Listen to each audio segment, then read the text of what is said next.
Good time zone, everybody. Welcome to the third and final pod of the Circuit Breaker Invitational 2025. There's a Discord sound that I thought I had muted, but that's fine. I have here with me two very esteemed players to handle commentary for me today. I have Jai. Oh, it's me now, huh? Hey, Yeah. everybody. It's been you. Didn't just become you. You are always in the process of becoming you. I also have Sticks. Hello, hello. Hello. Even Jai sounds surprised to be here. All right, Well, so all three of us for different reasons, but yeah, proceed. I mean, I'm the one Yes. who's up at 4:20 in the morning. I feel like I'm getting the short stick here, but Yes, faithful stream pilot today. we do what we can. So yeah, we are just now, it looks like, getting pairings up for round one.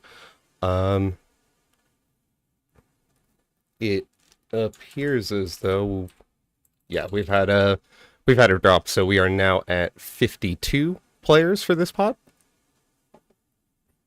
Respectable amount. I believe EMEA yesterday, or well, last night for some people, was 57, I believe. So 52 plus 57 and 27 for APAC. Quick maths tells me that is Yes. 144. Sounds 40. 2. Just going off the 46. 43 listed, right? Oh goodness. No, we can count. We promise. Okay, wait. Give me a second. No. We don't. We don't know Everyone how to knows the count game here. about math. We don't know how to I'm count. We totally- don't know how to read. It's okay. Yeah. Totally not pulling up the calculator app on my computer right now. Reading cards, crunching numbers. Nah, we just 136. 136. All right. There we Excellent. go. We did it. All right, yes. So we're heading into the first round of our final pod. Yep. This year's Circuit Breaker Invitational.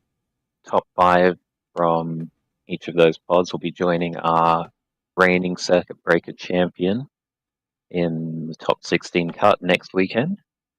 Mm-hmm. And looks like And we have 10 of those players already set. Congratulations to the top 5 of both the APAC and America's pods. And today will be Yeah, Sticks, congrats. Yes, congratulations. We probably should have led with that one. I was I was burying the lead for as long as possible, but I didn't want you to just make you be like, hey, tell people you qualified.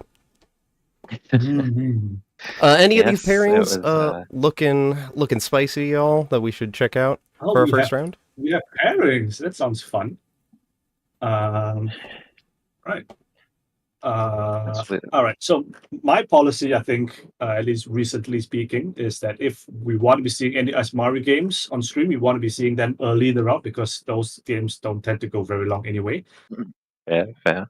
It's reasonable. So shall we get on that? Why don't we pick the one with a single APAC invader with 2 APAC commentators? I think we have that right. Table 13, we've got Bemi.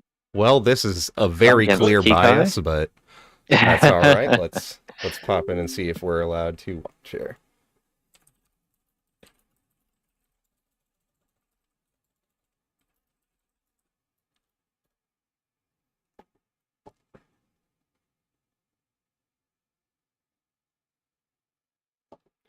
All right, let's knock over a very precarious project on my desk, why don't we? And then we have our approval. Let's pull back the curtain and take a look here. And we are off. It's just turn 2 of this Oshiko Shiro against Asmari EdTech matchup. I mean, given that this is Pikai, one of the members of EA Sports we're talking about, it's more than likely this is overwhelmingly likely this is the EA Asmari kill that's been making the rounds these past few months.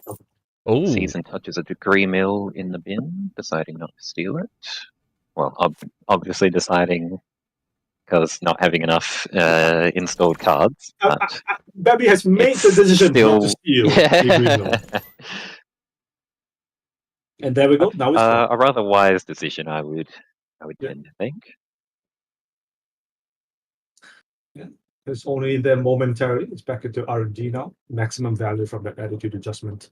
Yeah, it's turn 3 with 24 cards in R&D. This is just completely normal stuff from the Asmari, going all the way fast, pedal to the metal, as it were.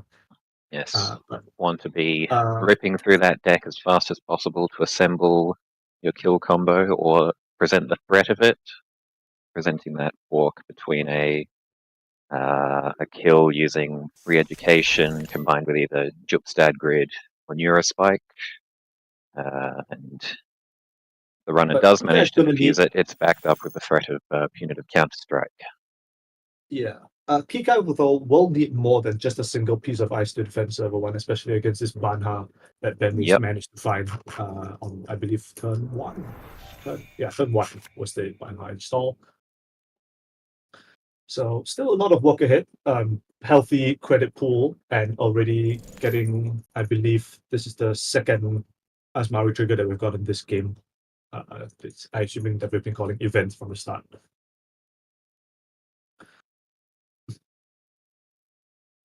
A few things to take off here. Yeah, go ahead.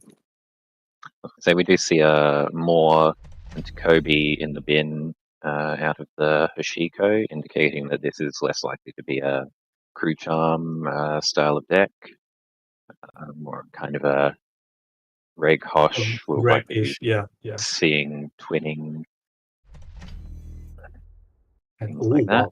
Double ice install. That's aggressive. I assume we will be seeing a gem of something into this remote. There we go. There it is. Knows what's up. Yeah, but I think we touched on something quite interesting there, like especially for many playing against most Hoshikas. Oh, re-education. There it is. Yep. That's the touches it. Of the offending card, and the other offending card sees the punitive counter-strike in the headquarters. But yeah, I think as a corporation player playing against like an unknown Hoshiko opponent in like the round 1 of a large event, I think it's like figuring out what kind of Hoshiko that you're playing against, especially in like the early turns. It really can inform like the approach you take to the matchup. Yes, very much so. Yeah, and in this case, knowing that you don't need to care about cards like, I think a notable example would be like a Mount style list would be playing a bunch of imps, which means that you would need to guard your HQ, for example, to keep combo pieces from getting knocked out. And then here we go. We've got a double advance on the re-education and an install, which this is threatening the potential kill combo if that's a Jupstad Grid. And so Jupstad Grid would do it, and Hollow Man Neurospike is also another popular combination which has been seen in previous weeks. Did you play against any Asmari yesterday at APEC? No, I was. There wasn't. I think there were only a couple of them, I believe. I don't have the magnet res to eat up there that was some amount banker. of Asmari, the exact numbers. Yes, I have the Americas. Yep, and that wraparound will bounce Femi out. It's not unreasonable trying to run there. If that's a lot of big chunky ice, it might bring Kikai down. I think, forcing reses and Banha specifically forcing a double res. Yes. Could put Kikai underneath any kill combination threshold, but 14 credits probably is enough to do whatever he needs to do. But there we Whether go. or not he Does actually keep has that it is a different story. drawing? Yes, if it's a hollow man, there's still potential if we're drawing for the A neurospike. neurospike one.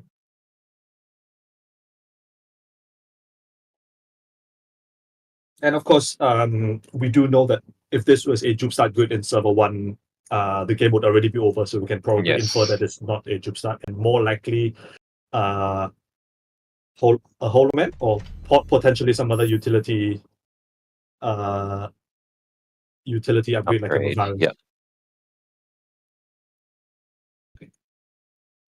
Bemi, getting off scot-free. Well, scot-free is a strong word, but surviving another turn. A boomerang. Right, and here we go. Boomerang. This is the tool that this style of push deck is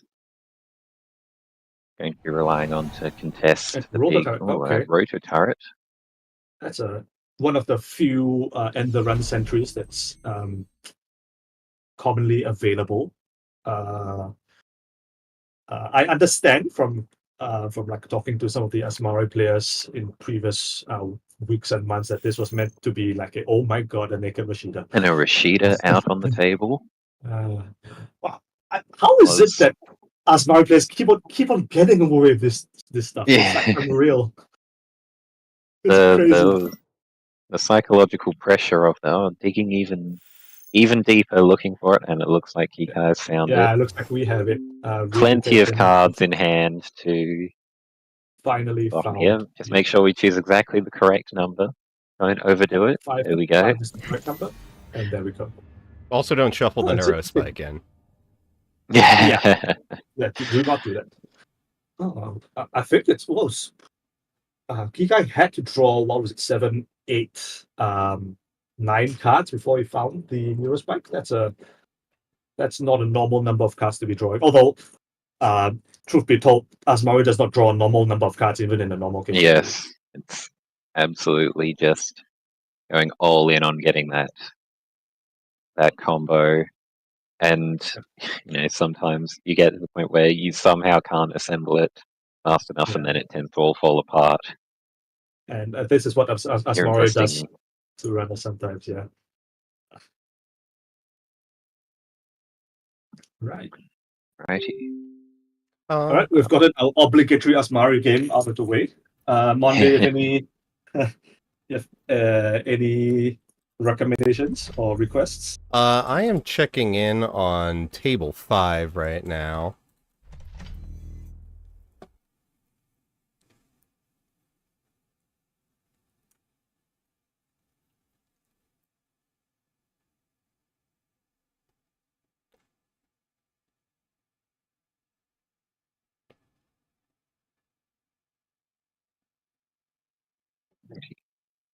Sorry, just waiting. I do have all of the pods pulled up now for comparing the ID spread. Only 3 Asmaris out of 24 at APAC. You were seeing 8 of 52 here at EMEA, so that's do some maths again. I think comparing the demographic spread like across regions is going to be like a fascinating exercise, and I don't doubt that Kika himself, one of the protagonists of our previous EMEA being home to EA Sports, I think of the pioneers of this style of Asmari deck. Shouldn't be surprised to see it a bit more popular. Asmari enjoyers. All right. Yes. We've got our confirmation. We can hop into table 5. All right, let's do this thing. Still plenty of... Okay. Jumping in and immediately hit with the zoom out. Let's do this thing. We go NEH. Essence 32. And, looking at likely another kill combo deck here out of the NEH. Got Fly on the Wall and Degree Mill stolen currently for Essence. They lot of remotes Yes, some sitting out there currently. good number of remotes. What turn is this anyway? It's turn 5. We've gone up to server 12 really. This is, well, it's kind of rookie numbers by NEH standards. You know what I mean? Yes. Vera Ivanova Shuskaya. This is not a card we often see in NEH builds or elsewhere. Of course, as you pointed out, indicative of a probably a kill combination. Yes. And Yes, I saw that. Bit of tech out of an NEH yesterday as well. It's a it's an interesting choice because it lets you do something like score a fly on the wall, which this deck often wants to do with speaking a of hollow interesting, man we have before a going very into interesting, interesting a gaslight into snippet the line. of this gaslight. This is yeah. I mean, This will given be that, yeah. headline. Okay, going to give a tag and assume this is going to be a wage workers end of the line. This is not going to be lethal by any means. And ow, whoa. Yes. Oh wait, it is lethal. Hold up. Yes, Wait, Vera trashes. Vera? Yeah, Vera acts as your additional point of damage, like a mindscaping, or lets you see the hand, see if there's a steel skin That or makes a something lot in of some kind of sense. matchup, clear it out of the way for a future Yeah. kill, something like that. Yes, it does. Yeah, that makes It is sense. effectively And an extra given that point you're of running, damage. yeah, you're running fly on the wall, so the intention is to get this kind of score into flatline combo. That makes a lot of sense. Yes. It's, Oh. yeah, it is a bit of a race there. Mercury probably a fairly decent option for just hammering centrals, hoping to dig out those agendas before NEH can assemble the combo. But and did get to 4 agenda points yes, in those 5 turns, so was like on its way there, so to speak. But of course, didn't get there enough and ran out of resources. We saw zero credits at the end, right before the gaslight end of the line was assembled. yeah, it's very taxing on credits and clicks to try and stay on top of the table with this kind of NEH. Oh, apologies. Looks like we have some activity in the YouTube chat or the Twitch chat, but the restream chat. There we go. But yeah, how many turns was this? This was, I believe, a turn 6 flatline by Essence 32, and I believe we are going into another one as we speak. Yep. This one's Bazerton versus Boachu. Oh, Pull back the curtain. That sounds like a fun one. And we are still pretty early on in the game here. Bazerton games always extremely fun to watch. This one looks to be on Swift Deep Dive Sable. We've seen one in the heap already. Though it looks to have been trashed. That's kind of probably part of the damage from this Azef protocol, I guess, given that there's been no points stolen. Speaking of points, Amendment Domain has entered the top score area with I assume soon to be an archer coming out. Yes, on one of these. would be onto the remote. Yep. I think basically echoing what we're all thinking right now. Yes. We're looking at some cards here that are not normally seen in Sable decks, or I mean, just most standard decks in general. Verbal plasticity and packaging. What that's about. Often you see as your draw option out of Sable deck something like Dr. Nuka, so wondering if that's indicating an influence spend somewhere else. Yeah, probably. where That's probably indicative it could of be like going a playing triple deep more. dive Yeah, setup more deep dives, potentially. correct. Okay, based on getting that click back of the Sable ID and double Another back packaging, stitching double coming chest. out. Very good. We still don't have a fractal access currently, so getting another dive off is going to be tricky unless there's unless the mark rolls onto uh, HQ, yes. exactly.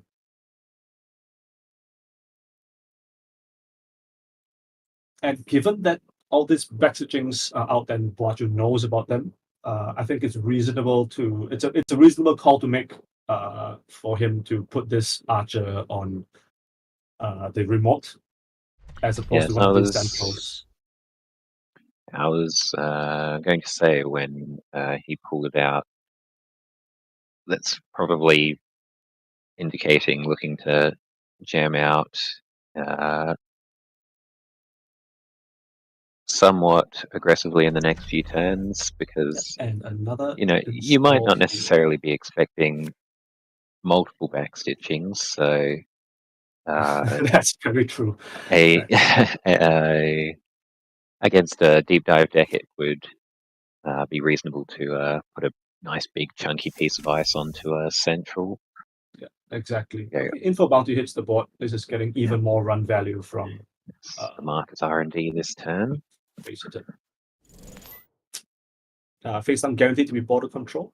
Is that true? No, possibly. We'll have to see. Wow, this is going to be a lot of value off of this R&D run. 3 credits off the laundry, 2 off bounty, paid for by Chesby, and of course our access. We will not be getting a dive this turn because of the click draw, click install, but still, Basin is going to touch some cards. No action. Yeah, and at some point, he's gonna need to find this group, right? And it's challenging server 4. Challenging the remote. No, Sneaky Rashida's sneaking through today. Oh, a Mavericks. And Popping Fire. that.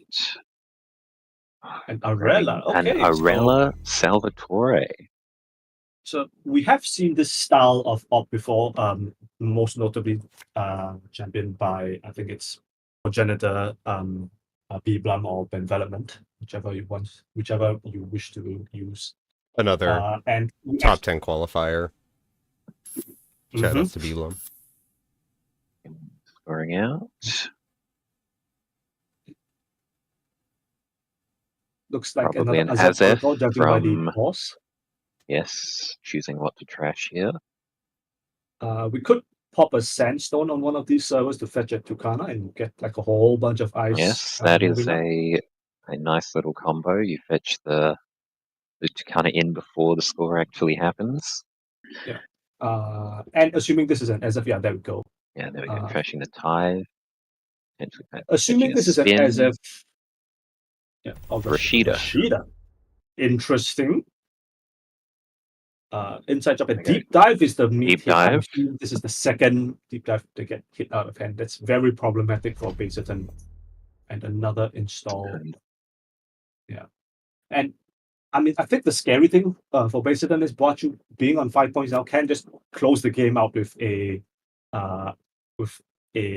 audacity play.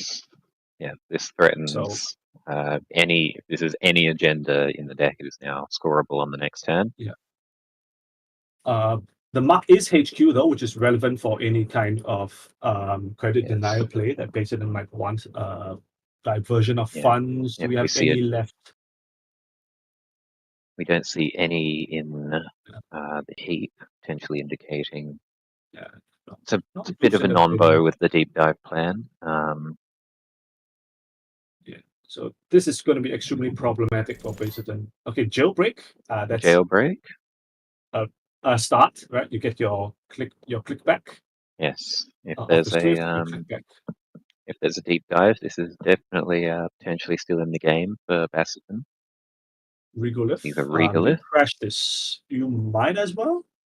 I mean, if you if the dive whips and you want to go back, not like you're hurting for creds. And a seamless Nope. launch. There was a seamless launch as the second axis. Running R&D. Oh. Oh, no. Interesting. Yeah, where is the crew pure? Asking in the chat. Yeah, I mean, I think no one knows, and I think Baserton also doesn't really know what's happening. It might be one of those last 4 cards left, and that would be pretty tragic. All right, so we have this M dog. Yeah, stealing an eminent. That's okay, but not really what Yes. you need to see. Perhaps I unless guess we can see there is a double way to- SDS out of Yeah, R&D with a potential that deep dive. could be the only play available. I mean, 2 SDS top 8, basically just calling it out. And Just call your shot. Just call your shot. Oh, no! Wait, what a cold shot. Oh, Fabio This does is- it again. What It's in the... very good for, very well done by Basterton. Finding, finding the out, seeing the line, Yeah. calling the shot. That's how you do it. Just manifest the accesses you want to see. That is one way to start a CBI campaign, I tell you what. What a game. Oh, Fabio does it again. What a champion. Yes. I mean, Like Basterton says, dead to rights on the next turn. Yeah, I mean, I assume it's like either an agenda in the remote or the Arella, the Audacity combo ready to go. With Trojan horse with Oh, it sounds like there was a Trojan horse sweep potentially. Oh, yeah, there is a Kruger in the bin. That's not great. It got shuffled a bit by one of the spins. That makes a lot of sense. Ah, yes.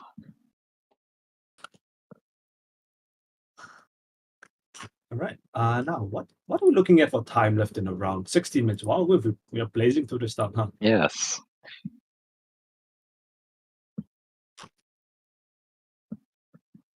All right, Monday. Where we going next? Sorry, I'm a little awestruck right now. I'm trying to catch my bearings. Let's see what else we got. See, all you gotta do, you just gotta thank the deck, right? You gotta say what you need, and then you gotta thank it. Hey, 2 SDS in the top 8. Thank you. Yeah.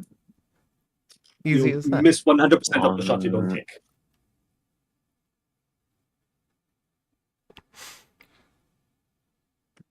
On table 8, we've got a few decks we haven't seen yet. BD and Flat. It's a possibility. PD is still going, huh? Right. Let's see.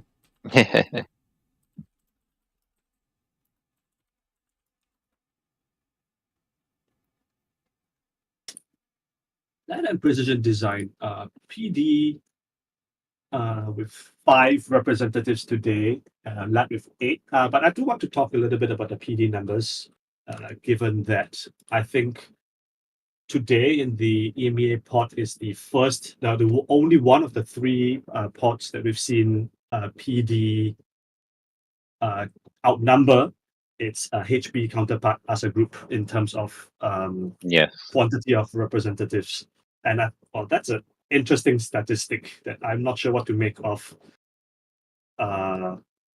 given that PD wasn't like the best performing HB identity already at Worlds even.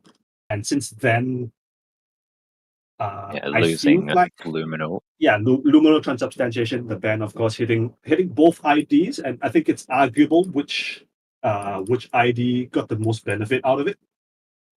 We've got I would go ahead on for Watzel versus Zombiak here.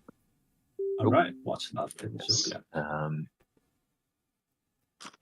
Personally, I'd argue that it hurts PD somewhat more than ARSA group. Because ARSA, you generally run a couple more kind of tools that let you score out those 4-2s. Like, it's rare to see a wage workers out of PD, for Yeah. example. Yeah, fair enough. But here we see this PD on Midnight Breeze. A YDL and a red level in the bin, possibly indicating one of the Shoot the Moon variants. Yep. And we do see a big deal that's in archives as well. Most likely crashed out of somewhere by this bio-intrepid net player. And a DJ Sable. Okay. This is something we've been seeing a little bit more often recently. It used to be just like, all Steve all the time, but I think players, in the final months of DJ Fenris's legality are starting to learn how to use other identities on this card. Yeah, running HQ, which is the nut for the turn. So Euler going to make short work of this gatekeeper. Gives you another option for that.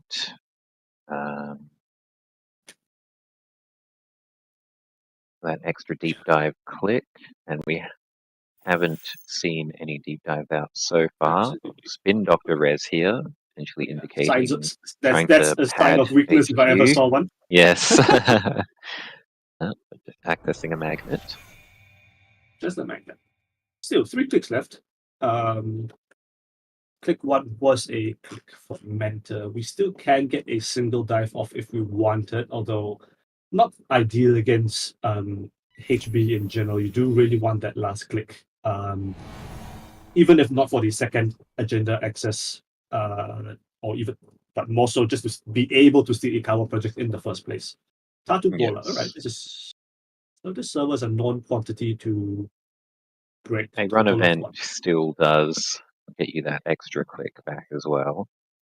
Oh, that is true. We have not played a run event. Could have the 6-click turn.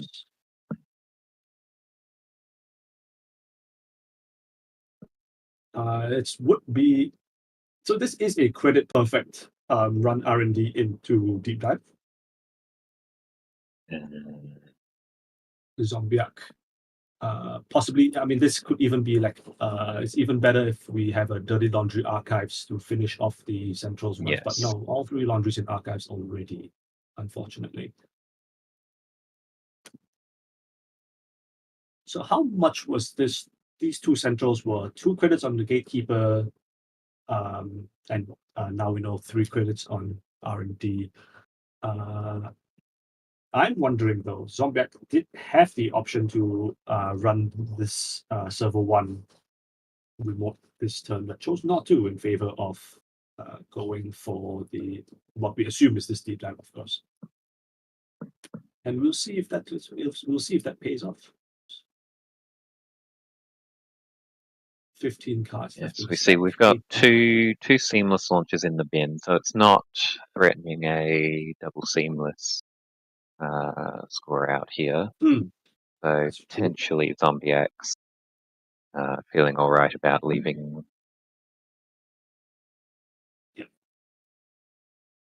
the remote alone. We've seen another spin pop. There we go. Big deal and white. Very good. No pop. I suppose there were no face downs in archives that needed to be saved anyway. But this is a R&D run, not an archives run. I got ahead of myself a little bit.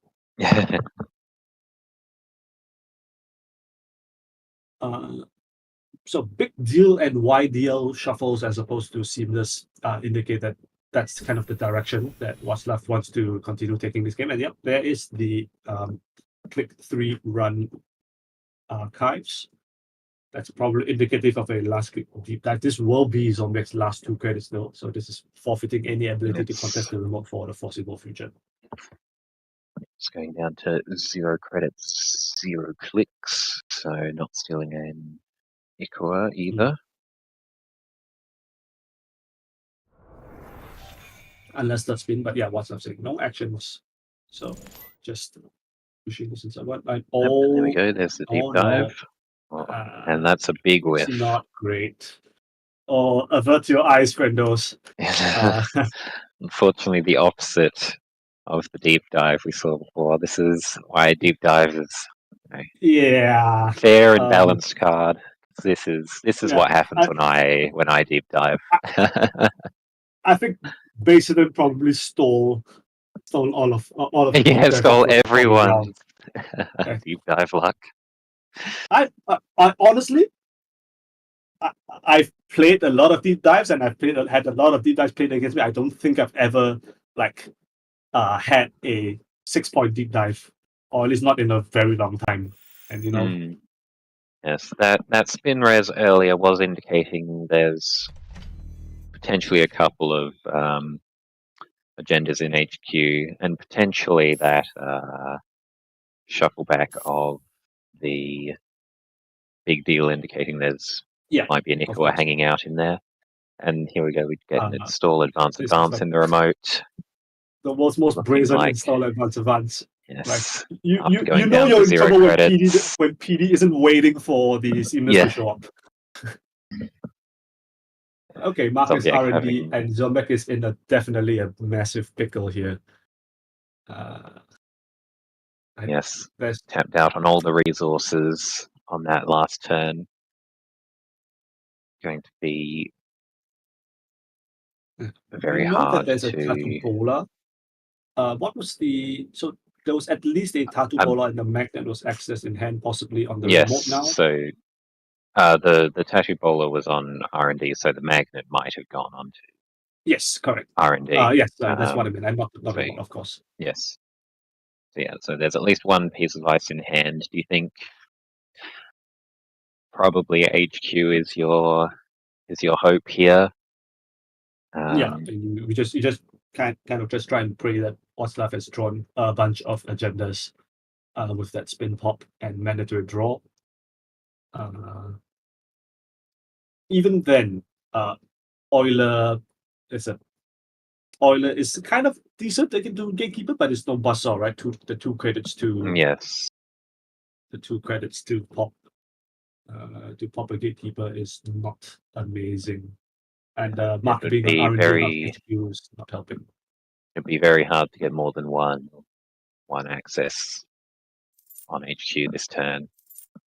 Yeah, looks like it's just going to be credit, and probably run HQ. Unless there's something. Dirty laundry into archives gets you a potential second access, but we're just going for the HQ run. Looks like we're popping the Euler, all right. So this is for gatekeeper breaking purposes. Yeah. So we will keep, I guess, second keep Ikawa credits. 2 credits for Nicola.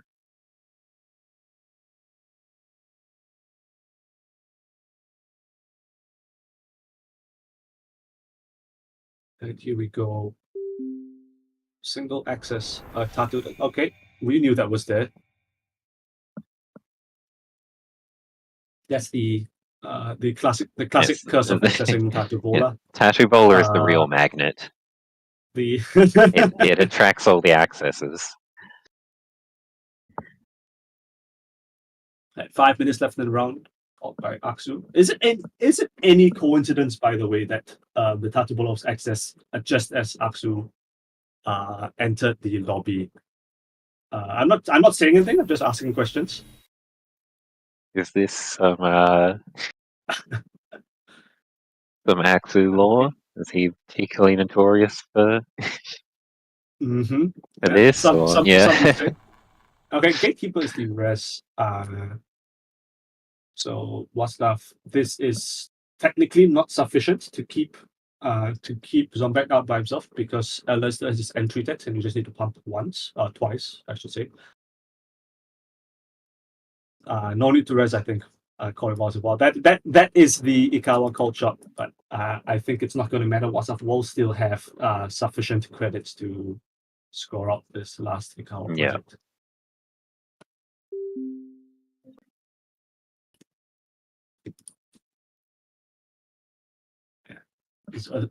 Both players know what's up. Everybody involved is perfectly aware what face on card it is in server 1. Yes, at this point, you do kind of just have to hope somehow. Although, if you do think this is somehow not a Nikua, then you probably want to let it go and Yeah, absolutely. go back up. But yeah, touches Nikua. There we go. And that in all And likelihood that is going to be the game. will be Turn, GG. turn 10. Oh, the offensive GG by Waslav then.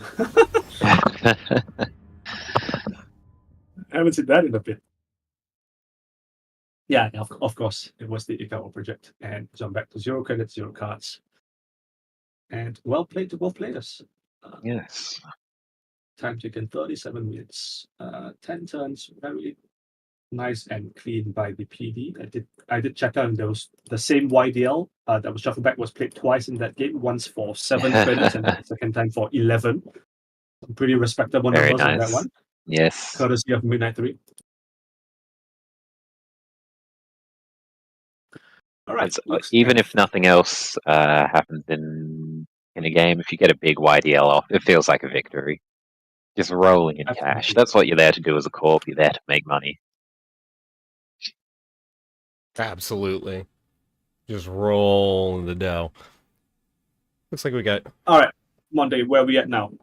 We're gonna go in some Only more got stuff, go in some more games, or we want to just hang out and take a look at some numbers on the on or for the round, I should say. Well, I mean, we got a couple minutes left. There's still 4 tables going. 3 tables going. As we speak.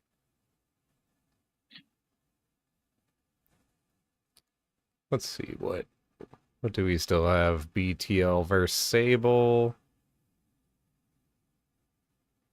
That sounds like a NEH. matchup that would go to time.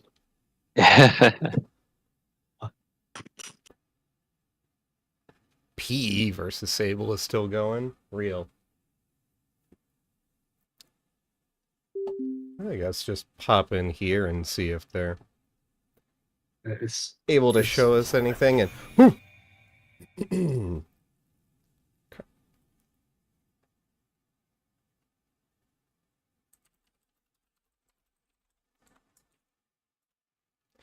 yes, since we got a couple minutes left, we got to really, if at all possible, Almost Just wrapped up checking. for this round. Oh, time in the round. Okay, we'll be seeing it either way. But this game is ending either way, I should say. Yes.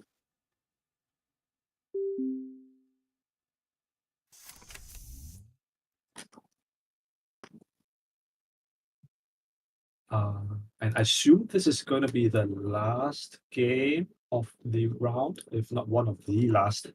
Can't imagine many games are going longer than BTL games on average. And not this is not a slight on BTL players or the ID in general, just an observation. But yeah, it looks like that is going to be game.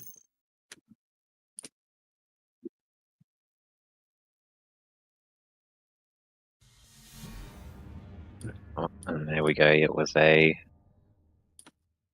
It's time on not yet his turn, and there was a clearinghouse hiding out Yeah, with in the remote there. only 5 counters. Not normally Yeah, flatline 5. but Yeah. not yet. It only had 4 cards left total Yes, between. spending those last 2 clicks to take credits. But there was only 1 card left in the stack, so it was if it was a clearinghouse, it was going to kill. Yeah, absolutely.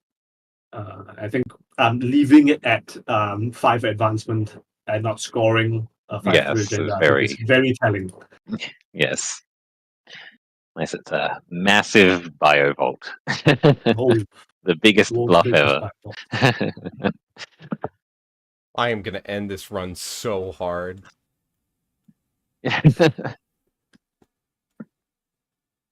All right. It looks like all our results are in for the round, so looks like we'll be proceeding shortly. Yeah, round has ended according to our intrepid judge for today, Aksu. Shout out to our judge team, of course, for today and as for the last two pods. I believe they were Crawl, Radiant, and now Aksu being our head judges for the weekend. So shout out to them and as well as the rest of the NSG team working behind the scenes. And well, we're off to the races. That saying doesn't make sense. We have round two already. The races have already started. But yeah, round two has started. has been paired. Yes, we'll be 3 minutes to get to heading table. straight into the next round. Total of 8 rounds, I believe it was today. Correct. Yeah. So There will be a for break after break. rounds 3 and 6.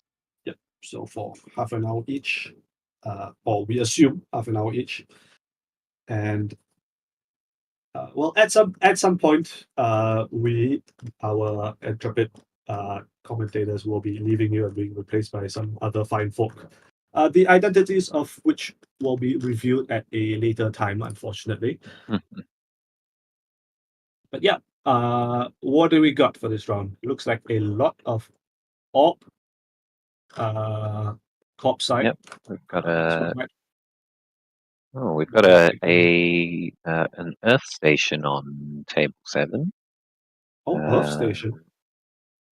All right. Yeah, from that might be an interesting one. We've also got some PE, some ag, all IDs we haven't checked in on so far. Earth Station. Earth Station. Earth Station. Yeah, it's Earth station. a little bit out there. Only Earth Sounds station in like the a tournament. fun Let's pick. hit it.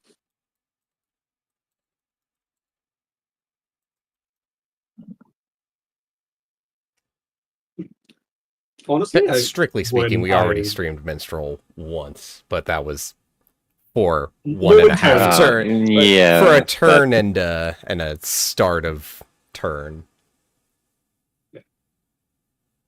Honestly, when I started today, I did not have Jinteki PE beating up both major HB identities attendance wise on my bingo card. Is there something up with that? What's up with the EMEA region? What's in the water? Why? Well, I think PE is still a very solid choice. It didn't really lose anything. It didn't lose anything in the latest ban list. It came second at Worlds. It's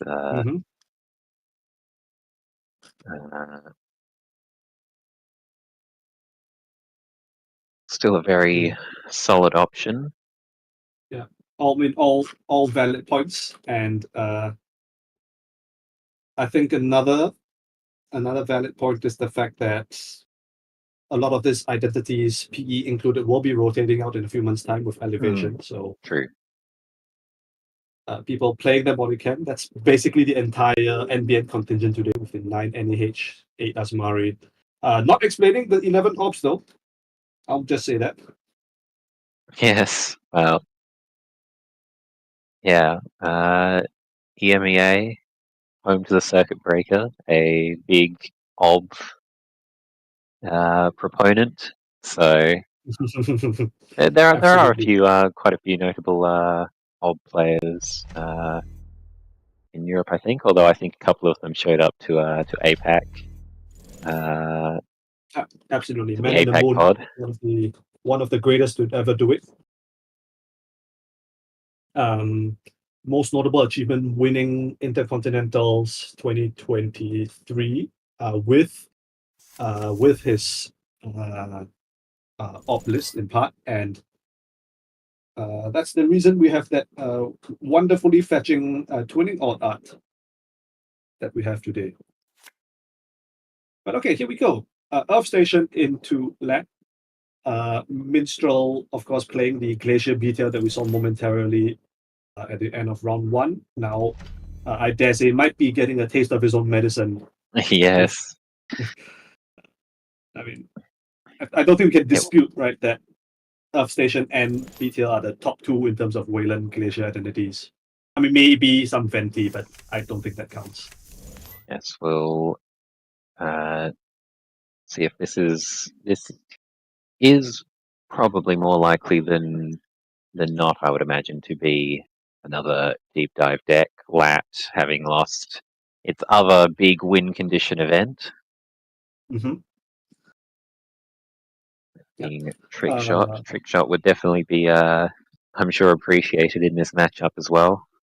Yeah, definitely. It's, what Uh, doesn't trick shot do? The trick shot ban really was the biggest nerf to Earth Station, if I'm being real. Oh, because of the fact that you can't use the trick shot credits to pay for the ID. Exactly, hard counter. Cards, Good stuff. trick shot, trash. Why is it even banned? Doesn't even need to be. Earth Station counters it. Wait. Okay. Yeah, I see it. Just play the specific ID. What's up, Jai? Yeah. I was just Messing up thinking that archives as well. archives and Spellwax. playing around Sneak Door Beta, I guess. Yeah, Max looking to take it real slow here from the themes of it. Yeah. And wheels. There we go. Okay. And just just chilling, getting his let draw turn on turn, letting the fermenter cook. Possibly the most important card in the matchup. If I want to think out loud here. Yes. You want that big pile of cash to help bust those remotes. Oh, there we go. SMC coming out. SMC overclock. Going for HQ. Want to get that flip. Varos is the res. Big chunky ice here. No counters on it, of course. It's a bit of a significant investment here in this res from Spellwax. Yeah, and I mean, I assume we're gonna see a pop for Propeller here. Cleaver is probably too prohibitively expensive here. There we go. Propeller is the install of the SMC. That's how you want to deal with those big barriers. And fully breaking Faros, we'll get the flip back and an access on HQ. SDS. Ooh, that's interesting. Ooh. Okay, and Propeller's done its job. You can go away now. Thank you. I'll have that 3 points. And running here the we remote. go. Minstrel, challenging the remote. Spellwax having dipped down in credits. Oh, I mean, with that simul chip, not. it's very likely that Minstrel will be able to. Yeah, I suppose. Okay. Asking about using hand instead of taking the click run. Okay, there we go. Click back on wheels, and we'll see if Sparkles wants to res on this remote. Wax, my apologies. I assume this is a Polish name, but I'm not sure. It does look, I think Spavash is how it would be pronounced. Spavash, would make sense. Spavash, excellent. Alright, so no action, and we will just, okay, it is just an NGO front. An NGO.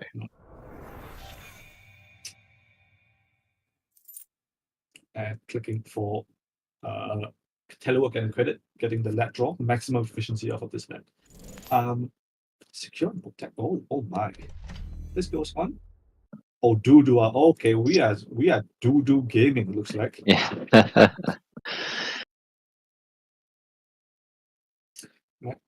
Interesting. But I wonder if that's indicative of, are we just building up some big piles of chunky ice, or are we doing some red planet couriers? Do we think? Oh, that's always a fun. Yeah. Big Atlas always fun to see.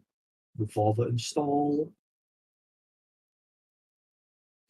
Yeah, I do think it's interesting that Minstrel has opted to continue playing this kind of event-focused let style even after the trickshot ban.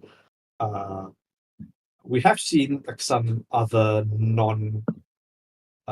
non-deep dive, non-swift / Anikam variants pop up or rise in popularity slightly over the past 1 month-ish since the ban was announced and went into effect. I think notably that kind of ASAP's pawn shop econ engine that uses Muse and Coalescence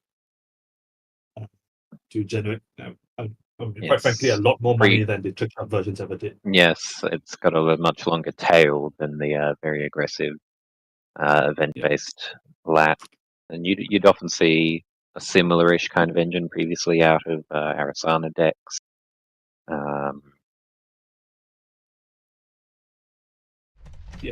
But it doesn't look like upgrade that's going what on to Mistral is opted HQ. for. Yeah. More than likely a Crimson Queen, but who knows? A math hop at this point would be very inconvenient for Minstrel. Doesn't look like it though. Yeah, Minstrel's still sitting on quite a healthy credit total for the moment. How far do you push this Although fermenter? Do you think? losing, yeah, I would have been clicking it click 1 up here if I'm honest. 10 credits is hard to pass up, but there we go. There it is. Then we get another fermenter. Well, a hold up, new we played 2 fermenter. fermenters in the deck. What in the? Okay. So Using the that's pop a to lot of econ pull again, out the and it looks like SMC this is an with Anacam version, not Swift. Very good. yeah.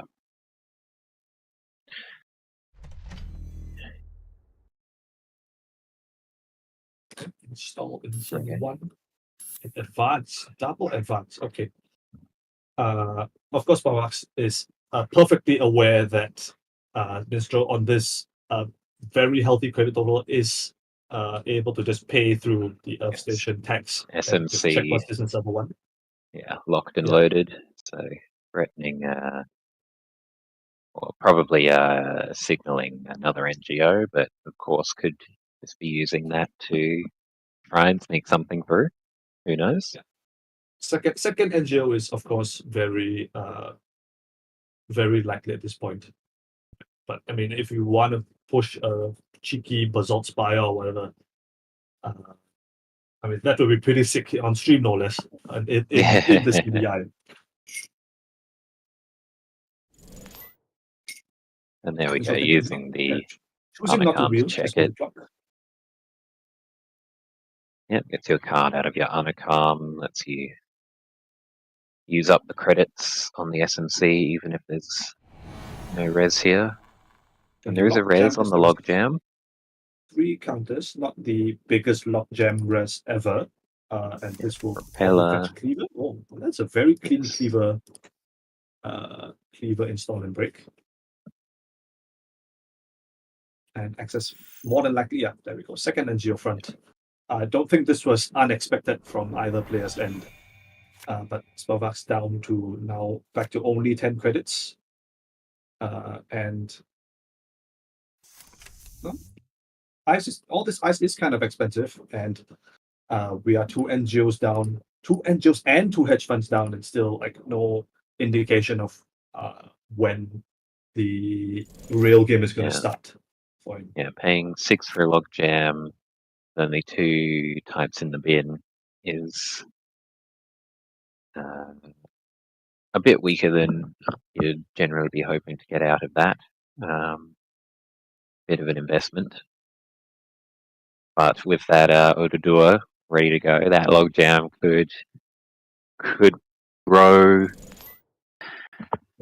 as big as a forest. Yeah, this is the first influence we've seen out of this Earth Station, I believe, and I mean, it makes sense to play just a bunch of econ in this deck which just wants to run a bunch of big eyes. Okay, Minstrel.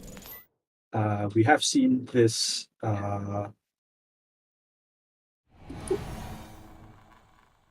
We have seen the subliminal hit the bin already, so Minstrel incentivized to make some kind of value run every turn. Descent is the rest of and archives. just a little cheeky descent. Euler is the decoder. A little bit of a misfire on the Euler, pumping before encounter, but no. Wait, that is. Okay. Yeah, we did not need to pump. Looks like a Euler. potential misclick. That is a simple misclick. I think that's easily fixed. There we go. Anacam draw, and Minstrel will need to play 2 cards this turn in order to get his lab draw the discard was Pharos. Oh, sorry, the discard was a Pharos. Okay. And a second Dirty Laundry Another coming down. dirty This, laundry. of course, will be a free break because of Euler's entry text. And here comes Turbine. Okay, that's the basically full rig up for Minstrel. That's fairly fast in the grand scheme of this entire Yes, entire it's going game. to be This a bounce. Okay, we're difficult probably for seeing a Spavach to push through and stay. Oh, Descent revealing Project Atlas from HQ to shuffle it back. Project Yes, Atlas is be- interesting. And that tells us a little bit about like the scoring plan that Yes, Spavax has for the game. It's not just a like 3 SDS, 3 Basalt Spire. There 3 are 2 pointers Basalt in and here. an above the law. It could be the one of 2-pointer, but generally you'd be expecting to see above the law in that slot. But Project Atlas is a Yeah, reasonable as absolutely. well. I mean, if you were playing like a 20-point op deck, or not op Wayland deck, let's say, right, with 6 3-pointers and a 2-pointer, would you play the above the law or a single Atlas? Well, I think it depends a lot on what you're expecting to see as well, because a lot of people using above the law as a tech card against the likes of Twinning, Bankar.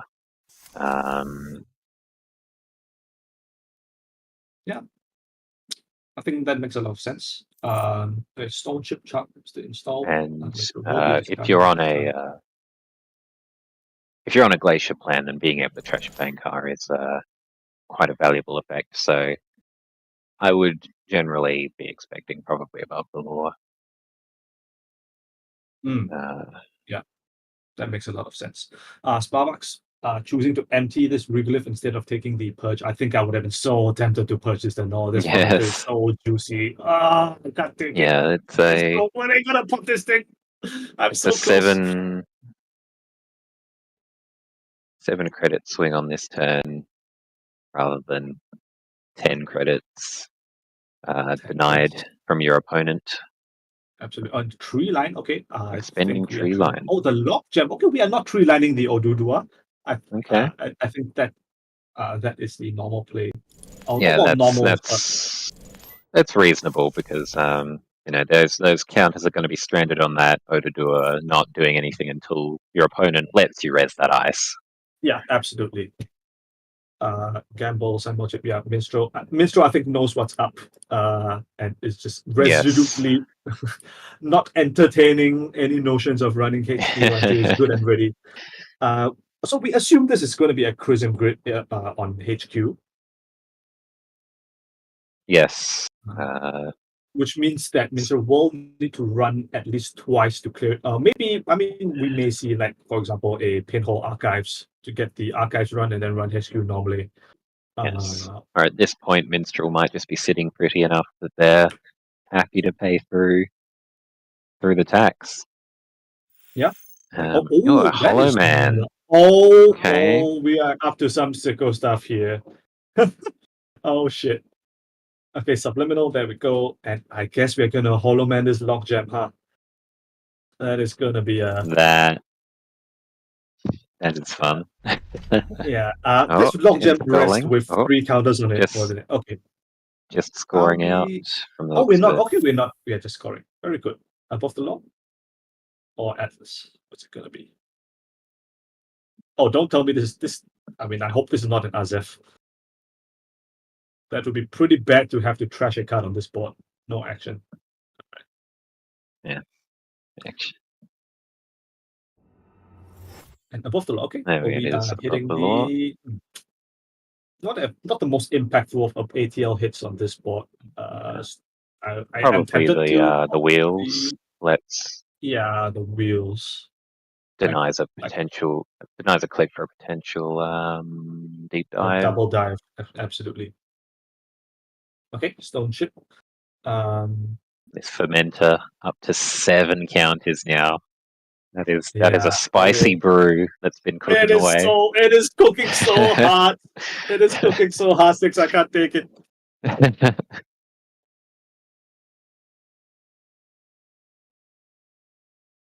I mean, Minstrel clicks the fermenter, goes up to what?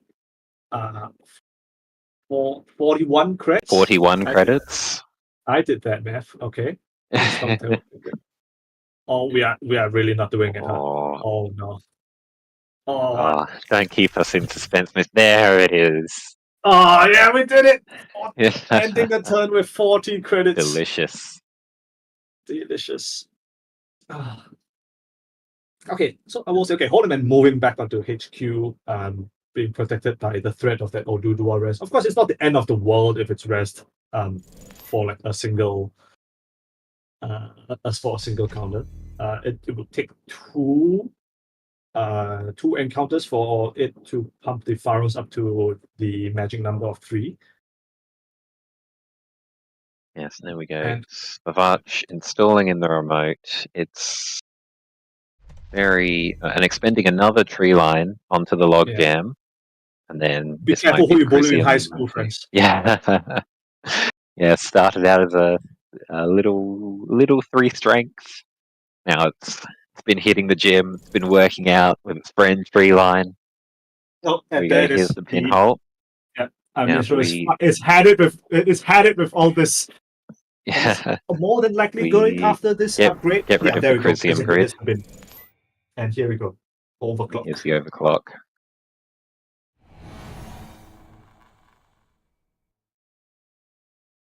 So I think this technically doesn't preclude a run on the remote this turn, strictly speaking. Yes, I guess it's going to be very hard for Spavach at this point to keep Minstrel out of the remote if they really want to get in there with this full rig. 40 credits, tons of money. Such as a descent in HQ.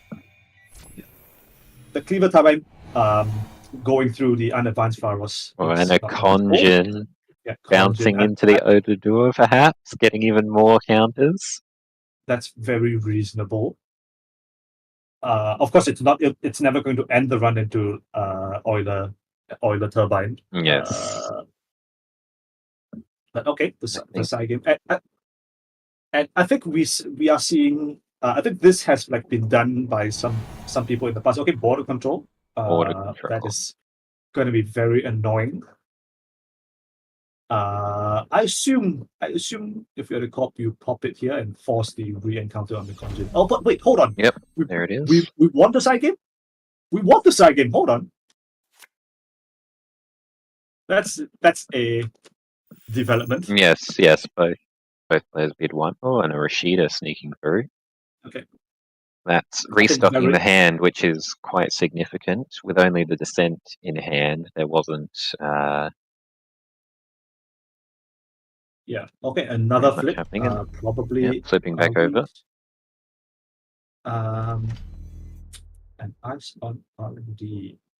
This is going to be a 12 credit break for Cleaver on Logjam. That's extremely unpalatable.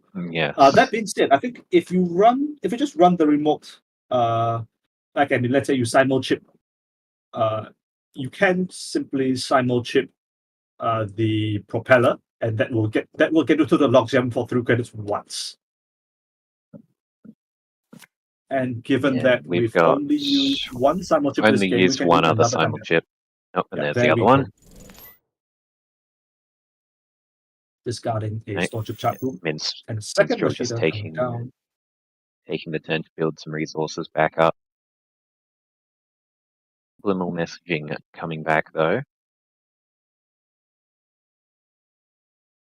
Okay, so here's the thing: if you're Minstrel and trying for a deep dive, which server do you go on first? I feel like on this board it's going to be R&D. Okay. Yes, I think you want to do R&D just to check for any border controls before you commit to. Controls. And then if you get Conjun bounce, you can just say, okay, fine, try again next turn. Yes.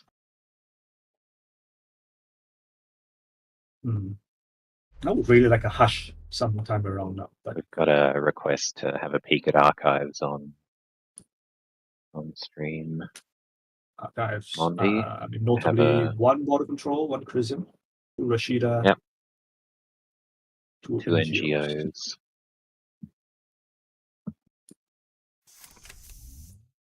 Stone Chip is to install.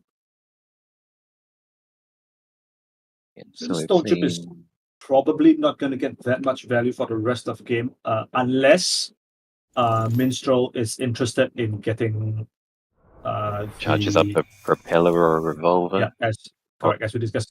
Quetzal, one time, come on. Okay, Sable. Okay, that's Sable. That's reasonable. That's Yes. reasonable. I can't complain about that.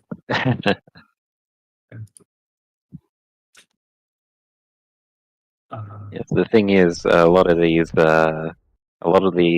big barriers, they do have multiple end the run subs. So Quetzal ultimately not going to save you that much cash. Still have to boost up your cleaver to you break either something need else. to you either need to have a very odd tech boomerang in the list, which you don't Yes. expect out of There that, obviously.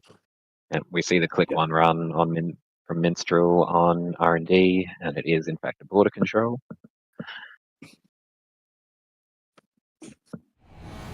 Time to play some And side games. another Okay, log jam jam. is fine here. You still go through for 2 crits for the moment. With the turbine, this one is no problem. It's Big Brother not so much, but that's a story for this conjun encounter.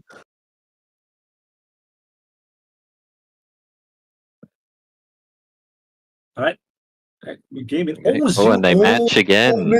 2 for 2 on side game wins. On fire today. Okay, so wait. So no and pop no on the pop border. on the That's border very control. interesting. But there's another border control on HQ. There we go. I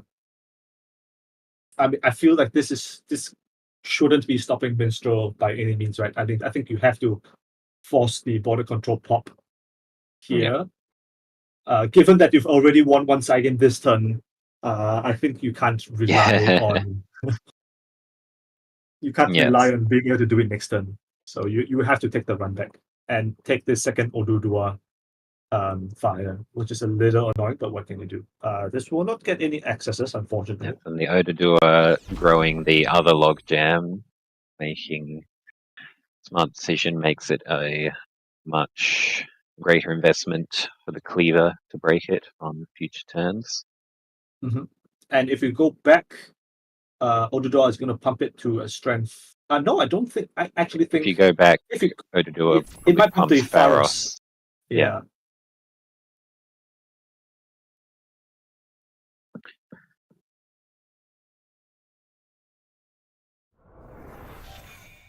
Having a look at archives for the Minstrel saying, okay, you can have this one. Yeah. And it's a wall to wall. All right. 16 cards left in R&D, by the way. 14 after this mandatory draw. Yeah, so we have still only seen six influence. Conjin, can't say. Yes, the Conjin. Yeah. So 9. I 9. don't expect that you would have multiple of a unique ice. That's probably what the secure and protects are for. Yes. But yeah, it's tricky now, kind of. We have seen 2 border controls. This is last border control actually. So we know that there can't be any more on the remote. So in theory, Minstrel, if he wants to give up on the deep dive plan and thinks it's too difficult through this border control Conjin or Dudua setup, can pivot to this remote camping, and Swavat is not going to have a lot of time to push agendas on this board. Agenda density in R&D, as I like to say, is approaching 1. Yes. 15 points left, 13 cards in the deck. Only 2 in HQ. Another upgrade going down there. Could be another Chrism, could be another Hollow Man.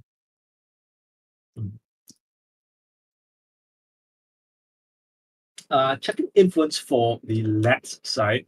We've only seen one pinhole. Fermenter wheels is 6. Build script 7. Pinhole 8. DJ Revolver. Yep. Revolver. So we've got We've one influence unaccounted for. Might be another pinhole threading. presumably. That's relevant. Yeah. This- I hope it's not another build script that will be pretty limited at this point of the game. All right, Conjin, how good is Minstrel at playing side games? Okay, not so lucky finally this time. psyched out. Are we? I assume we are going into this logjam.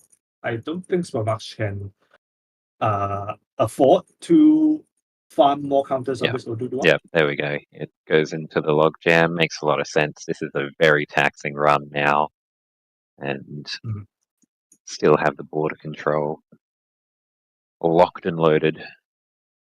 We had Minstrel sitting on 40 credits at one point, but it is actually getting to the point where this is money might start becoming an issue. Oh, hold up! We are getting the propeller pump. Okay, this is kind of hype. There it is. This will force the border control pop. This is it's the last thing stopping deep dive from going off this turn, I think.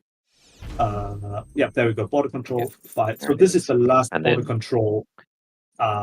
Minstrel, I think, not happy that he lost his side game, but all things going to have considered, to defer the plan until next turn.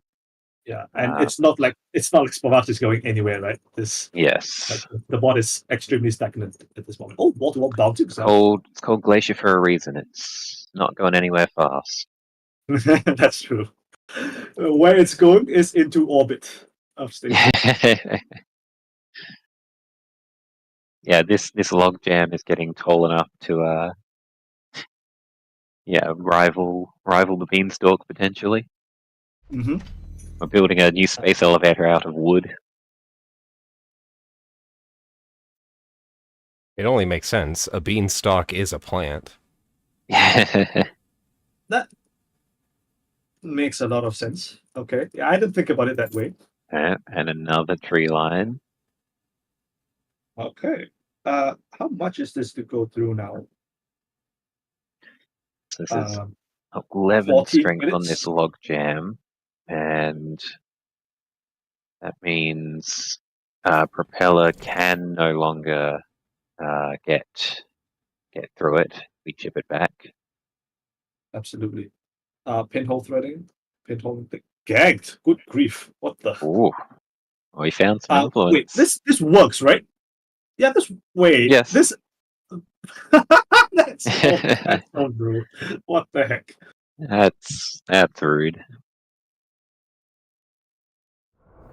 Okay. Good news, it wasn't a Crimson Grid. Bad news, we are clicking for credits again. That's bad news. We now have a 10 strength Pharos to have to pay through as well. Yeah. And this is where that short tail that we were talking about with the event-based economies is. There we go. The Atlas in the remote scored out. Yeah. I mean, I think Minstrel has been very judicious about clicking for credits as he's doing here. It may not end up being enough though. We are definitely in full lockout mode. Unfortunately. Yes, potentially that propeller could have been cashed in with simulchip for another fermenter. Get a bit of money. That's true. Cooking. Yeah. It does beg the That might be a question bit though. difficult at this point. Yeah. How much is the simulchip worth? Or in terms of we are running the remote. Well, but yes, it can be worth a here it's fermenter, relevant or it can be because with this logjam still at the magic number of 10 means chipping back a propeller. Sticks, I have a sinking feeling about this one, friend. I think this might be the wall-to-wall, and that would be bad. That would be really bad. Yes. Also, And Rashida. it's a Okay. Rashida. So no, wall-to-wall still in HQ, I think. Wow, this is a pretty stacked archive now. Yeah, all three Rashidas out. We see a ganked here. That's a 2 influence splash. So the second upgrade on HQ. I mean, we have to assume finally this is the other Grizzly grid, right? All right, just running archives to deny supplemental messaging. And okay, Yep. there we go. Gets it for free with the archives mark from Sable. Wall back out. 8 cards in R&D now. And there we go, advancing that log jam up to the magic number 11. Propeller's not getting through that anymore. Credit. Turn 22. Cool. Oh, didn't take the run. Oh, it looks like we are taking the run. Very good, Minstrel. Yep. Not turning off that subliminal messaging denying again. Yeah. So Really? wall-to-wall going to continue firing. This logjam is going to need to get to strength 13 before it can lock out the propeller because of that stone chip chart room. Ah, true. Fun fact: I used that specific trick myself against Soccer's BTL at Worlds. Yeah. That was a nifty little thing. Yes. And there we go. Spavach identifies that and keeps growing the log jam. Although with only 4 cards in R&D, it's going to be a bit hard to reach that breakpoint. Do we have time though? Yeah, Minstrel. If it's an install advance this turn, that's Okay, Minstrel should still have enough resources currently for 1 run on the remote. Oh, and it's a Hollow Man. Okay, interesting. I assume this is moving into the remote. Wall-to-wall credit. I don't know if we can draw on Swash though. I think we don't have time. Yes, I think we advance the ice and we bounce if we're scoring here. Yeah, you have to advance the ice, take a credit, bounce itself. Yep, there we go. Yeah, there we go. 13 breakpoint. And moving in, I don't know if Splash has time to score 2 3/2s though. Is the problem? It might have to be an Hollow Man like SDS never advance, and that's problematic because it leaves the agenda in there for 1 turn. Yes, if that's the case though, you're probably not raising the Hollow Man this turn. Yeah, absolutely. So we will click advance this. Probably another Project Atlas. This would be pretty bad if it was a Azure protocol, but I don't expect that. What would be the rest of the agenda suite though? You see, we assume 3 Atlas above the law, 2 SDS. So that puts us at what, 6, 12, 14? Yeah, 14 points. Maybe we are playing like 3 SDS and 1 sender message.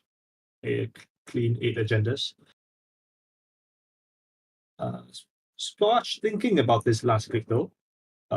Contemplating the advanced score probably. I don't expect this to be a 5-3 agenda, I don't think. Yes. And hedge and we do just fire off the hedge fund. I wonder if was that. Do we think that was maybe a mid-turn pivot, or is this? It's really tricky though. I mean, of course, I think he's been doing the math on the scoring 2 agendas over the number of turns it takes to before R&D empties. That being said, okay, this could be like a really well cooked NGO front. Although you may not have the time to cook it. If it's an NGO front, you don't hedge fund there, right? Because it gives you the money anyway. Again, Minstrel will be making this H grant this with all these hard-earned credits that's been clicking for the past 3 turns. Crisium Grid, sure. There it is. Access, Crisium. SDS, okay. That's very relevant. We just hit the propeller here. Yeah. Oh, not the, no, okay, the yeah. echelon, The, because there is yeah, the echelon. No sentries. no sentries on the board. And no time to install Haven't- and res it. Most Yes. likely. Oh, credit. Undoing the credit. Okay, so I'm going back. Going back for another Yeah, access. and this time I think Mr. will commit the final the final cyber chip for the propeller. No, wait. Well, you can't because Yeah, echelon wait. has been that been is trashed already. Yeah. That's not good. Yes, I was going to say if you are planning on running back, then you trash the propeller there. But this Correct, is exactly.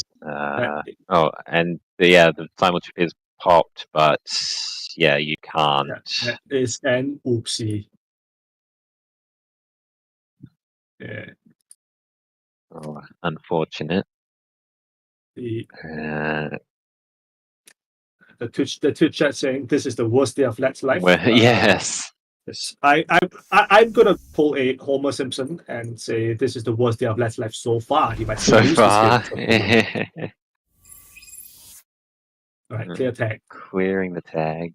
All right, so Those that don't that's want it. to lose. The last time chip is down. Archives. Don't expect there to be a. Yes, that one pivotal decision on what to trash there was big. That might have ended up costing the game, and it's the third SDS. And it was an SDS. That was very good. That was an interesting one. That logjam ending up on 17 counters. That might be the biggest one I've ever seen. I think it's my personal record as well. New personal best, as they say. The Holo Man BM in the Twitch. I mean, you could have just triple that budget like a normal person. Yeah. I think, at the end of a 25 turn game, we can allow a COD player some room to flex. Yeah. That I think is just about enough time in the round. How much time left? That was a 5-minute call a few turns back. So don't imagine 2 minutes. 2 minutes left in the round. We won't have time to get into another one, unfortunately. But that certainly was a game, and I think that is our Earth Station quota met already. So Ag Infusion next round then, eh? Absolutely. Send it. Fine by me. It's nice being able to enter a game once and then 40 minutes later leave that game. Yeah. I mean, speaking of Ag makes your job easier.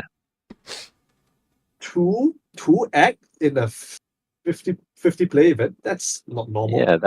Yeah, that was definitely lower than I would have been expecting. Yeah. I was definitely expecting a bit more of a resurgence of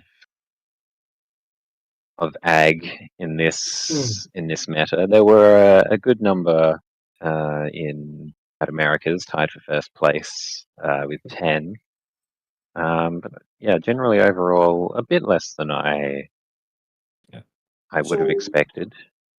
I mean, having played APAC, which and now of course commentating on EMEA, which of the 3 pods would you think is like the most representative of the overall meta, as you would term it? Because it's one thing to say that PE is outnumbering HB, right? But at Americas, there was like a single PD, which is like way too far in the opposite direction. Yeah, I think if we look at the Americas pod, that has, I think, a pretty reasonable cross section of what I would have expected. Looking at that one, we've got Arsa Group and Ag Infusion being the most popular, followed by Asmari, Ob. 4 outfits, which is a bit more than you necessarily expect, but and also NEH and PE, all kind of mainstays of the last. The last few months. Yeah. And then when it comes to runner side,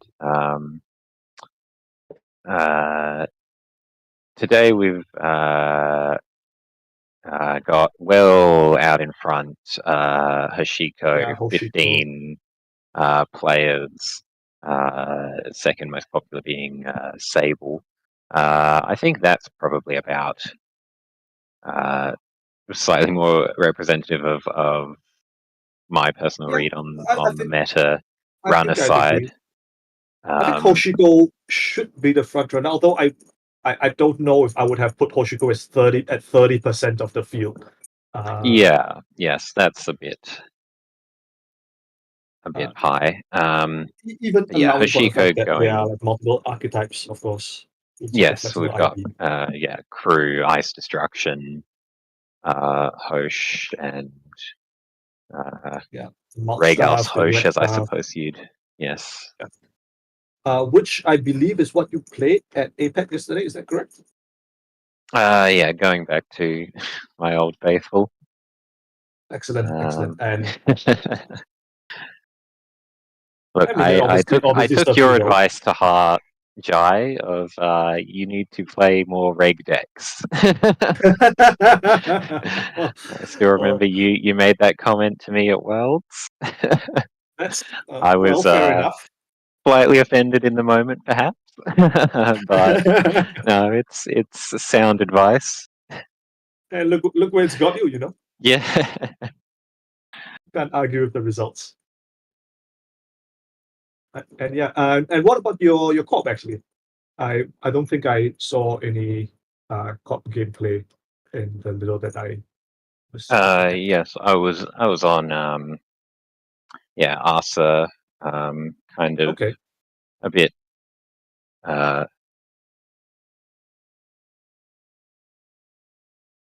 uninspired, honestly.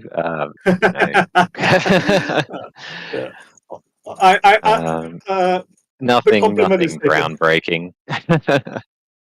Yes, look, it was very much based off of your own preferred style of Arsa. I don't know how you've been feeling about it personally lately with the loss of Luminal. It's like I think it's a not insignificant hit, but still, I think Lat losing or Trickshot going in particular, was Trickshot kind of ate Arsa alive a lot of the time.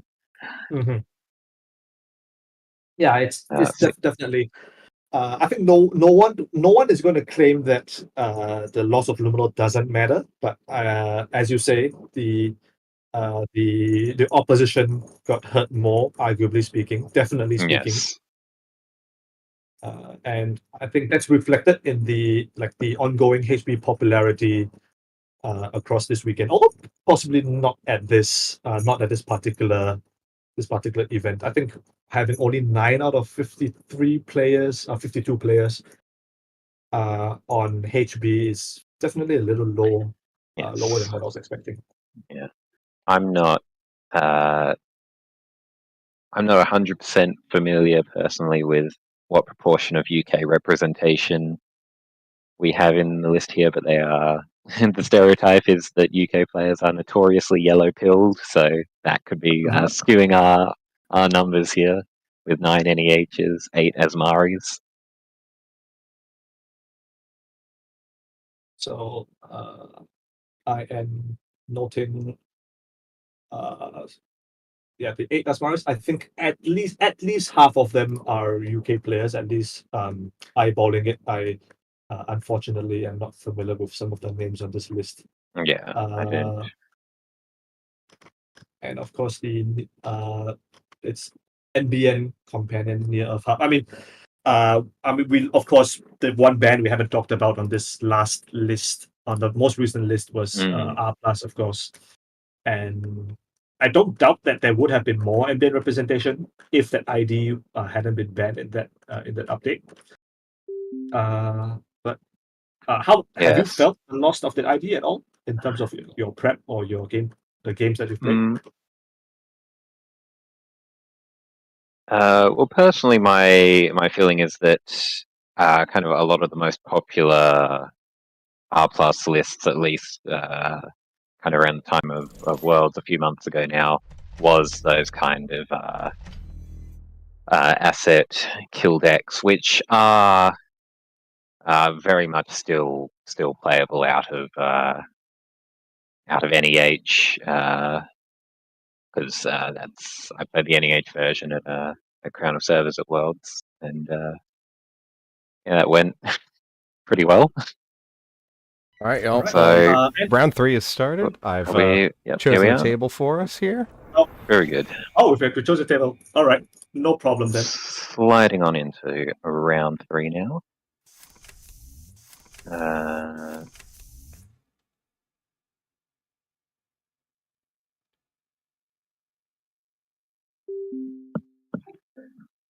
Go Christophus on Outfit versus the King on Hashiko. See an early cookbook and fermenter coming down out of Hashiko. I think that's a very strong signal here for what kind of Hashiko we can expect this to be. Some kind of mulch-like. And I think as the core player, nobody wants to see an early cookbook, turn 1 cookbook, I should say, with a fermenter to boot. That's an extremely strong opening from the King. Got his Hoshiko flip on HQ, seeing a hedge fund, which hasn't quite gotten played yet, so we still know it's in hand. And another gem in server 1 after the turn 1 Rashida. Yes. Strong economic start from the King, but not currently a way to challenge the remote. Yeah, fine. This one is strong though. Out. Yeah. I think this versions of this class act mulch style started first showing up from the King, I believe, at UK Nationals last year, shortly after Worlds, and it did. I want to say it did fairly well. And Cobra Bubbles brought a version of this to the New Year Showdown just a few weeks ago, and placed very well with it too. I believe it was third, I want to say, a third or maybe fourth. Yeah. Definitely making it a cut and getting up there. Definitely up there, yes. Okay. Oh, we see a fermenter pop. We're not horsing around here like we were last game. Oh, that's a pretty nice price. Hitting a steel skin. We've got a light fire, a buzzsaw, and a botulus. Steel skin getting class act draw, by the way. That's value. Yes, pitching your steel skins to an Audrey with class act out. And I'm not sure how much of this you've seen or played, like class act like Largo Buffer Drive Anak, but I tell you, between class act and Buffer Drive, like the bottoming your cards multiple times per turn, that shit is hard, I tell you what. Yeah. And just keeping track of the locations and the order of your cards, and yes, yeah, lots get a of shuffle off. It is tricky, to say the least. Well, taking his time to think about this this price hit. We have chosen the cards to bottom of the steel skin, right? But yeah, Buzzsaw or Botulus, I believe, are the two major considerations. Buzzsaw notoriously not very good against Outfit signature Code Gate Valentale, but yes, Botulus, Botulusing a bunch of face down ice. It is reasonable against Outfit mainstay ice, but you don't know where. Okay, especially with a cookbook out to get through lets you get through a trebuchet, get through. Well, one gets you through a Valentine, but two gets you through with a much nicer economic hit, at least. Yeah, absolutely. And we see Going this on the remote. outermost ice on the Yeah. remote.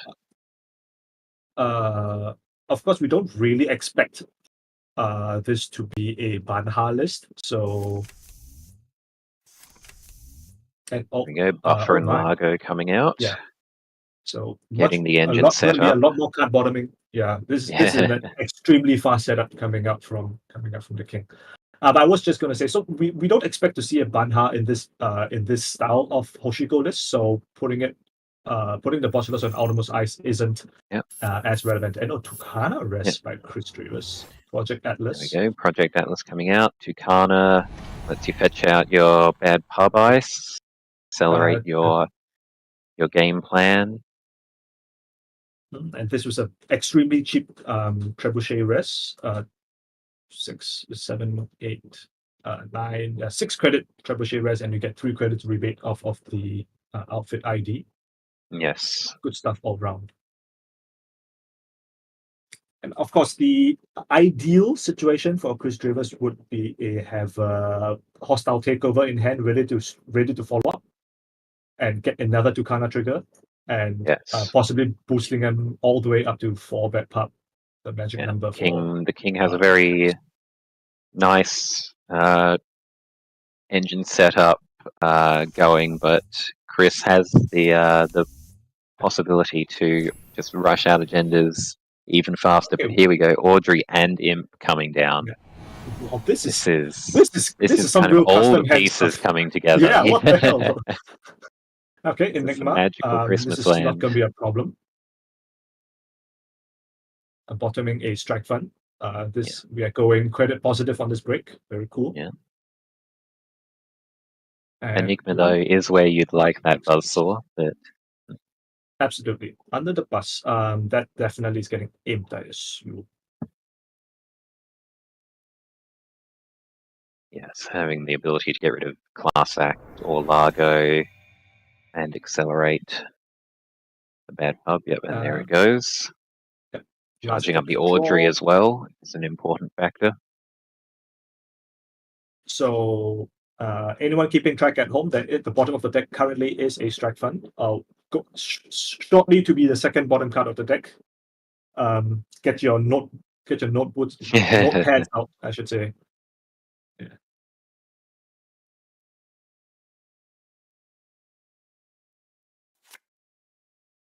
Okay, Chris, not having the instant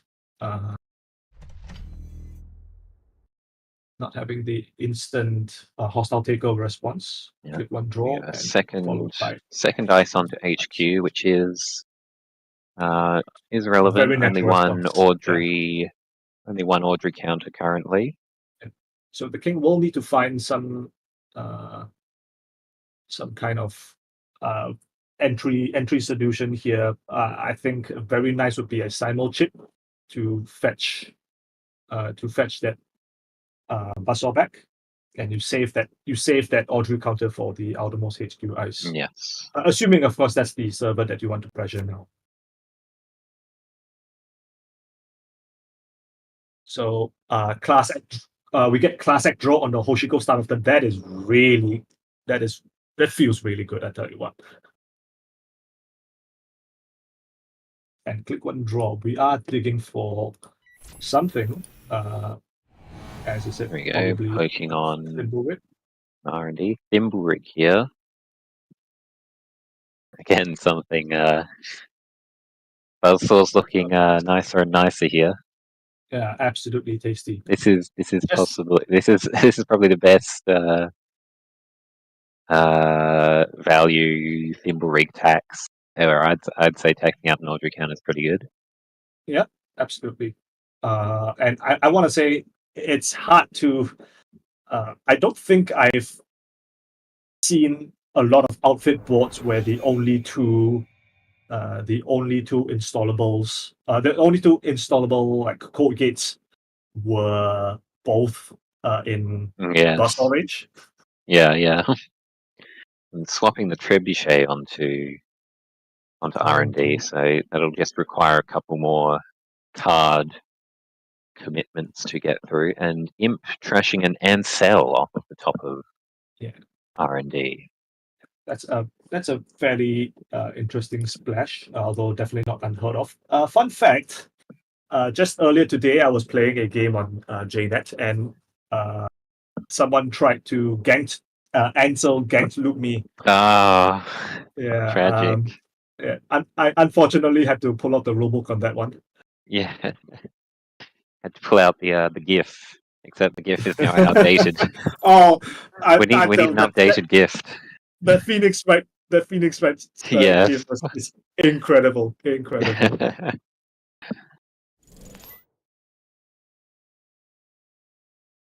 All right, another hedge fund and another ice on R&D, not trusting that single trebuchet to hold up to Audrey, understandably. And we have a Keiko out for the king, so MU problems solved for the time being. Hoshiko class act draw. And I think we are just waiting for this Simon chip to come down, or at least some kind of gear check solution. Twinning coming out. And Paladin. And a Paladin okay, so to go along with that it. is getting the Keiko value for the turn and flipping back. Very good. So Chris does have a little bit of breathing room this turn, not having that HQ pressure. Choosing not to purge though. It's digging here and jamming in the remote. Yeah. So Lago Steelskin. Oh wow, that one's a doozy. That is, yeah. That's some value. So this is going to be getting the off-turn class act trigger. Yeah, draw 3, bottom 1, draw 1. That seems good value from a from a draw engine. Yeah.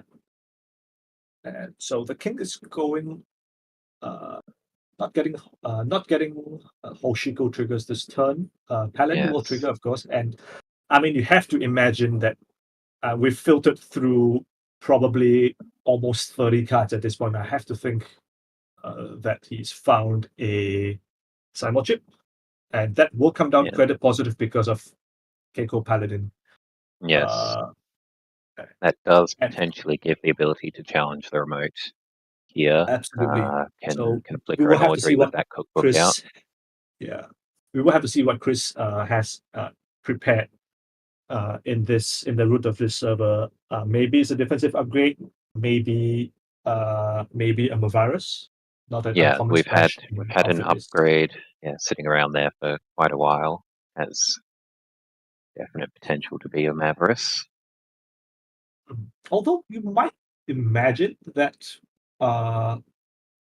if that mystery upgrade hanging out next to the Tucana was a Mav, Chris might have felt tempted to use it on the very first Imp Audrey install run on HQ. So odds of that are a little bit lower. Okay, we go click on price. Oh, there's the Simon chip. And we find the Simon chip.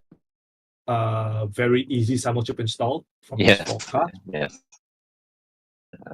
The question is what we're bottoming with the we're bottoming the what was that? Moshing looks Moshing. Like with the bottom. Buffer drive. Yeah. And price moshing Largo Simon chip being the trash. Yeah. And second Simon chip from hand. Okay. We are ready to go. And I expect this to be a remote challenge. Yeah, there we go. Click 3 is run the remote. And do we see a Simon chip pop for Buzzsaw here? Or are we waiting? No, looks like we're just using Audrey, preserving the Simon chip for future use. All right. There we go. My JNet has just caught up. Botulus. This is a Mac. Ooh, that is rude. I suppose this is going to force the chip pop. Force the chip for the magnet, for Yeah. Buzzsaw. And conveniently, that this Botulus Now has fodder. outlived its usefulness. There we go. Using conveniently also the 2 bad publicity. 1 to install Buzzsaw with the 3 discount and 1 to break. Last ice now. And now we do have a Botulus in the heap for the second Simul chip. In the case of any emergency reses. But nope, looks like we're just going through. And no defensive upgrade reses, so we are sweeping the server.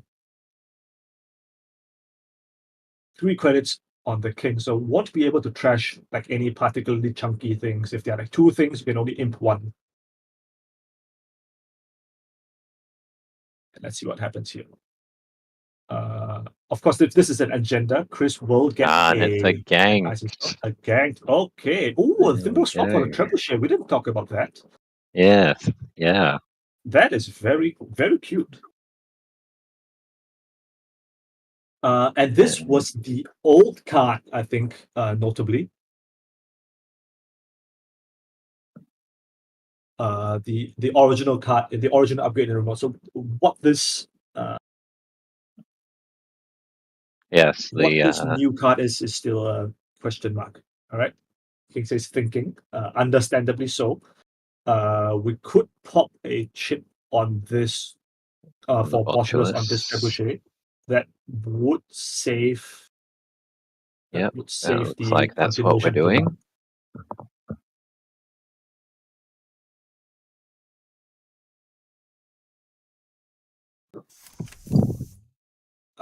Okay, so the question is, right? We double break. Do you access the Tucana or the next card first? Yeah, like what happens if this is another gang, you know? Yeah. Yes, I think this is the correct order to get yourself an Audrey counter in case that is another. I guess importantly, if you imp this, okay, you imp this. Okay, that is a Rashida. It's not an agenda. Okay, I think this is like the worst case scenario for Chris because I think he definitely would have wanted to get another ice on the board. I mean, with this buster finally getting installed, yes, it seems like Chris has had potentially a bit of difficulty drawing the agenda that they are looking for because it's been a few turns now of just not installing being able to ice, score anything out. Yes. Yeah, definitely it would have wanted this this Rashida to fire. And I guess the best card to play right now would be and funnily enough a Trojan horse, and you don't normally say this against mulch decks, right? But the king has gone to all this effort to double Simul chip and get the buzzsaw back and under the bus on the under Lago, the bus. I think very heads up play. You don't often see this happening, and this, of course, is the second Lago, so the king will need to find a third in order to continue the value train. But so this does mean that if the king has access to more imp counters, either by installing a second one or some other method, centrals are quite soft this turn, given that there's Thimblerig and Enigma on R&D HQ. Not to mention that the twin is just sitting there. We just got it installed last turn. But it's good to go now. Okay, we are going clickless strike fund trash. Clickless strike fund, trashing it to Audrey. Install, very good. No longer scared trebuchets. New Largo ready to go. Oh, but not charging centrals. Okay. Some moneying up a little bit here. That's and credit is kind of interesting to me considering how Malt likes to have cards in hand to charge Audrey. Would have expected more draw. Chris still drawing. Definitely not in happy promo. about the Yeah. third Lago coming down instantly, for sure. But okay, Botulus trash. We'll get a class act draw this turn. Yeah, Man, that's okay. the power Honestly, of that. this Lago class act thing is like Yeah, it's been going. low-key way too good. Yeah, It's kind of been cool. going wild. It's kinda cool. Notably, Thimberg has gone back on server 1. This is currently a free server to run because of Basor bad pub. So Chris definitely needs to have some trick to pull. Yeah, if If you this want. is another Tucana and an agenda potentially being willing to be given away, that has potential to get your fourth bad pub or your red cats. Yeah. I mean, speaking of agendas, there's only 2 agenda points in score areas right now, and Yes. 24 cards in R&D. That is getting a little bit spooky, especially with this twinning looming down. Of course, the king will need to decide. There's the There's third our last chip. Simul chip. Yeah, and just going in And on third mode.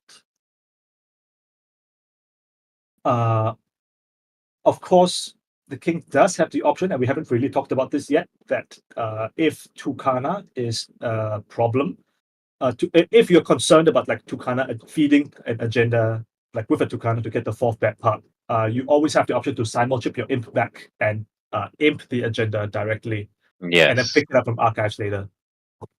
If that's the kind of thing that you want to yes, play around. because the Tucana does need to be pre-resed, so King knows what order to. I mean, if of course one of the system update 21 cards that will be leaving us with elevation releases. Here we go. I mean, it's an interesting consideration. Yeah, Yeah, here we go. no, No res. just a breach, no res. So no pop of the chip. So there are Tucana plays to be made. I suppose if Tucana was res, the king would have a window to chip him. And a Tucana is accessed, but And it's another ganked. I feel like if you're Chris, you just pop this now. I think you don't want to give an Audrey counter. Yes. You know? But okay, declines to use ganked. I suppose the king might not want to spend real credits on this, given that he's on only 7. So it's interesting. 2 ganked in the list is also. And also, trashing your own ganked denies king the opportunity to trash it as well. Mm-hmm. -1 Audrey counter. Yeah. Of course, I think he would have preferred to use an imp counter to get rid of the ganks, but such is life. He declined the option to chip it in pre-breach, and with no actions on the copy, it's just straight in. It's an interesting question though. Mount tangent, on a scale of Kakugo to Trickshot, how much are you going to miss imp when it rotates?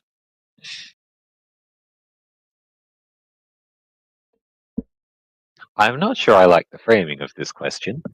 You're implying I'm a trick shot enjoyer. Are you not a trick shot? Slander on my character. You didn't play Shaper at Vault. Okay, fine. You've gone up a little bit in my estimation today, Six. Look, I feel like at least 2 tournaments we've had, the discussion of like, I feel like I was too cool for trick shot, and possibly I shouldn't have thought that. Fair enough. So trick shot is on the Kakugo level for you. I assume that's what you're saying. Well, the truth is, I never played in the meta where Kakugo was the worst, like in its worst position with potatoes and everything. But even then, I'm not sure I'd say Trickshot is as bad as Kakugo. Fair But to answer the original question, I quite like Imp. It's it is something of an OG card, and it does enable some pretty unique effects, especially with freedom going as well. That gets rid of a lot of our options for trashing things, which are usually non-trashables. Yeah. I see TMKF Netrunner 0% going to miss Imp in the chat. Of course, the re-education player would say that. Yeah. Yeah. Speaking of which, we see another Imp installed, and the King going back to running HQ. Of course, Charging it back on we've HQ. already noted the doesn't really do anything on this board state, and Twinning we locked have and loaded. Popping this twinning counters. You, The 3 cards. Crimson Grid. Okay. so we can clear out both HQ and if we still want. have a look at R&D if we like. Crisium Border border control. I imagine he wants to imp this. Yes, that would be a juicy imp target. And there it goes. And Trojan Horse. And Trojan Horse, yes. We There were was a Trojan Horse mentioning that one earlier. Of course, nowhere near as good now, given the third time chip has already been found. Yes. Right, so if used, still 2 twinning counters. We can run R&D if we want. 1 unknown in HQ. If the King was interested in sweeping, he could do that. I don't necessarily see a reason to, though. Yes, I think after these last few turns, it's reasonable for King to think that HQ is pretty dry. Yeah, absolutely. There is a jam in Sub 1 with a third ice covering. This was over installing the magnet. Okay. But okay. Not choosing to challenge this remote push, just going R&D, getting the R&D lockdown. Trebuchet, Nautilus deals with that quite easily. And no res on the other ice. Yeah. And yep, 2 additional cards of the twinning. No action. And red cap. First red cap. Yeah, it is. And Rashida. Red cap is the second card, and Rashida the third. So 1 unknown on the top of the deck. Audrey up to 6 counters. Imagine Chris is thinking about purging at some point. Yes, this is about to say. Yeah. And I think it's a little interesting that that Chris has had multiple opportunities to rest Central's eyes, but declined to do so. Either in the face of the Audrey or the fact that possibly that these eyes isn't giving bad publicity on rest. Yes, I think at this point, ice is having generally probably very little effect on actually preventing the accesses. It's just the fact that on that 4th bed pub and another Atlas snuck through in the remote. Okay, so we still have a game here. Definitely. So top of R&D is fresh. The King does know 3 of the 4 cards in HU. What are they, by the way? We know Crimson Grid. There was Trojan Horse. And 1 unknown off the top of the deck.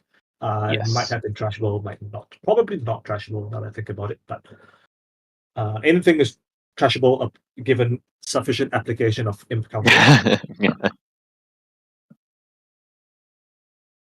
Yeah, so already fresh, which probably leads me to believe that he would prefer to spend this incoming twinning counter on an R&D run rather than HQ.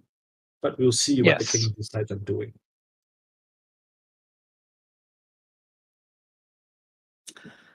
Plunderbird saying Lago buffer drive feels so dishonorable. I don't know. I don't know if that's the word I would use to describe this combination, but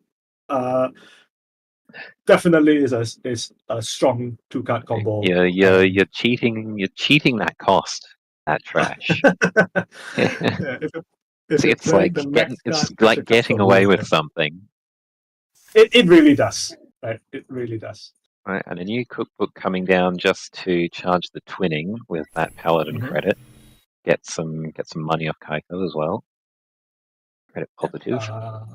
Yeah, up to 11 credits on this on the runner side now. So I mean, we are a definite far cry away from like the early game with which outfit excels at generating credit leads very early on. But now we are approaching turn. This is what, turn 11. Turn 11. Yes. And the double access on R&D, locking the deck once again. Yeah, it's going to be I believe hard for thinking that. about- yeah. Oh, we Going to be imp hard the for that. trebuchet. Yes, an imp counter used on a trebuchet and spin doctor trash, meaning the top of Yeah. R&D is once again fresh, letting King We dig can even just deeper. run back. Yeah. Yeah. Revolver breaks this for bad pub. Not all the bad pub. We actually have to spend a credit. And now it's a single access. Yeah, I was just Oh, saying actually. that makes the Trojan horse a lot more painful to use at this point in the game. Yeah, absolutely.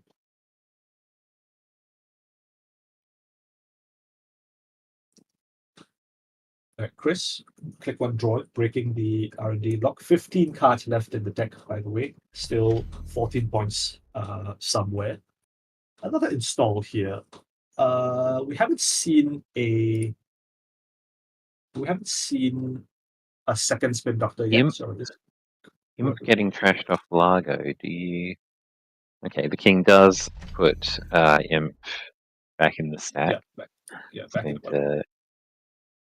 I suppose, given the fact that the main way you're getting your imp out of the bin is with Simulchip, and you have an imp out already. Yes. You might as well leave it. Might as well put it back. It yes. I hope everyone's keeping track of the bottom of the deck, by the way. Yes, you will be quizzed on the contents of what's left in R&D at the end of this at the end of this game. Yeah. I mean, I say that I wonder if like the strike fund that we talked about all the way when we first started talking about it is. I wonder where it is now. Honestly speaking, border control. First question. On the remote. Chris going down to 2 credits. That is not good. That's probably indicating that this. No, there are no Rashidas left. So. So I mean, it could be a second spin doctor. That's fairly likely. We've only seen the one so far. Thimble Rig swapping Trebuchet into another gang is a potential play as well, but at this board state, not the end of the world. Swapping in a face down, and there it is. It is Spin Doctor.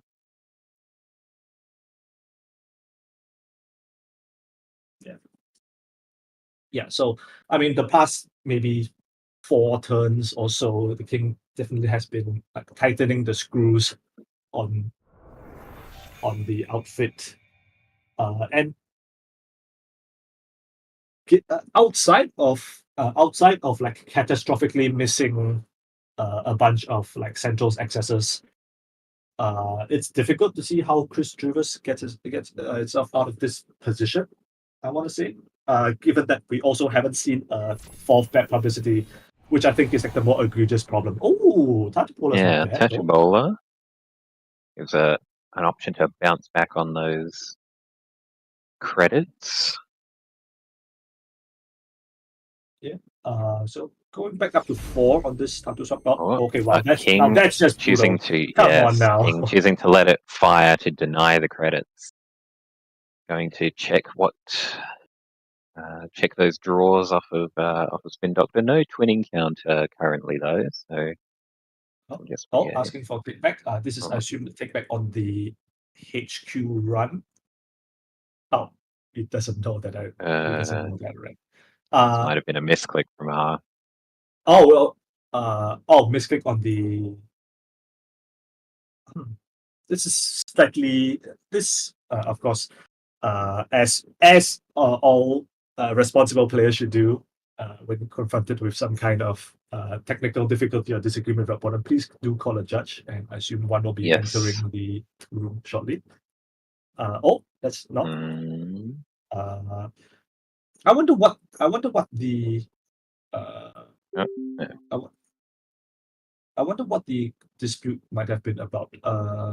It's possible that the king was okay to let Chris have the Tatu Bola trigger go off. 10 minutes in a round. So yeah, there we go. 35 minutes down. It'll be 5 minutes for everybody else. Of course, given that the king has been granted a 5-minute extension due to his oracle status, I do believe he's being oracled by Xiat today. Very nice fellow, and yes. placed Thank you to Jart well. for volunteering the time. Yeah. There we go. And above the law from the single NHQ. Still haven't triggered twinning this turn, I don't believe. No. No. I don't think there are many installables left in the deck. Notably Cleaver. I assume that this deck does have a Fractal. Trojan Horse is the access. Do we imp this? Yep. Yes. Imps All it right. out, gets the Audrey counter. So what the downside of that is, of course, no twinning charge this turn. But I suspect that just given enough single accesses, the king might be able to pull this out in short order. Chris Rivers on 0 credits now in an extremely rough position. Yes, there were 2 big fails. Yeah, 1 2 big fail yes. spun back, I believe. And there are no others in the bin, so they were possibly looking for that to bounce back. But seems I like think in some rough draws. Any kind of comeback for the Corp in this game is definitely going to have to start with too big to fail. But unfortunately, it looks like Chris hasn't drawn any of them since the spin shuffle.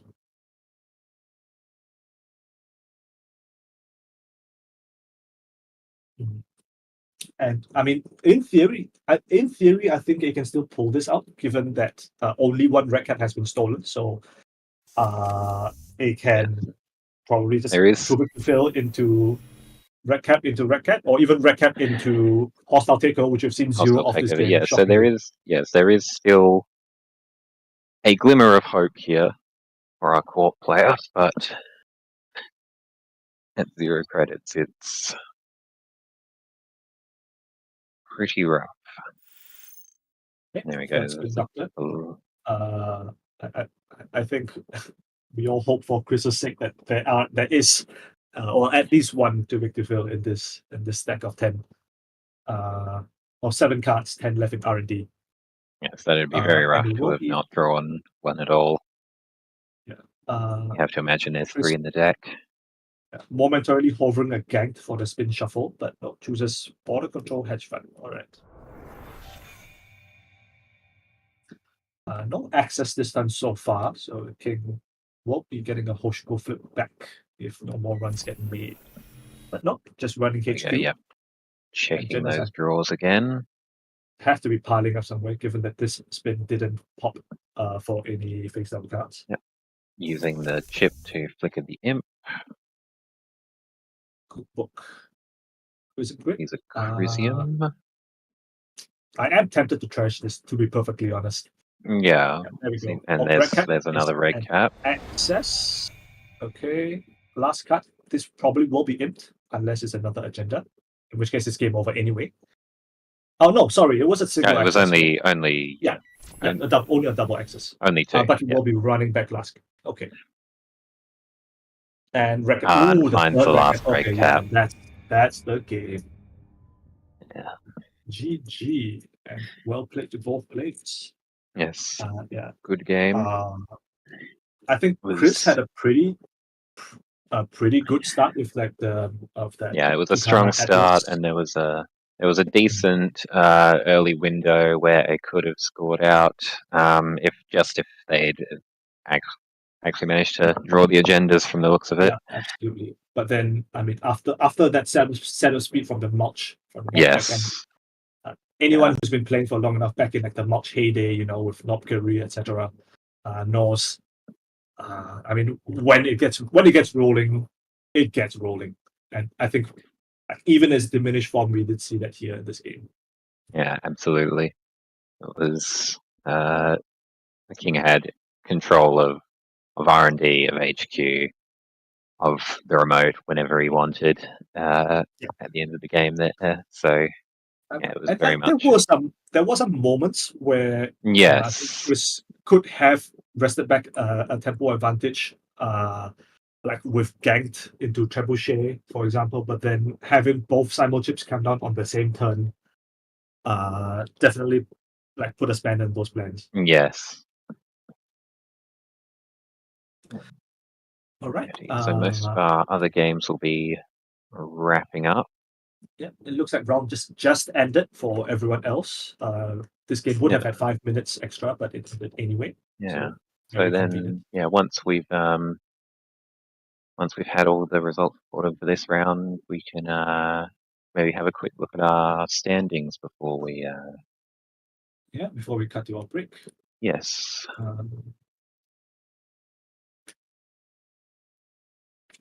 So this was table 2, our one of the top tables for this round, and looks like most of our results, but not all of them. Yeah, still have a couple of games going, I do believe.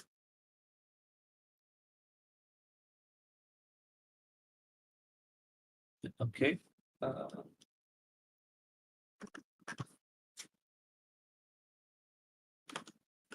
right.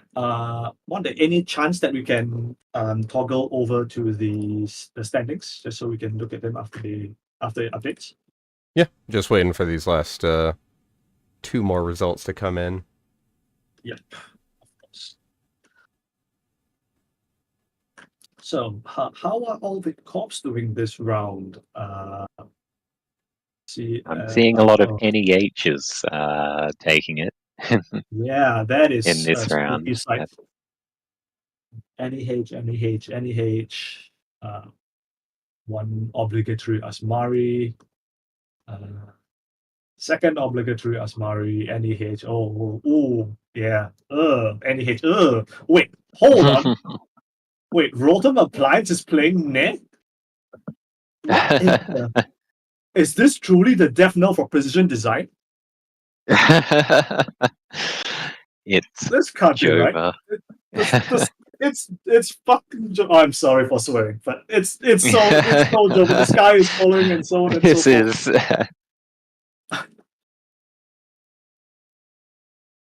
That's how you know PD was the real victim. Yeah, PD was the real victim of the Luminor ban. Confirmed. Damn! Wow, that is shocking. When even one of the great PD stalwarts, Rotom Appliance.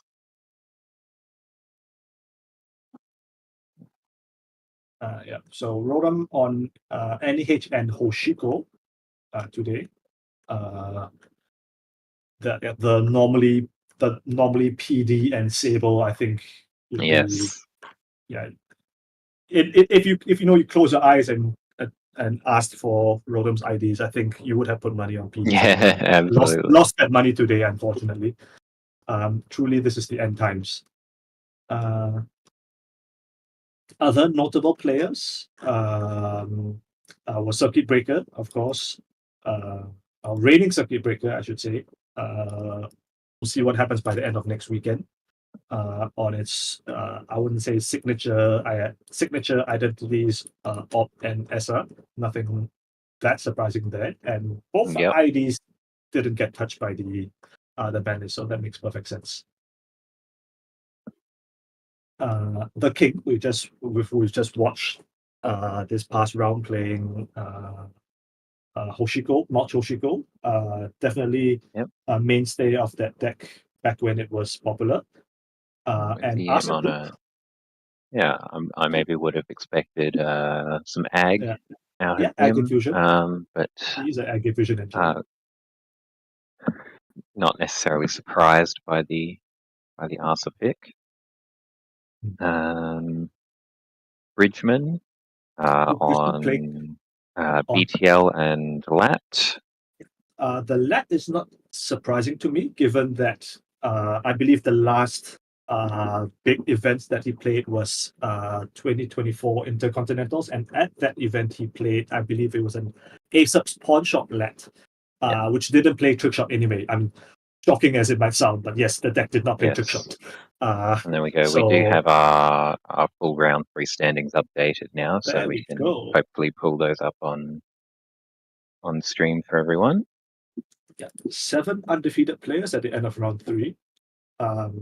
Congratulations so far to Bridgman, Zone, King, Heart of Lavender, Trap, LP, Tollerville, and yeah, so those 7. I think a reasonably healthy split of identities here. Triple op, maybe surprising somewhere else, but given the op's popularity at this particular event, It's quite it makes sense. Ob being our most popular ID with 11. It's about Yeah. It's a reasonable performance rate so far. Yeah. And then yeah, as we said, healthy mix of factions. I want to say club side at least.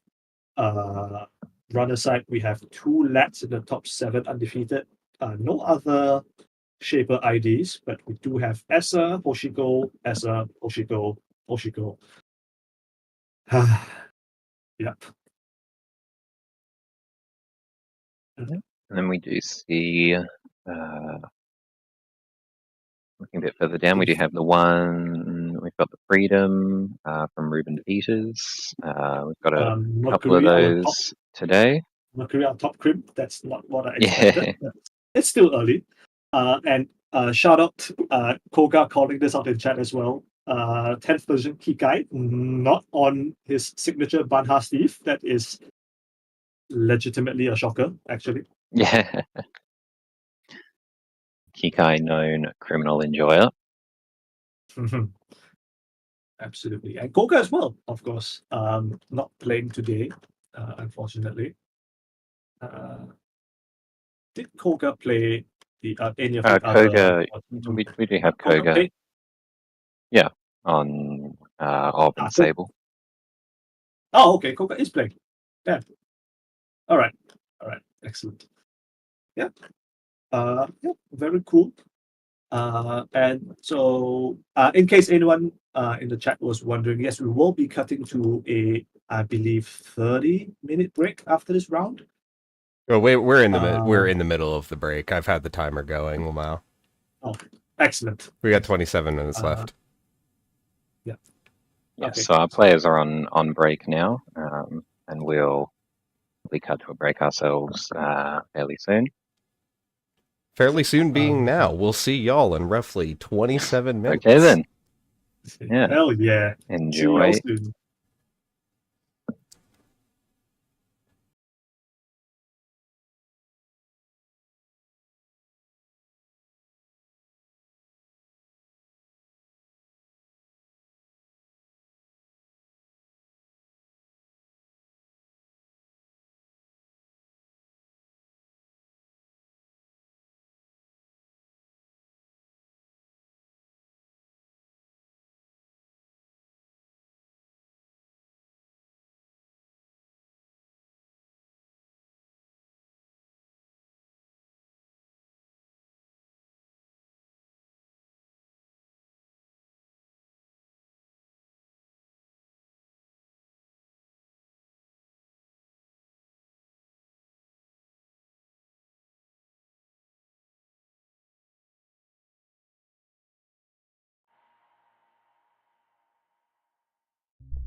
controlling the masses.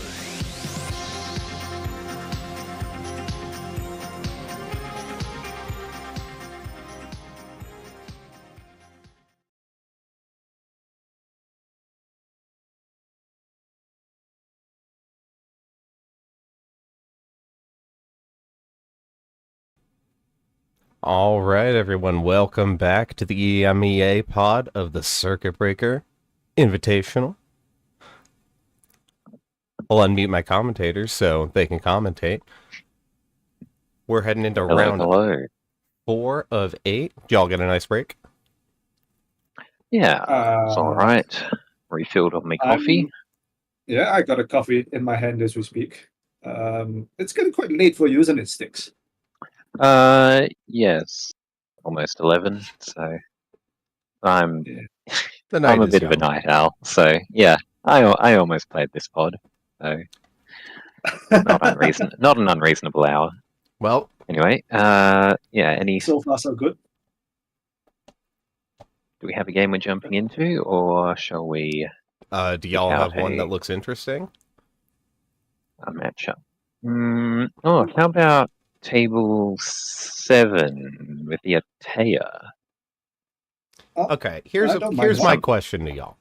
Can you, Hmm. on your pairing screen in Cobra, can you Yeah. see the decks that people are playing? Not the decks, but the Yes. IDs. Or the IDs, I mean? Yeah, I did. Okay. Yeah. Yeah. If you'll direct your attention to where I do not have that ability. Okay. Interesting.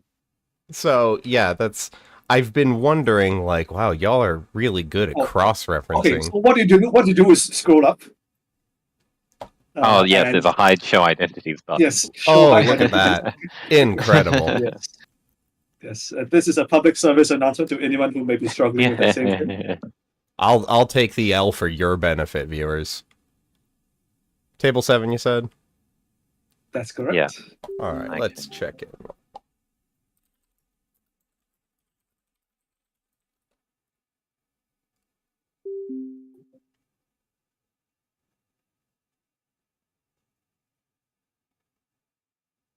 All right. Let's pull on back here, and we have got, as promised, Achea and Freedom Kumal.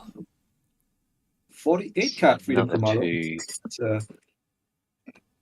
I would say a Another moderate two lack of fresh discipline IDs. among our players. Yeah. Not an egregious it's lack a of discipline, little- just a moderate one. It's just a little bit of extra spice. Yes. Look, I'm always of the opinion that, 3 raindrops, they're basically free. Okay. I guess. Are we? What else is like a free click? Right, that might be a post hoc justification, but still. Okay. I mean, if we want to say raindrops is basically free, I want to hear your thoughts on Concerto.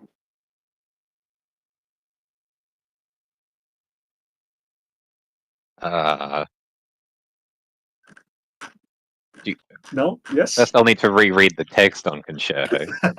You don't remember Concerto? Do you actually do you draw the card that you reveal off of it? You Yes. do. Yeah, nah. Nah, yeah. Okay. Yeah, nah. Good enough for me. All right. Looks like we're getting into turn 1. Well, this is like the most un-Atea turn 1 I've ever seen. Hedge, Ice Hedge Fund on central servers. The classic Ice Baby. I played 2013 Netrunner. I expect that as an Atea player, you're not like entirely happy with that, but it is what it is, especially with a deck that can output as much central pressure as Freedom can, especially in the early third. Yeah, it's reasonable to want to deny the Freedom value, but double ice. And Maybe giving up a bit of tempo. Lago Shelter out of Freedom. We saw this last round of the whole sheet gold. This is slightly different. I don't recall if I do think the Freedom decks that came out of Worlds from Montel Bost and friends did have a Lago. Did have Lago with them, and that's the first hit on the Lago, the buffer drive. You hate to see Okay. that. And then I think the spin immediately, digging for some action perhaps. Okay, icing up server 2. Nice. And I imagine that Ruben Peters will be wanting to challenge the spin doctor sooner rather than later, considering it's a free trash, and Yeah. there are no other Absolutely. ally servers to push anyway. And I think that this is a pretty, turn one buffer drive hit notwithstanding, like an early Lago is pretty decent in this matchup, considering as a tier you want to be using your ID turn on turn, and that necessitates installing stuff in the roots of servers.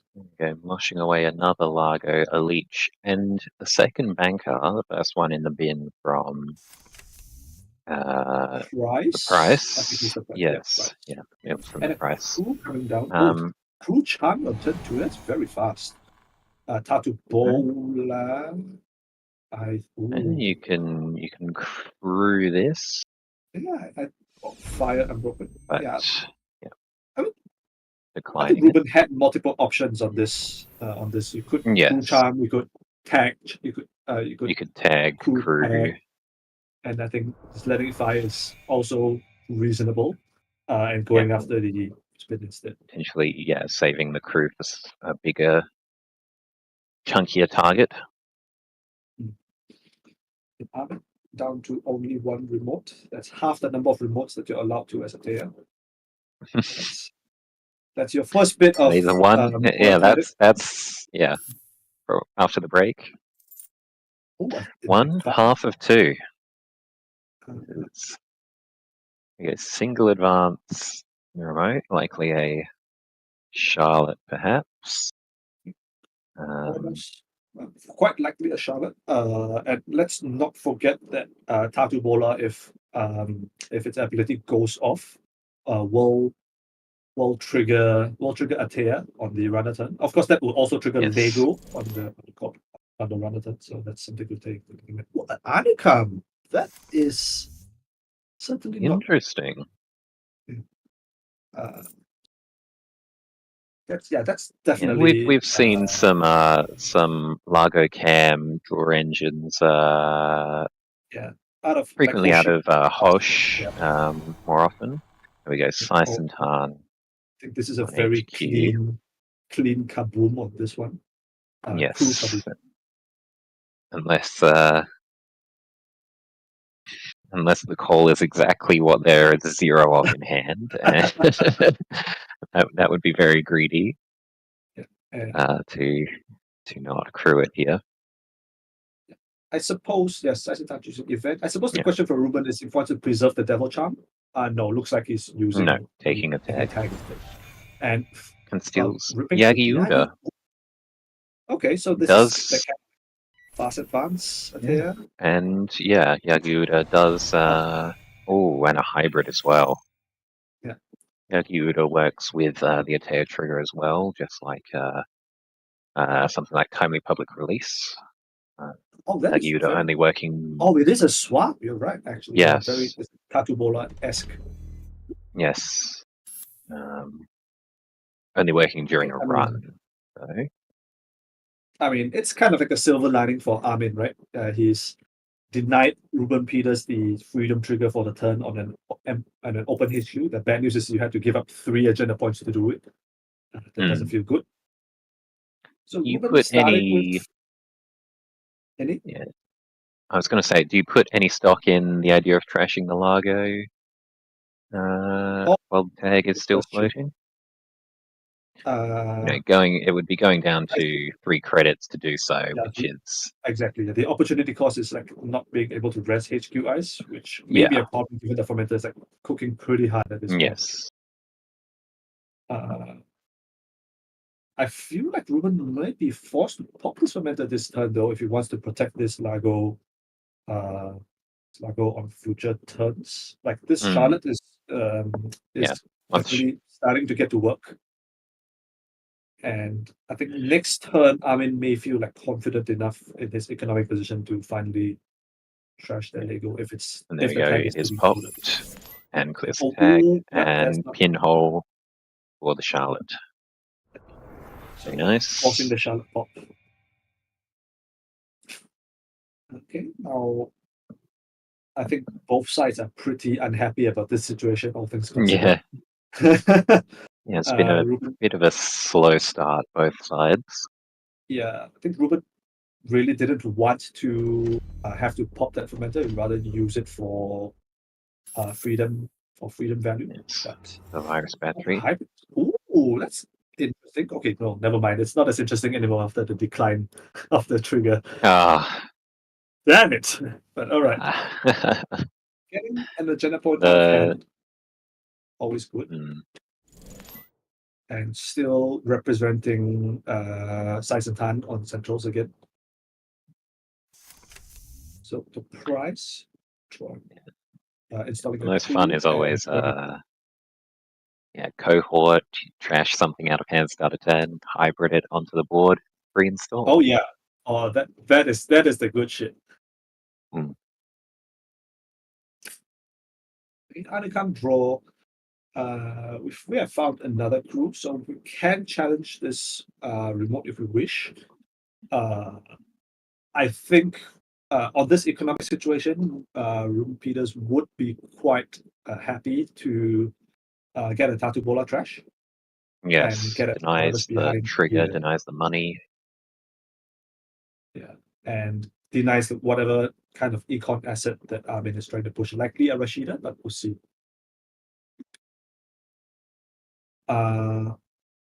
Worth shouting out actually.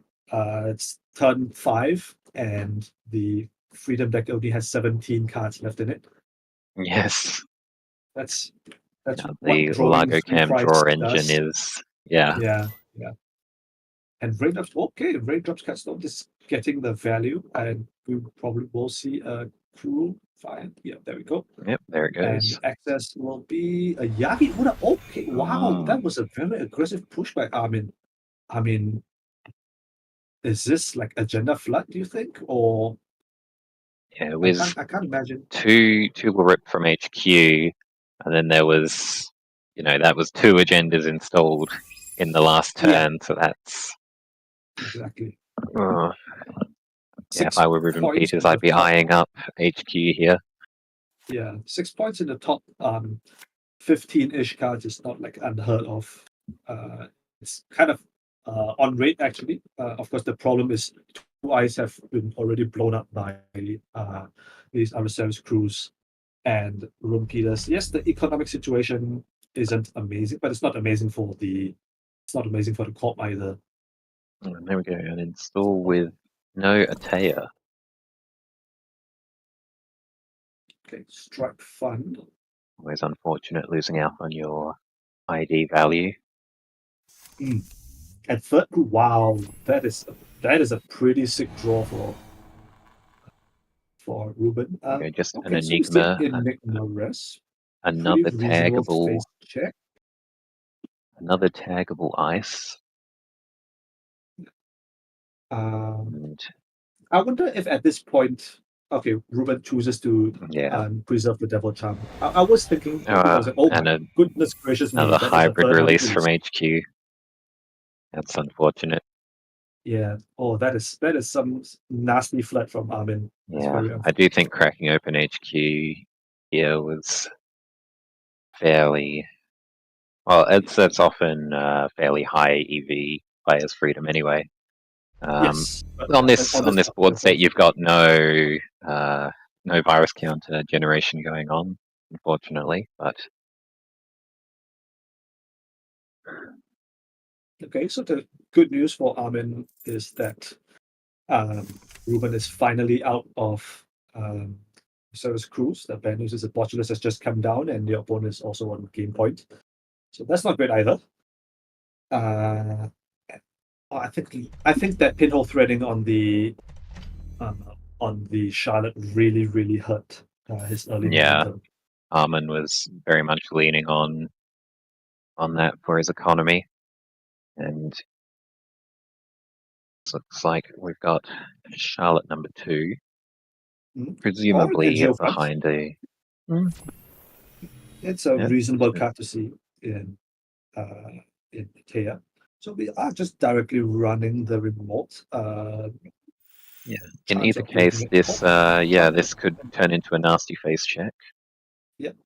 I think this is never lethal. I Yeah. don't think, Yeah, with because of the Anacarm. Anikam. Yeah. Unless it's the hand is all hardware and hardware gets named. But shocking to hear in an Anikam deck, but yeah. So what was the Pinhole, Devil Charm, and Devil Charm, Double Audrey? 2 Audreys. So, well, still alive. Armin is still alive, but again, pretty precarious economic position. And almost certainly this Eyes on HQ can't be risked, and Audacity is the access, and That's it's a free trash. For freedom. Fight twice this game already. Thinning out HQ a bit. Or Second sees access. another Audacity. Okay, so really leaning into the fast advance is Ataya build. I mean, installing with no trigger, Ataya trigger, and advance Audacity and longevity. Oh, okay, Longevity serum. that is quite welcome actually, given the shabby state of affairs in Centrals. And this means that he will be given a turnoff from Rune Peters relentlessly beating up on HQ. Of course, in the absence of anything better to do, he might pivot to R&D instead. Yeah, shuffling back 2 Audacities and 1 unseen card. So not getting back. I was considering likely some Charlottes to kickstart the economy again, but might have been even more flooded than needed to shuffle back. And there he goes. An agenda at least. And no action on the second card. So that's 2 Audacities trashed in. 2 Audacities trash, 1 Audacity used, and 2 shuffle back in 2 turns. That is a alarmingly audacious amount. Okay.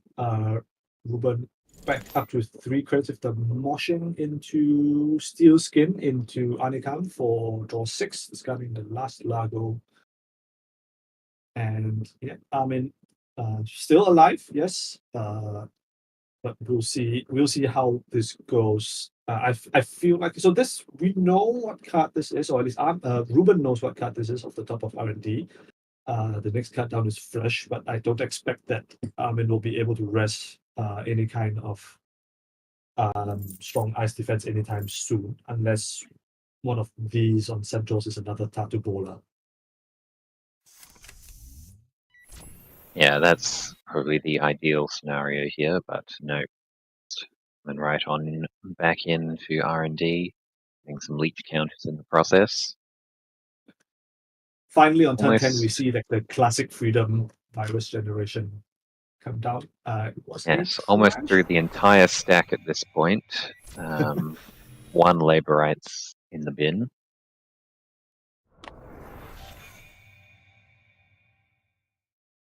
So the top of army again, no trash in that, but it is a known card now, and I think Ruben Peters now has full information, except for, of course, the identity of whatever ice that's already been installed. Yes, the first access being an Enigma thrashed off the top. And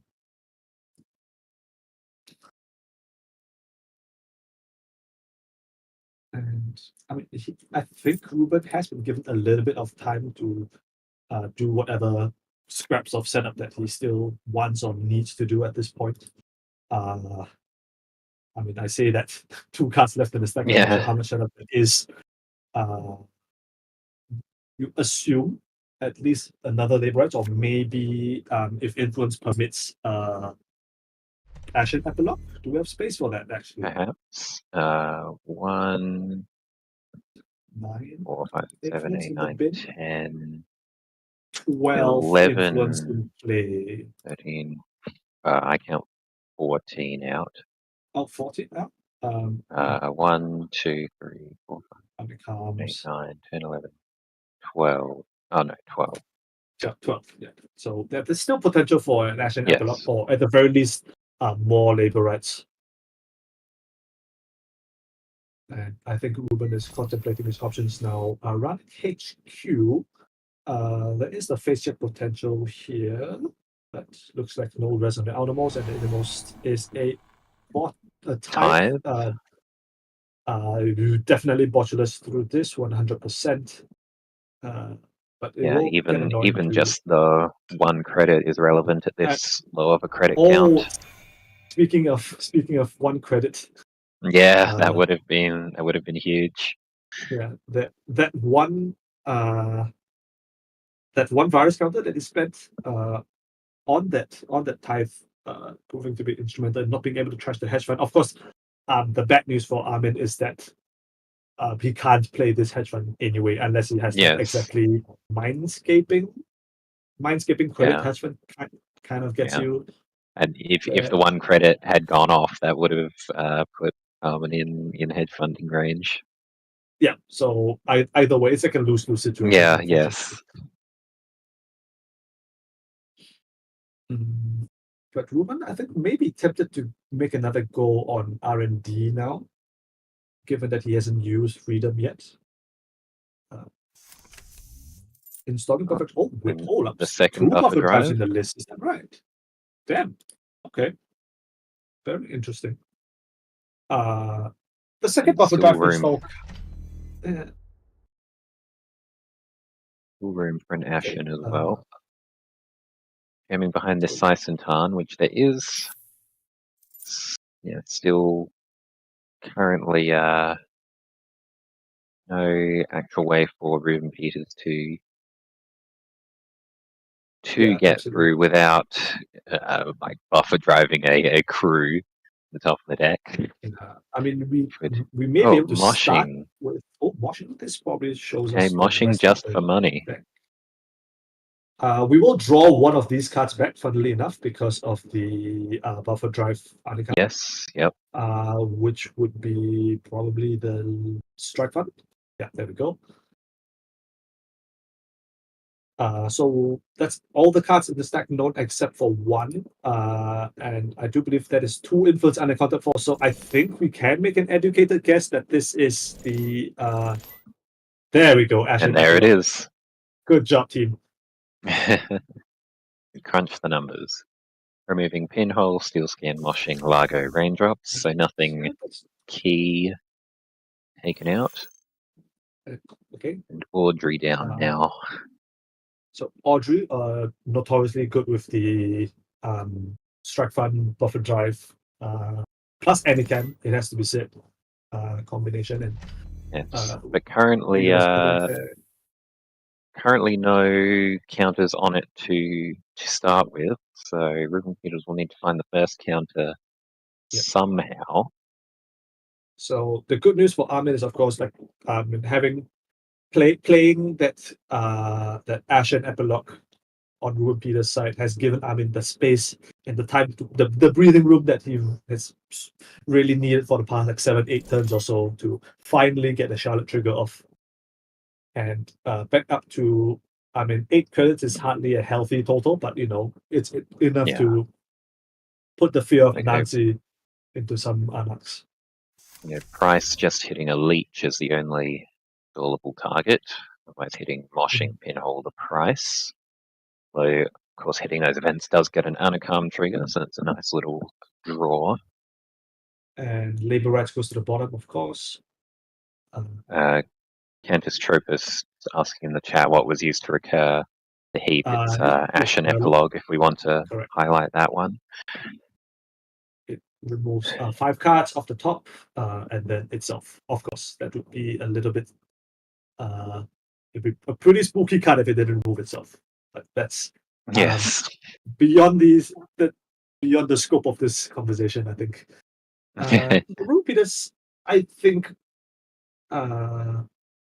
has had the upper hand for most of this game, but I think we'll need to pump the brakes a little bit to find some way of getting more server ingress, given that, I mean, as we've talked about, it has the ability to Yes. get And access then we to got a servers now. Botulus going onto the remote, which it is somewhat unfortunate that it is Charlotte in there, because Charlotte can always be popped to deny the trash after potentially That's very investing true. 3 virus counters, but you're always wanting to have your Charlotte sitting on top of a Lacosta grid if possible, so that's always a juicy Absolutely. trash target as well. Speaking of trash target, this second spin doctor finally coming down. I'm in up to 12 credits now after the Charlotte fire. That's good news for him, and Ruben still on 0. I expect that Ruben will be on 0 for or close to it for quite some time now, barring any like extended strike fund shenanigans. These freedom Quite decks are likely. not known for high credit totals. Charlotte advance. So this is a very straightforward spin pop if Ruben feels like running server 6. We'll see if he feels the need to do so. I'm in up to 16 credits. Double Anansi range.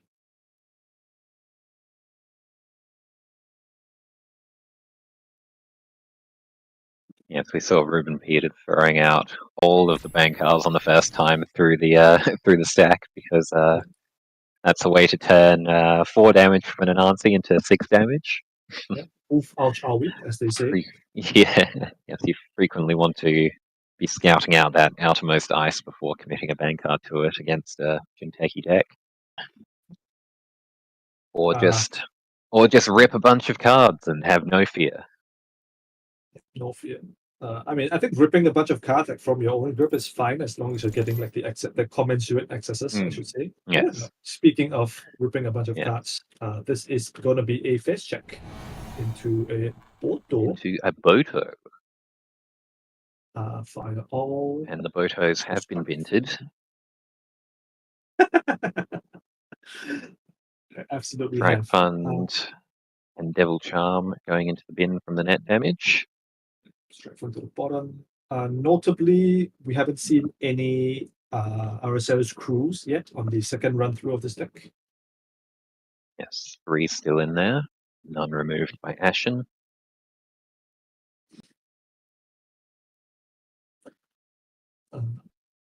And we will be resolving. Oh, so Amit chose not to trash any cards. This means that that might raindrops give will a be hint getting an as bonus to counter.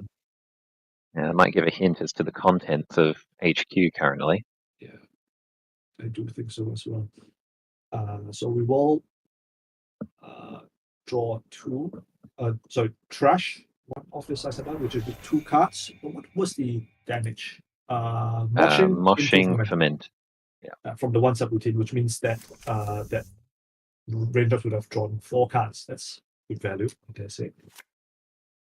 And finally, it looks like Ruben Peters will have the opportunity to use the Devil Charm that's been saving since literally turn 1 the game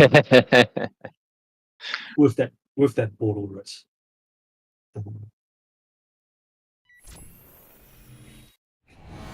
there we go. Another HQ run. Saisen Tan is the res here. Are we using this Devil Charm? Perhaps not.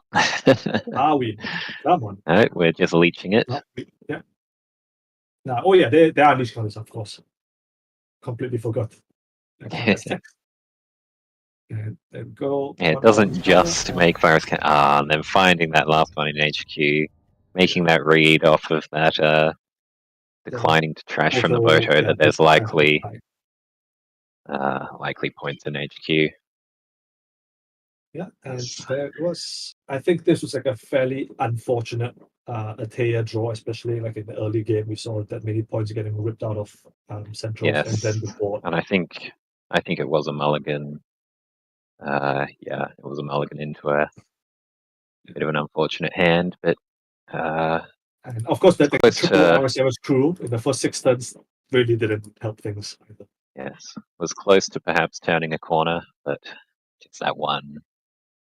It was at the point where one access could do it, and that's what happened. Yep.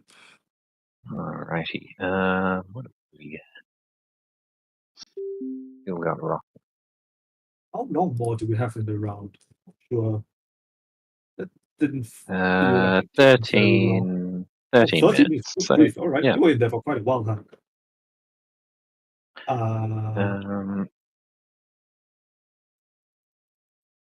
We could have a look at another one of these obs, perhaps. I think Jonald has an ob.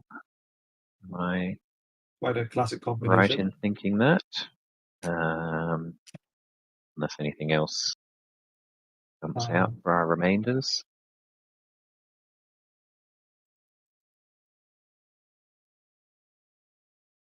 Let's just check out Yeah. here.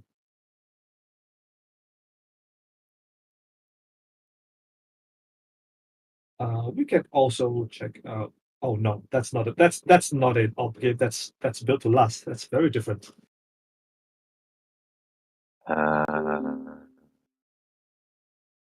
How about the Isawak? I already checked with them. Okay. Yeah.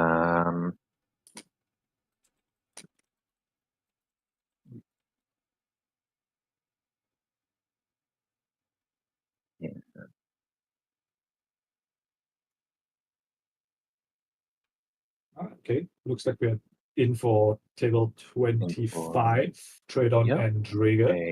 This looks like a fairly advanced game state. I mean, we are quite late in the round. Asa group against Kit, and that's an interesting influence spend from the Kit, a scrubber, not wanting to pay one more influence for the missed wards. But we see another influence spend in the Hermes here. Hermes Kit definitely not unheard of, but not the most common of console choices either. I was a bit of a fan of Hermes in this style of kit. Mm-hmm. But the scrubber as well, though, which is interesting influence spend. Kit, of course, That's only 10 influence. The budget response, I suspect. That's the kit. That's the Kit 10 influence coming to play, I suspect. But I think both players are in a little bit of a econ situation at the moment. It's of course fairly late game. Trade on with a double advance card in the remote and on 4 points. So this is strongly representing an Ikawa project. So I imagine that we won't see any more reses this turn. Drager getting Steve Cambridge value, 7 cards in HQ, just needs to touch one more agenda with Ikawa resources. And Architect there it is, an ADT out of hand. Yeah. I wonder how many there were in hand at the end. There's 5. Yes, we did see that spin Dr. Rez trying to pad it out a bit. Mm-hmm. I mean, of course, the unfortunate reality is that with RD as thin as it is, drawing to Spin Doctor may not help matters. Yes. Is the problem. And with 2 advancements in the remote, it seemed like that was the that was going to be it was the last time in the game. Yes. And Tradon probably did the math, and of course calculating the ablative barrier being credit perfect to rest and still keep for advancement.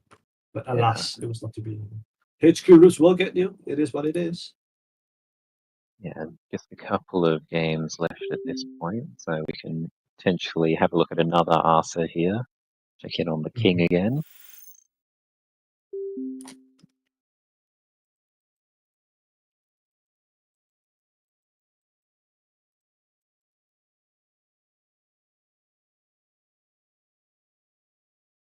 And as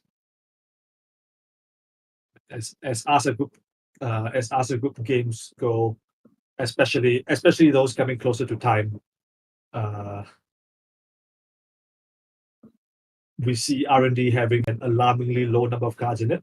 Yes. Uh, We 10 do see cards here in this case. two rather interesting score areas, I must say. Yeah, this is fairly unique, I think, in the history of of HB versus Anak. It's very rare to see double Ikawa project in the runner score area, and project with Yeah, two project victories both with a counter on it. each with a counter. Yes, that those Vitruvius counters open up so many lines as Oh, Arthur. absolutely. It's I mean, casting my eye over, there are 3 fully operationals in archives ready to pick up. And Ice R&D, okay, interesting. And speak of the devil. Vitruvius, yeah, picking up the flop.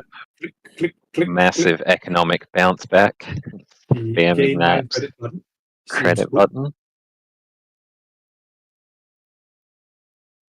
Okay, so we haven't really talked about this this Hoshiko board. Looks like a fairly standard rack breaker suite, but with a twist here actually, alarm clock. Alarm clock, and there's a couple of spicy includes in the bin as well. There's a Friday chip hanging out in there.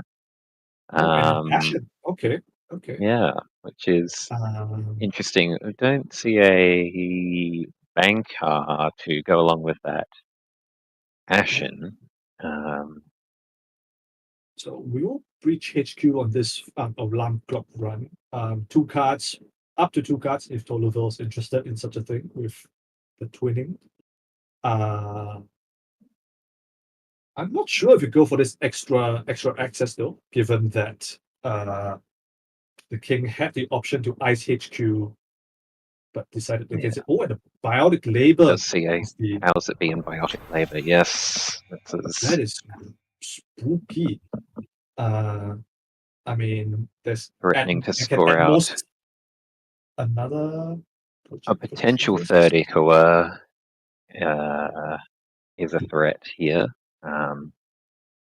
Yes. Okay, so we do know server 5 is a wage workers with the res and deres from just as we entered the lobby. About server 2, I don't know if we know what's in server 2, and of course it does have the option to go something like res wage workers advanced 3 times, biotic advanced twice, something like that. And if we're feeling particularly spicy, we can even go biotic, Vitruvius biotic, install advanced 5 times. That's off the top of my head 13 credits, not counting the wage workers rest, so that's 15 credits, so a little bit short, even if a cohort guidance. Yes, even with cohort trash, cohort also potentially being another advancement counter if necessary. One face down in archives currently.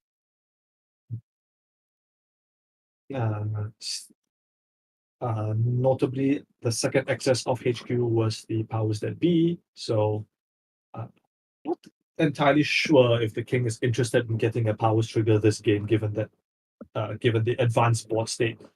But if there are no more Ikawas in sight, there may not even be a third Ikawa. Who knows, right? Yes. He that's may be very much forced an to if question. And who knows what these sickles have replaced the the luminal transubstantiation with, to be perfectly honest. Yeah. Yes, very correctly pointing out in the chat, we are missing 1 credit for Ikawa. Yes, we can play a third operation for wage workers operation value. The unfortunate part is that all 3 fully ops are already in the bin, and we can't use the Vitruvius counter for it. So it would need to be something like a hedge fund. Oh, we are checking server 2.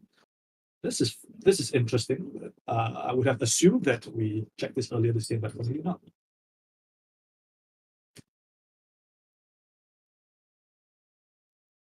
Right. 5 credits on Toluvo. It is currently insufficient for Cleaver to get through. No, I take that back. No, okay, I know. I take that back. It is yes. I was going to say if it is a Bran. Yeah. Yes, there is a click available to click one sub and break the rest. I mean it's I mean we only have one on the Taka, right? So we can't we can only pump, we can't break any subs. I think it's right, we are true. one credit off being able to Yes. break two and click one. So yeah, this is quite an interesting risk, I want to say. I'm not sure that there are not many things that would warrant giving up half of your credit total to get through here. Is there any ice in archives to reinstall ablative barrel? Oh yeah, that's a pretty hot one. I don't think Toliver wants to see that that's up within fire. But yeah, I think even like denying the dirty laundry value has some merit in itself. Just breaking the end the runs and letting the reinstall fire. Okay, so we can get a ablative install. And this Vitruvius can pick up this Managarm from archive. Oh no, but it has to go on another server with oh no, but when installing the ablative could potentially install this Managarm as well. Correct. So of course, if this is the third Ikawa as we are suspecting, it's ice from HQ. Okay, this is not even from. Interesting. Not even the ablative barrier. We will get an Acer trigger, which will decline, and I assume this is going to be a secondary rest from the king. I can't imagine why you would decline the option of an ablative otherwise. I'm wondering what if this ice would you prefer? Would I prefer? Oh, that's a good question. Well, like what? Yeah, I prefer my V-Star. I am a very big ablative enjoyer, so. Yeah. So the scenario I'm imagining now is if the card in server 2 is a non-Ikawa agenda, which is not Somalia. Oh, good grief. Okay. Very interesting. That's kind of interesting. So what happened here? I mean, the king getting the Bran fire, but not able to convert that into a run-ending subroutine. So what this means is that Toliver did get the dirty laundry value, but wouldn't have had clicks to challenge anything that got installed off an ablative rest, which is fascinating in itself because I mean I do see like Rashida in archives. That's I imagine that would have been quite attractive for the king to get off uncontested, given that he at that point where he made the install, he already knew that Toliver couldn't contest, right? Yeah, absolutely. Yeah, so this is a fascinating. Have to wonder if there is a plan for this turn. Yeah, and Toliver up to 10 credits. Down to 9 credits, of course, from Hoshiko, but 2 on the Taka. So 11 credits to break ice. Not to mention, of course, the alarm clock run. The free HQ run on just through a gatekeeper, which HQ access are basically completely free every turn currently from alarm clock plus trickster. So I want to say that I mean you don't quote me on this, of course, but the fact that the Malia wasn't rest on the okay, I'm taking that back because I realized you cannot Malia blank. Yeah, you can't blank the twinning. So I was thinking about blanking the twinning on the alarm clock run, but that's not literally not a Malia cannot steal someone's sense of purpose. Right. That came out, I think, a little bit morbid, but that's apparently what the twinning represents. It's S's determination, something like that. So okay, so the king making the mandatory draw, very notably declining cohort guidance program, which is interesting because we do know that there is a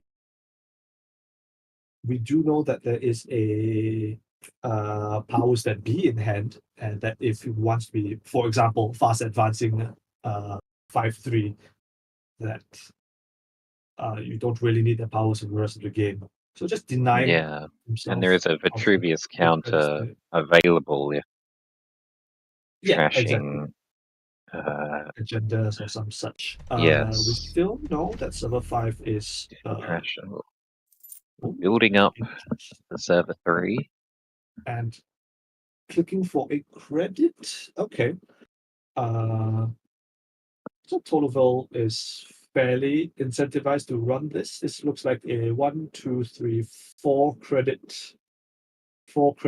run, not counting any whatever you choose to pay for the skunk works.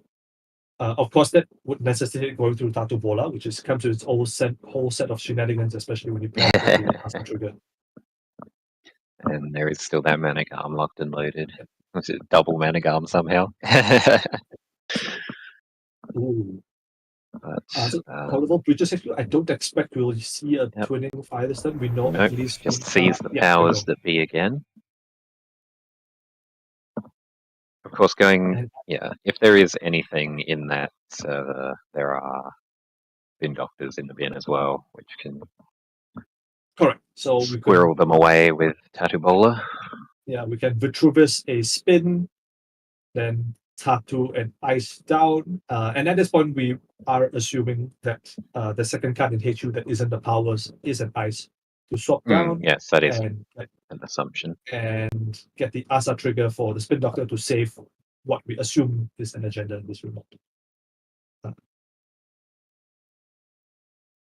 I mean, all in all, I've heard worse plans, but this is definitely a little bit We see an imp coming out. 4 credits. The companion for that Friday chip we saw. Yeah, not unexpected. And running HQ again. Okay, so we want to find out what this second card is. Possibly. I think if it's an ice, Tolerville is highly incentivized to trash it just to deny Tattoo Valid Pirate. It's Oh a no, biotic labor. of course we knew it was about What? Yes. Okay, so that makes the server 3 defense a lot more complicated. I'm not sure how you would go about doing that now.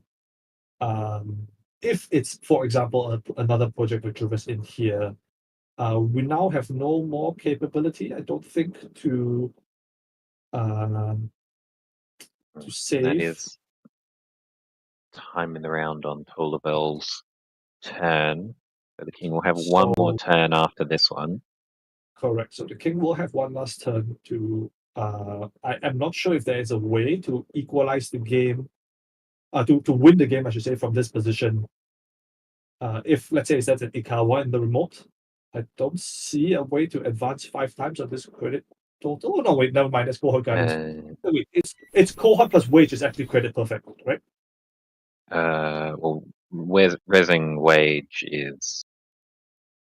It's 2 credits. Oh yeah, you can't Yeah. do it. Maybe there's some Vitruvius stuff that you can do. But that is a little bit more. There is a chance that Tolerville can win on this server, on this single access. Yeah, 8 cards in R&D here. Yeah. So the question is, if it's an Ikawa or some 2-point agenda in server 3, if it's a 2-point agenda, the king has no chance of winning the game, but can still tie it. Can still tie it, yes. With a score next turn. So Tolerville is incentivized to try and find the winning points here. Yes.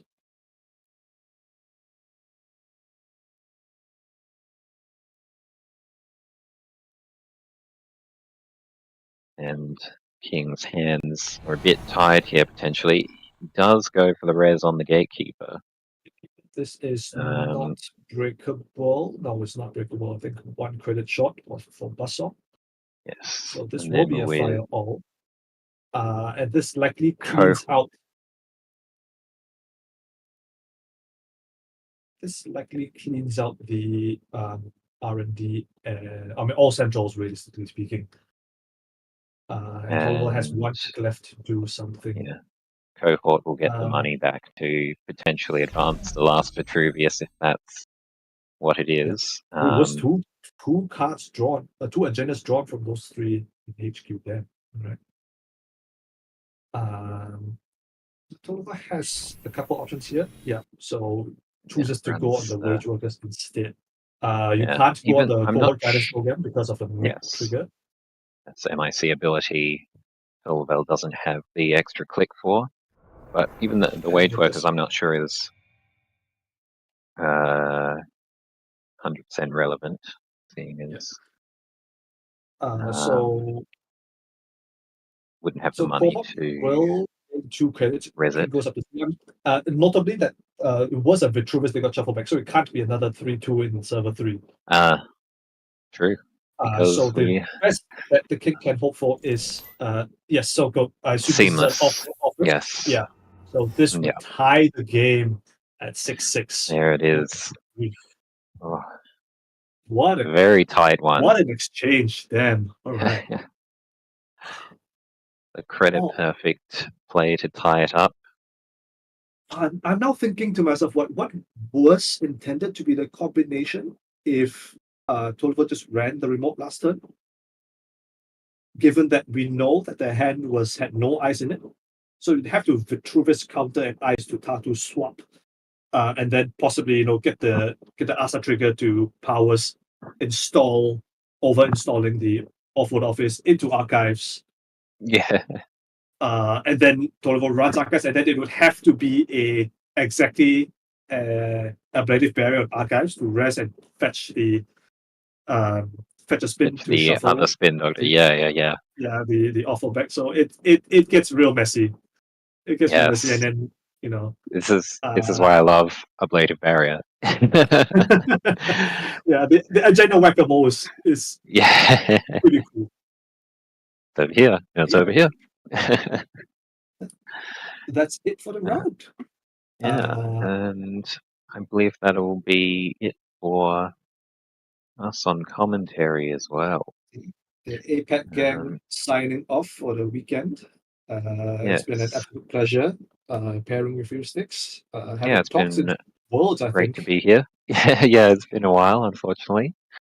Despite optimal time alignment, Y'all are right next don't to do it each as much other, as right? we should. Just so close. Just go APAC see is each other. So we will be handing off now to the rest of our phase 2 commentary team very shortly. I don't know if we cut into a break now, but in any case, there will be 4 more rounds of CBI EMEA pod. So don't go anywhere. And I'm sure the rest of the squad will be entertaining y'all as well as, or even better than Sticks and I and one day have for the past few hours. So yes. Well, I'm subtracted from this equation. I'm here all day, so. Yes, Mondi really putting in the hard yards for us. Well, yes, big thank you to them and to my co-commentator Jai, and good luck to the rest of our competitors in the rest of the rounds. We'll get out of your way so you can get into the next round. Okay. Appreciate y'all very much. See you around, y'all.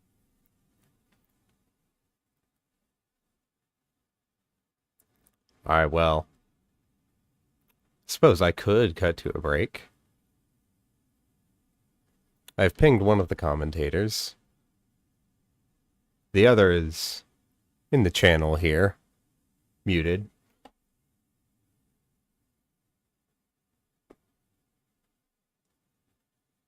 Oh, I do believe that's one of our commentators has joined.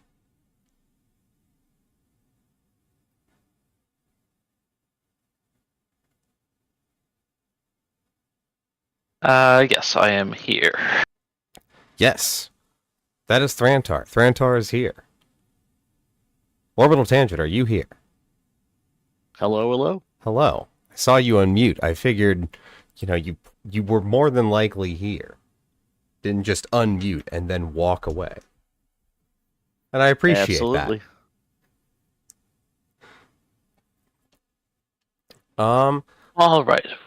All right, so Go ahead. we're heading into round 5 here, and pairings are up. So I leave the choice up to y'all. Anything that you're interested in?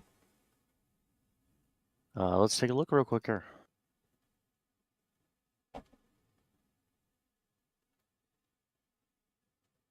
Let's do a quick rundown to see what sort of identities we have today. Looks like a pretty. So I'm seeing a Jemison Aeronautics. Sorry, Astronautics. That's being played, which is a bit of a rarity if we want something novel to check in on. Yeah, that sounds good. Otherwise, my suggestion would be to take a look at some of the players that are starting to become in contention for this top cut, just to let the audience know at the end of this, the top 5 players are going to advance to the finals of this particular tournament. So let's see here. Of those, I think it would be most fun to take a look at either Asmari or Near Earth Hub. If we were to take a look at, Tolavel was just on. Otherwise, I believe Zoe in 6th place currently on Near Earth Hub, and Essa. I don't know if they're playing Corp currently though. Let me look at the pairings. Let's see here. We haven't seen a Near Earth Hub from the start. We haven't seen either of the players on table 4. How about we pop in there and see if Yes, they'll... look at table 4. I'll go Oh, and ask. apparently there might be a repair. Hold tight. Oh.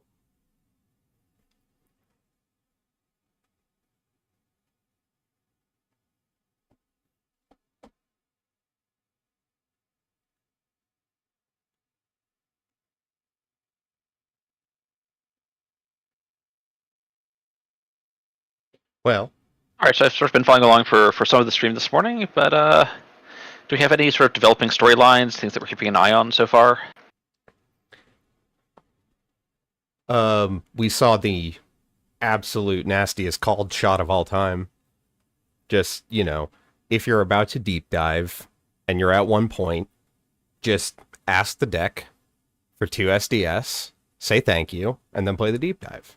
It's that simple. Absolutely.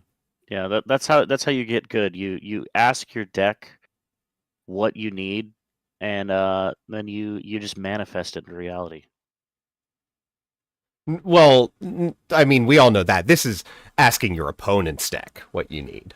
Oh, yeah. Okay, see, that's the key. The key part of being good. You gotta have the chutzpah to ask your opponent's deck about what you need. Mm-hmm. Well, while we're waiting for that repair, do we want to pull up the standings and go over those real quick? Sounds good to me. Yeah, we can look at the standings for a bit. So looking at the top, we have 3 players undefeated, still at 12 points. But I don't think... Yeah, we're a long ways off from anyone being actually a lock to advance. Yeah, absolutely. So again, just to restate for the record here, the top 5 players of this particular tournament will advance to the end of the CBI. So there were 3 pods that were played over this weekend. There was APAC, Americas, and EMEA. So EMEA is the current pod that we're in right now. The following weekend, that is next weekend, there's going to be a top 16 cut. So it looks like with the structure this year, the reigning circuit breaker, part of the new benefit of being the circuit breaker, will actually just auto advance to that top 16. So they will be seated in that top 16 just automatically after the 5 qualifiers of each tournament are all added. Let's see here. Yeah. So Alp, Bridgman, Pouch of Lavender, the King, Tolavel are all in contention right now, riding pretty high on those points. We just saw a match between 4 and 5, so they are not likely to get paired again. So it looks like either one of those folks is going to get paired up or get paired down. So that will be something that we'll see in the repair here.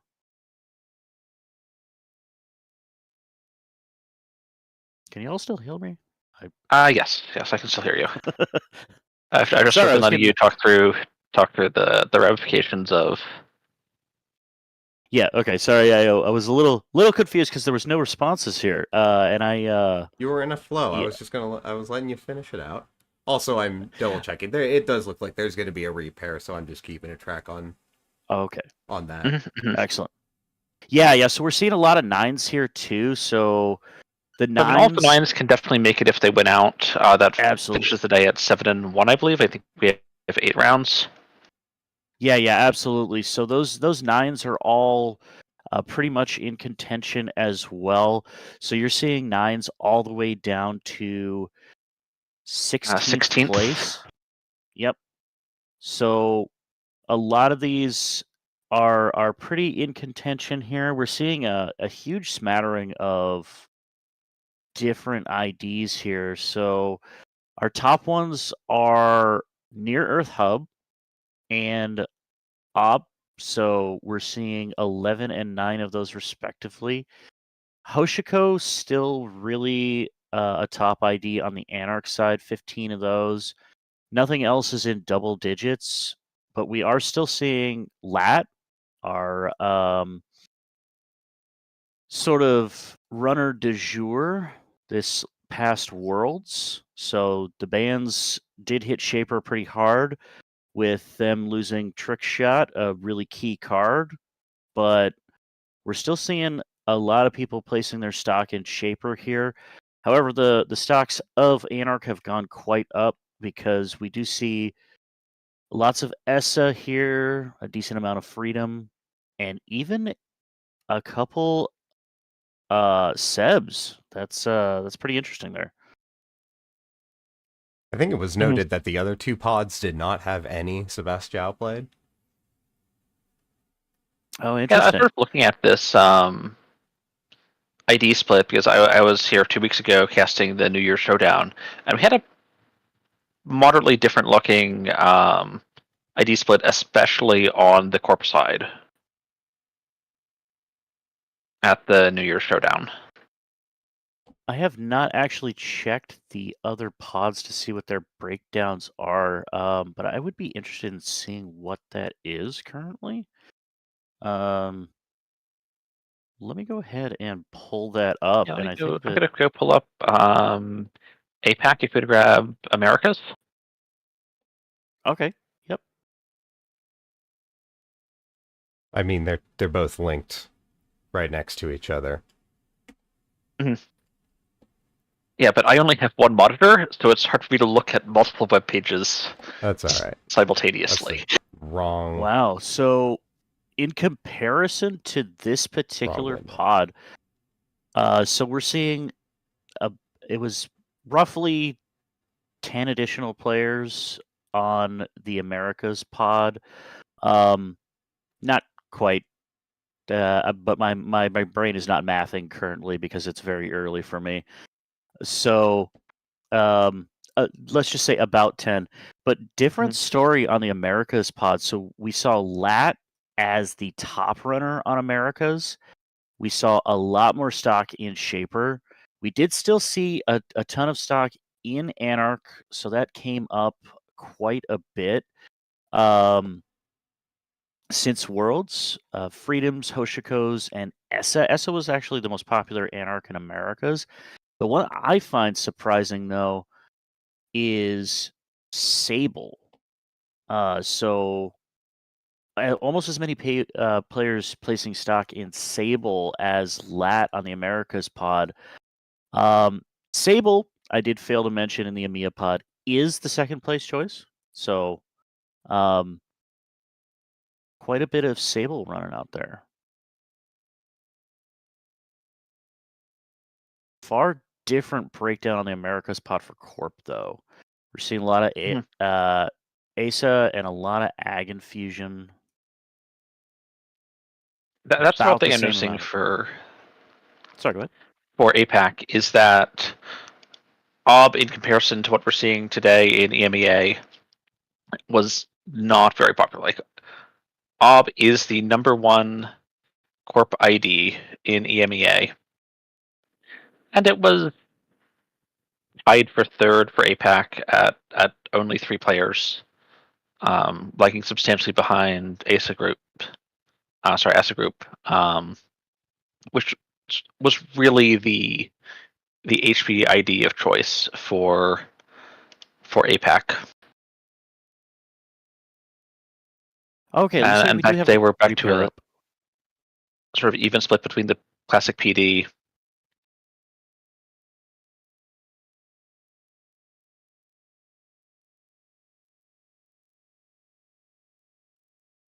All right. Did I hear new pairings are up? New pairings are up.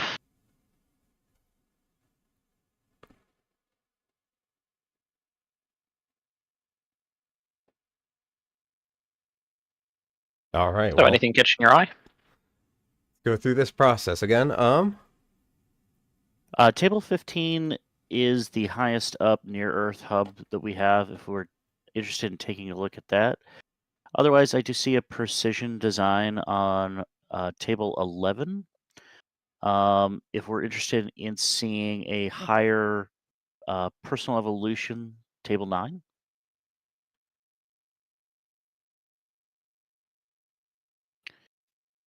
I think table 9 could be interesting. Am I looking at the right pairings? I do not know. Because I see table 9 is Atea. Table 15 is an Yes, I see table 9 as Atea.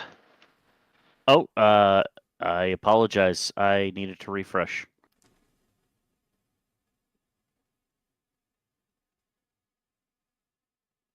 Okay, so we do have on table 7, we have a personal evolution versus an ESSA. That is a matchup that seems very interesting to me, as ESSA does have the hand size increasers, but also is doing a lot of core to themselves.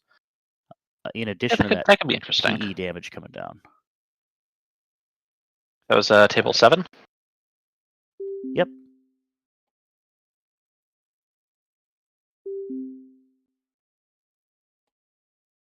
All right, we would want to see if spectation is okay for the game.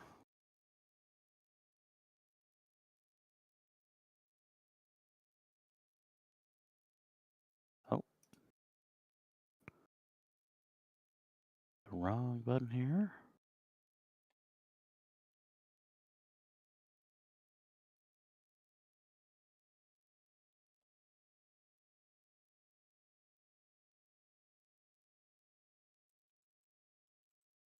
All right, we are good to stream on table 7. All right, and I'm in.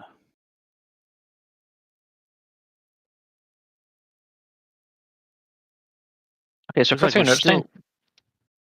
Sorry, go ahead. Go ahead. Oh, I was gonna say that it looks like we're still waiting on the round to begin here, so it does not look like it has started yet. Looks like we're about to go. First thing I'm noticing, All right, 52 cards. 52 card. 52 cards. Yep. Just like a real deck. Yeah, 52 cards. Wow. Okay. So going the big ESA route. Not quite huge, you know. Yeah, I think medium. Medium ESA. There we go. Although medium itself is long departed. Pour one out for a real one.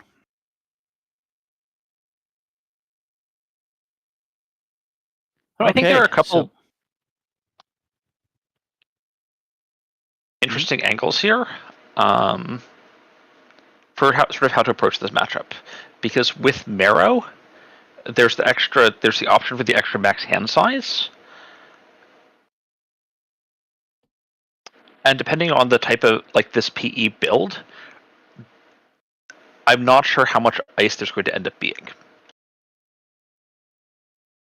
Yeah, in my experience with ESA, it depends on whether or not you are running Ashen Epilogue on what you do in this matchup.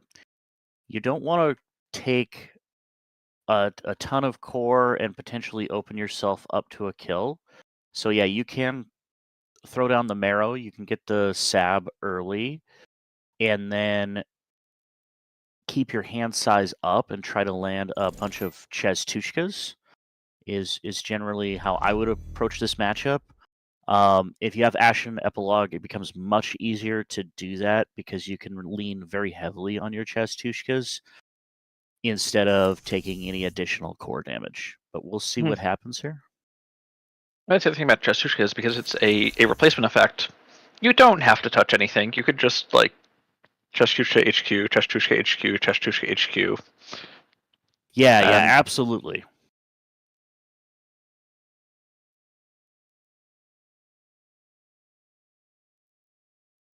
So we're seeing a lot of building here. Just, it looks like some econ and a little bit of ice on the corpse side, leaving R&D open. We're seeing a Rashida Jaheim trash here. It's making me wonder if Tratus may be a little bit flooded. That certainly would be a good guess there. We'll see what Trat's going to do here. We're seeing drawing up. That does indicate to me also as well flooding. Perhaps looking for something here to put down, like a spin doctor or another piece of ice. So something in the remote, something over top. What do we think that is? I mean, could be another Rashida. Is certainly one of the first things I'd look for to try and get some tempo rolling and sort of accelerate my pace in the game. I'm not really a PE expert personally, but I don't know if this could be something like a prana condenser that we're looking to set up and protect. We're seeing a price played on Zhao's side. I apologize profusely to the player if I am pronouncing that wrong. A little bit of setup, installing that fermenter, and then taking a free look on R&D again. We're seeing a ghost tongue come down. And hand size, a grip of 6 is still very, very safe in most cases, I think. Absolutely. One of the things I do want to point out, a key thing that this player did, although they're proving me wrong now, but the early run in the turn allows you to avoid a snare and a tag on the snare. Generally, you try not to run late against these PE decks in case they are running a snare. Zhao did take that risk on that last click we saw there. Did not end up paying the iron price. However, that is something to watch out for on these PE matchups. We're seeing an advance in server 1. Potentially be looking at a Charlotte. or this could just be a setup to score next turn.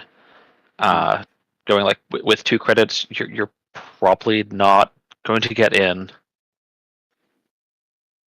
Although there's the option to pop the fermenter for 4, but there's also lines like especially with the Ghost Tongue, right? Is Dirty Laundry into Archives again. That's going to take you up to 6. And then at 6, you can potentially look to play a Breaker and Contest. Or even, run server 1, force the res, and then Tashushka with the credits. Depending on what the read is. Although there are a couple of scary ice that you could run into currently with the Corp on 9 credits. So Saisaton would not be a very happy day, at this point. Survivable, but Spiders, also pretty scary. Yep, also survivable, but yeah, another one that's going to be a huge tempo hit to the runner. Also, either one of those is going to be a huge tempo hit to the Corp. So as the ESO player, you may go, I don't really care about my cards. Let's go. Something like actually Vampira Nasta is very frequently a very nice balance between this is just massively annoying to face check, and with a 2 credit and 2 card rebate, frequently as the Corp, you can res it and not feel like you've ruined your economy for the indefinite future. Yeah, absolutely. We're getting some thinking here, so players are pausing for a little bit to think about what they're going to be doing. We are on the runner turn right now. Zhao has not taken any clicks, and they are planning out their turn, it looks like. This advancement counter in server 1 is very interesting because it tells you not quite enough about what the card is and an awful lot about what it isn't, I think, is the way I sort of think about it. Yeah, absolutely. So definitely, as you pointed out, it could be a Charlotte. That is a good card to bait the runner into a run that they possibly do not want to make, especially if you are protecting it with a rather large tempo killing ice. What else is advanceable in this? Mostly agendas. Do we suspect any traps? I think PE is mostly on. I don't think PE is on Biovault, but Biovault is in faction, and it could potentially be in Urtica or even Cerebral Overwriter if you. Okay, Tattoo Bola. It's gonna end the run. Want to import some very high value traps that.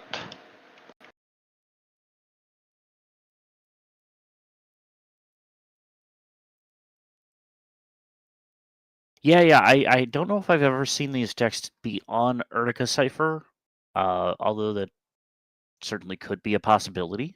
I'm not really expecting these PEs to be on Urtica, but there is a long tradition of sort of the more shell game style PEs that haven't been so popular recently. But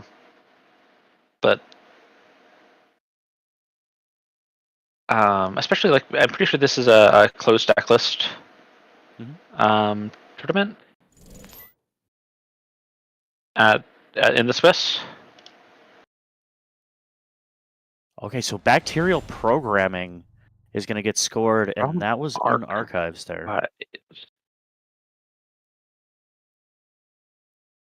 So that indicates to me that the server 1 may be a Regenesis. Okay, good shout.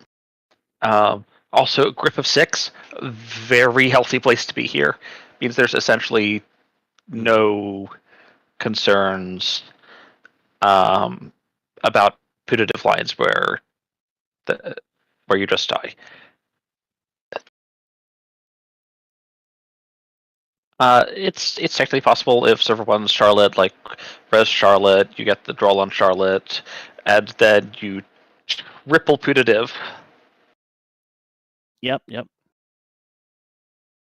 But that's a very specific setup, and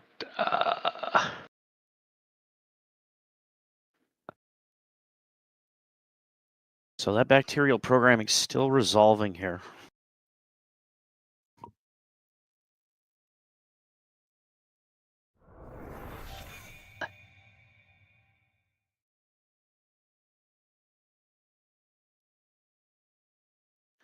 map into archives, forcing the fermenter purge. Oh, that's a dirty laundry line. There's not even a triple punitive line here. That's just enough credits to not die to that.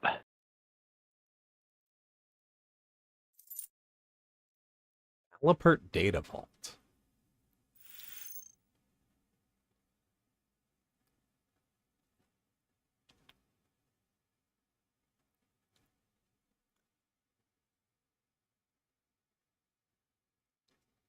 We don't, I believe, Twitch know what this list is yet.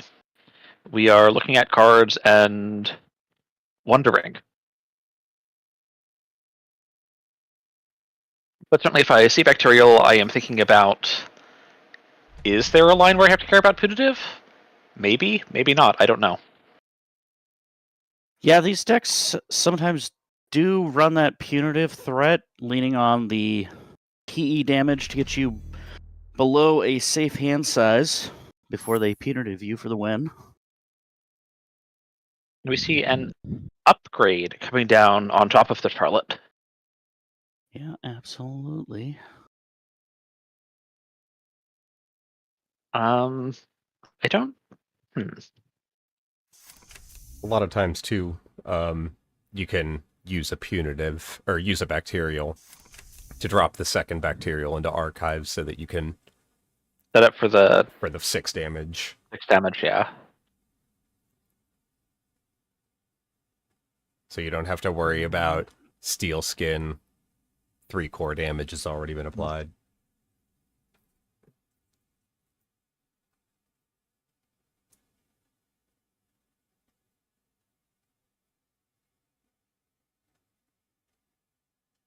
All right, it looks like there is a Sabotage 2.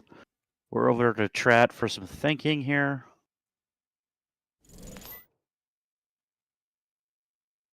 All right, 2 from HQ. So running hot was played, putting Zhao back to 4 clicks here. Mhm.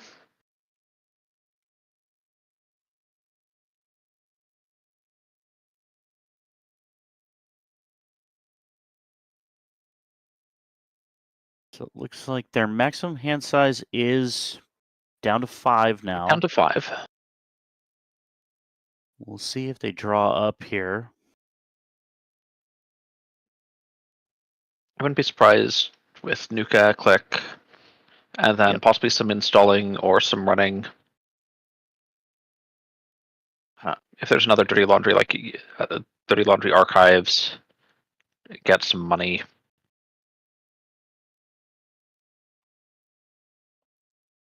Yeah, I don't think that punitive threat is online.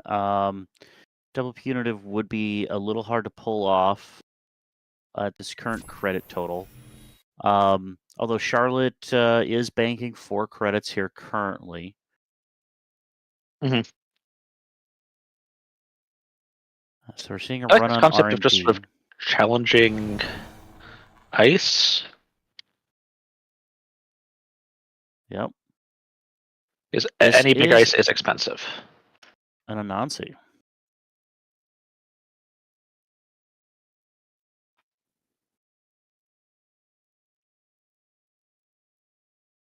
Looks like all the subroutines on this are going to fire, and the net damage is going to go off here. Mm-hmm. I'll be interested in seeing if the runner is going to pay to draw a card. I'm also interested in seeing if Zhao's going to jack out after the Anansi. Because the other thing that Anansi does is due to the setup on the top 5 cards. The Corp has a lot of latitude to make the top of R&D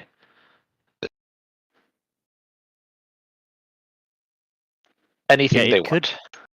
It could be turned into a snare, interestingly, because Charlotte does have an instant speed ability to be trashed to gain 3, which would put Trat exactly on snare money.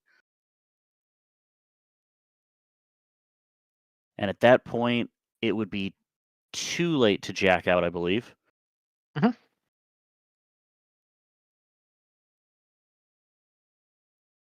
But we are not seeing Charlotte popped. With the cards coming off of the Steelskin trash.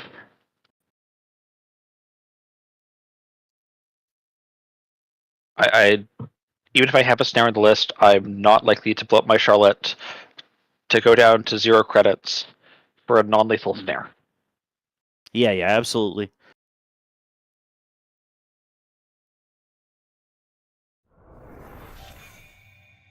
It was the snare on the top of the deck, though.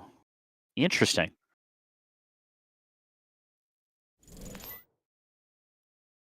Now we're seeing a Chastushka.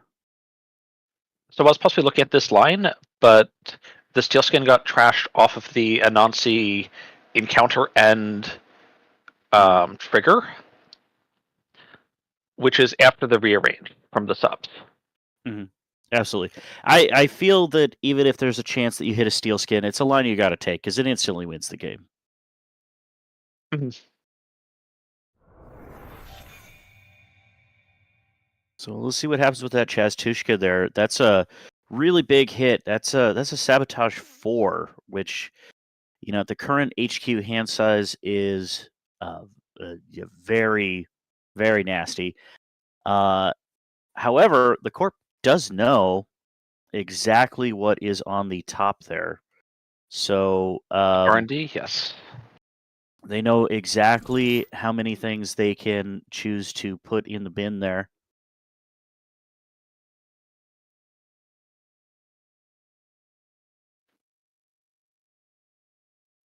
Okay, and then Raindrops Cut Stone on the HQ. I think Josh is looking for a little bit of... Grabbing to see how they run.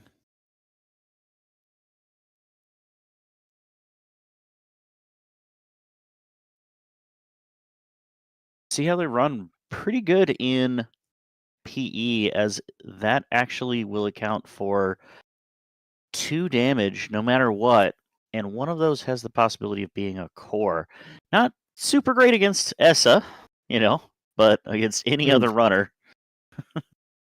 So, the thing that I immediately go here is there's influence spend on end of the line. If I see how they run.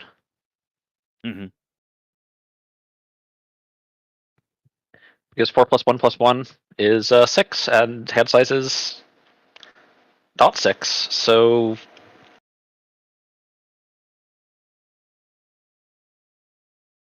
Frequently a very lethal line.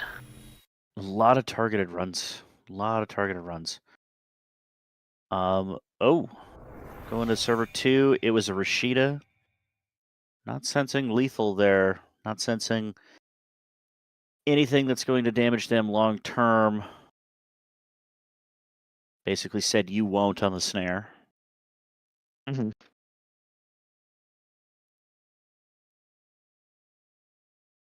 Yeah, the Rashida trash, in my estimation, is pretty good there. Pretty good. We're seeing another running hot. Probably looking to press the advantage here. Are we seeing running hot? I have not yet seen a running hot. We've seen a running hot hit by a Behemoth. Yeah, we saw the running hot hit by the Behemoth. Oh, yeah, you're right. My apologies. Now, the Behemoth Lamb combo, once the Lamb comes down, is actually overall a very clean method of breaking a Nancy. Mm-hmm.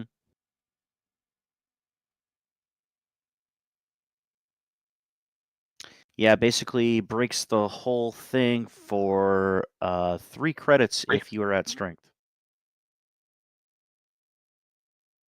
I think that's the most efficient in the game currently.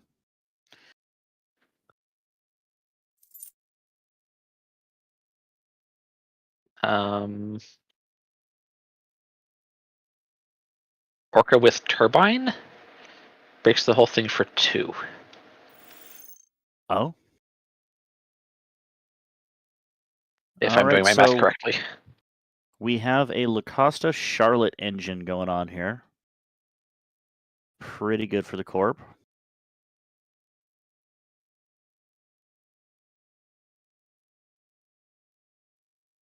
This is, I remain concerned about the 5 agenda points and the 10 face down cards in archives. I think this spin coming down is absolutely vital, potentially. Yeah, absolutely. It that does strike me as being very true, and I would be surprised if we see it popped on Trat's turn. I believe the turn will be passed over, and then forcing Zhao to come either get that spin doctor or go check archives to eat a click, I think is what we'll see. So we're actually seeing a manual advance on this Charlotte sitting in LaCosta grid. Mm-hmm. Yeah, that right there is interesting. I'm not sure what the additional advancement on Charlotte will do here. So it sets up the Charlotte to be trashed using the trash ability next turn. Okay, so perhaps we're sensing an install in server 1. All right, so we're seeing that run on archives. Spin is immediately popped.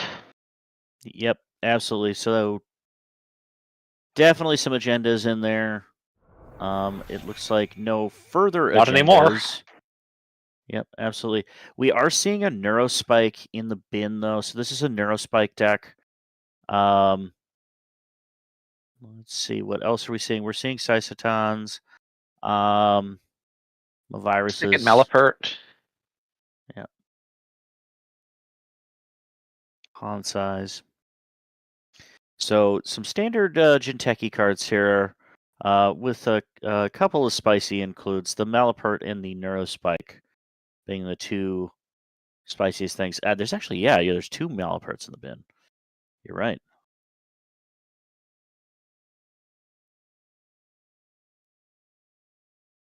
All right.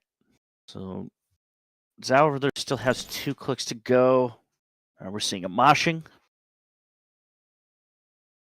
Yeah, it's just a sort of traditional moshing, no fancy trash synergies, just get rid of 3 cards you don't want for 3 cards that hopefully you do.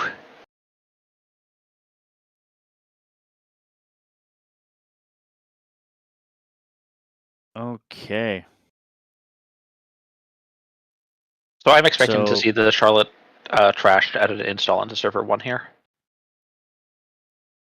Yeah, absolutely. That does seem fairly likely from what you've said before. I agree with that assessment there.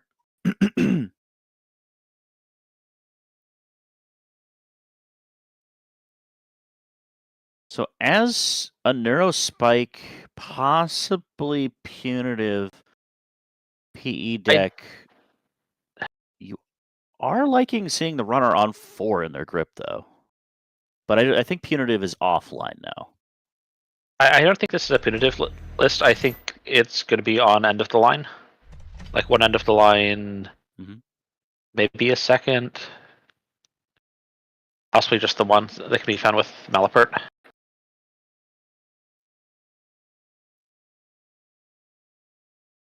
So install in server 4. We did not see Charlotte go away.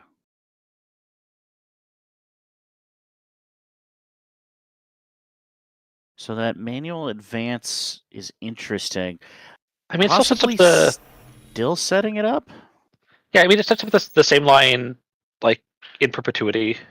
Just having the extra Mhm. advancement counter means that at any point in the future, you can trash it for Mhm. 3. This is just a very time delayed click for 3.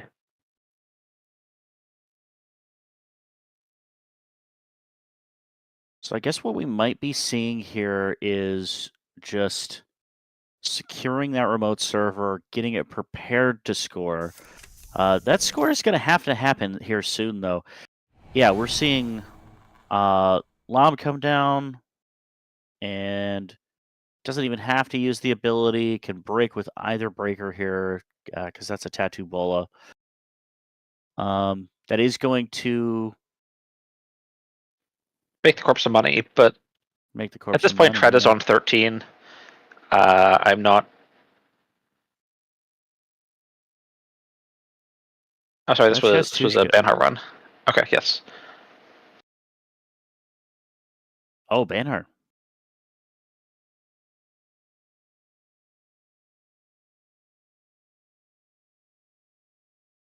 Wow.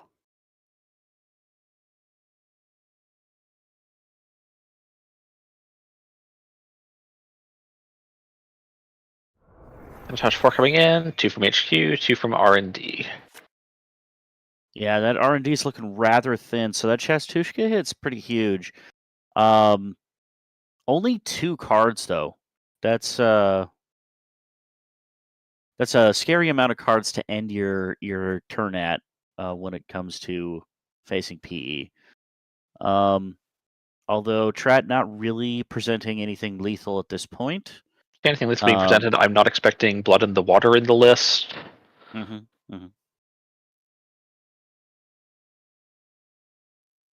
I think that cycle of agendas was really cool, and I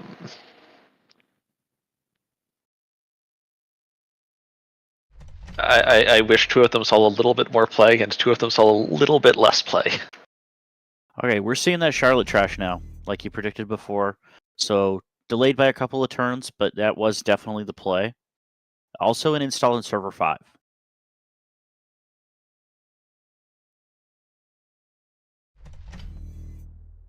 Another ice cream down in Also, HQ. Icing HQ. I mean, we have seen all 3 Chastushkas at this point. So they are all in the bin, along with Zhao's One Ashen Ashen. Epilogue. Yep. I still expect there to be some labor rights potentially in the list. Yep. It does look like there's 1 labor rights in the bin, so that is a fair guess, as this was when we hopped into the game a 52 card SS. So a fair guess to guess that 3 of those are going to be labor rights. Mm-hmm.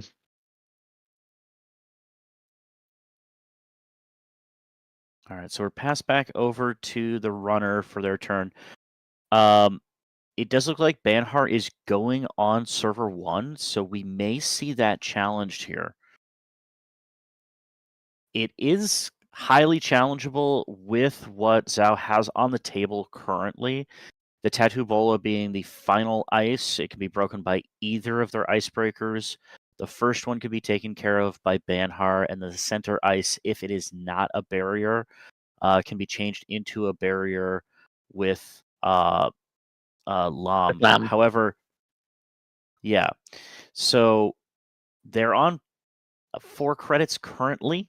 So he does need to make some money here, possibly to challenge that remote. But it is definitely something that we could see happen. Not outside the realm of possibility. So I think without more fast advanced tools than what the Corp has shown so far, like even if this is to see how they run cooking in like server 1, it's still Lacosta advance. Like that's all 3 clicks. There's no neurospike. There's no end of line follow up. Mm-hmm. Which means that I think if Zhao wants to, he can just kind of take this turn off and econ up. And I'm not seeing an obvious kill line. Now, if there's a moon pool being snuck out in server 5, if there's a seamless launch that was imported, like there are definitely ways you can die, but they haven't been shown yet, I think. Absolutely.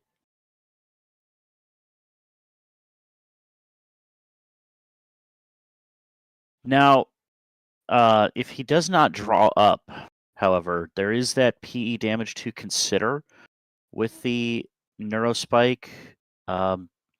So if there's any sniff of a 3/2 in the list, probably going to want to draw at least one card. I'm not sure what the agenda composition would be here. I'm not as familiar with these Neurospike decks.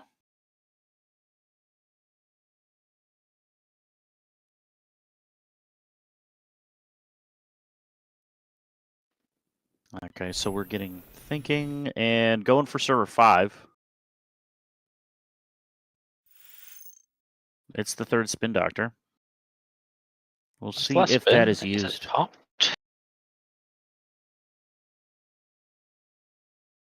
There are 4 face downs. It looks like it is being popped.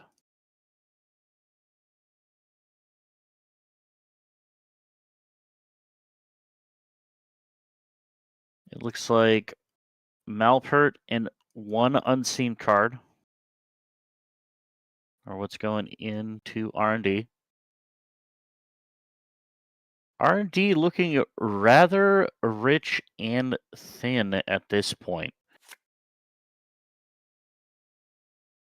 We're seeing if there's draw. access to another finality in the list, there's... Yeah, finality would be a great card to close out the game here. And it looks like it might be credit perfect. No. Yes, because Ghost Tongue.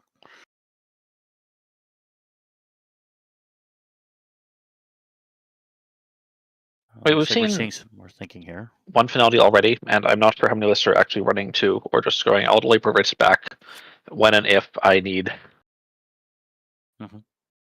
more copies. We're seeing the remote challenged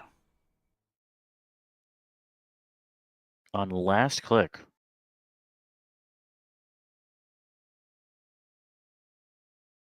So that's a Saisaton. I'm not sure you can afford to run through Saisaton with Banhar.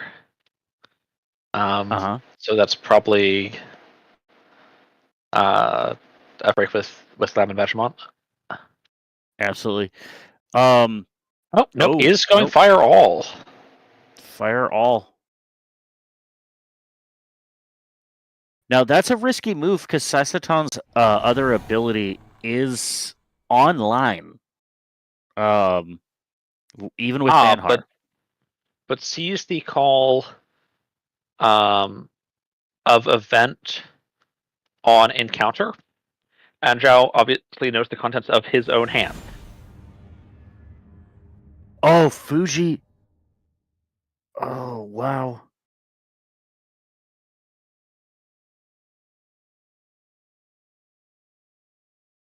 And I was gonna try out the Fuji as something that like I'm absolutely expecting Neurospike lists to be looking at Fuji.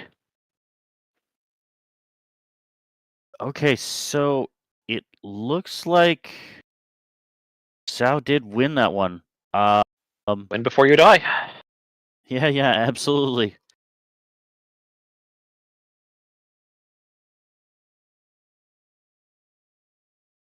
All right. How much time do we have left in the round here? We have about 6 minutes, it looks like. So we could see what else is available here. It looks like we're rather low on tables. Got table 4, table 24, table 6, and table 13.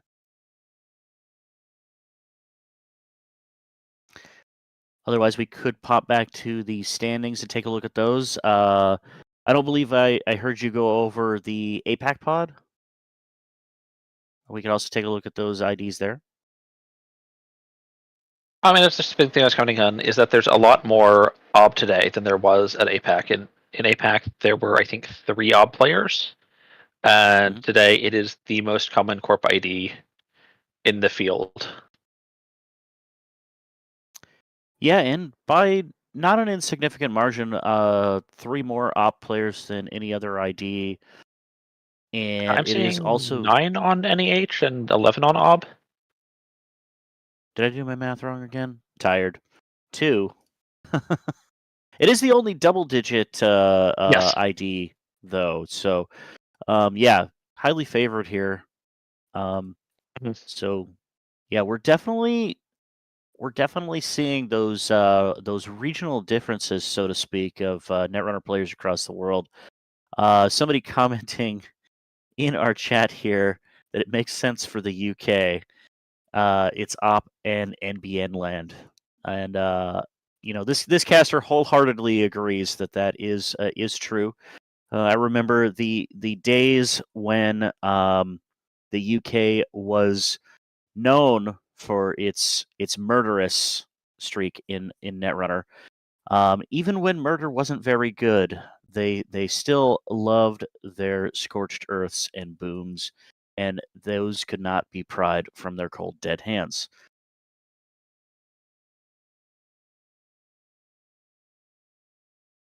So, yes, definitely on brand for the UK to love tags and to love Wayland.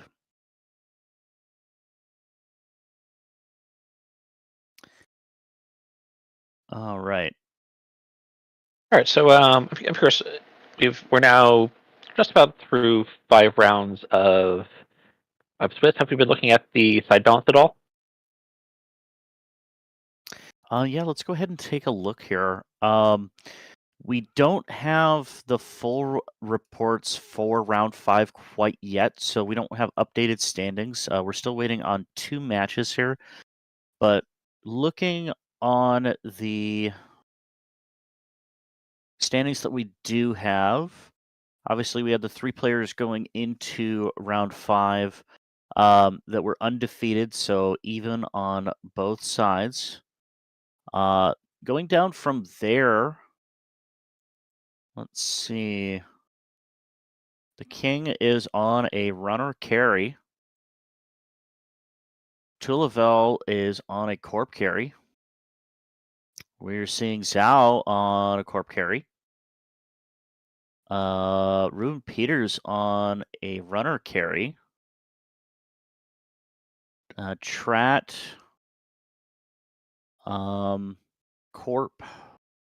So we're seeing a fairly even split as I look down here. Although that is only 4 rounds worth of data. But I am not seeing anything drastically pull ahead. I will be interested in seeing the updated standings once we have all of those reports in. I think this is the round where we're really going to see one side or the other pull away if we do not have a balanced meta. We could look at the previous pods. So I just went through and looked at the previous rounds. And so there were a total of 26 pairings for each of rounds 1, 2, 3, and 4. And for round 1, there were 16 corp wins. Round 2, there were 17 corp wins. Round 3, there were 10 corp wins. And round 4, there were 16 corp wins. So we're looking at possibly modestly corp favored. Yeah. That's like I was saying, fairly balanced. So a bit of a surprising result, but you love to see it. This game is best when the sides are roughly even. Probably a slight favorite to the corp would be my preference. But yeah, wow, that's quite interesting.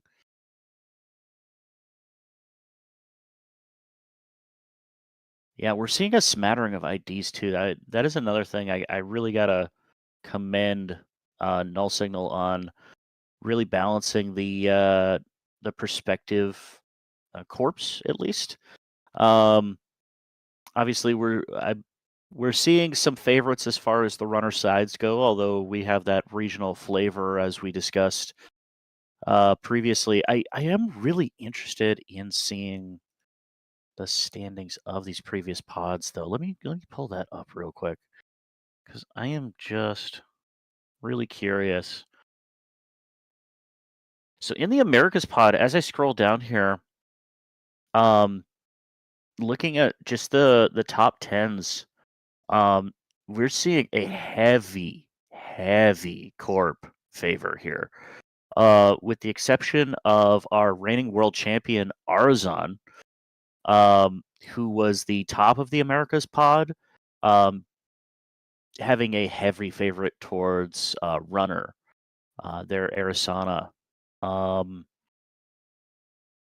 So that is interesting that we saw that on the Americas side. Now I am wondering if we look at APAC.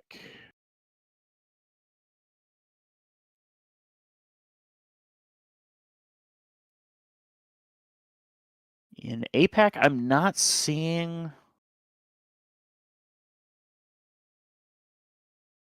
too much of a heavy side imbalance. Honestly, rather balanced on that.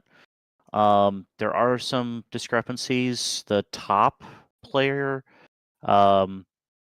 definitely had more runner wins.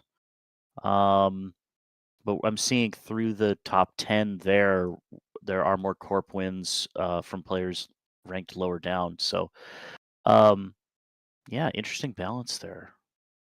All right, I think we might have pairings up here soon. The time was just called on the round.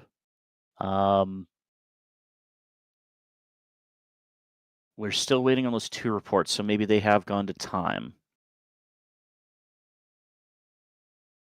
Yeah, so what do we think about that? Just going over the results here, looking at, there's a heavy corp favoritism on the Americas pod, but we're not seeing that in APAC or EMEA. No, I think we're definitely seeing that in EMEA.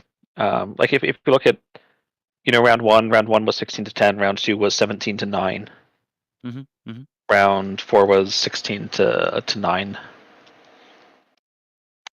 I think we're still these suggestive, but I'm not quite convinced this is conclusive for side balance. And I generally think that a little bit of corp bias is probably good overall. The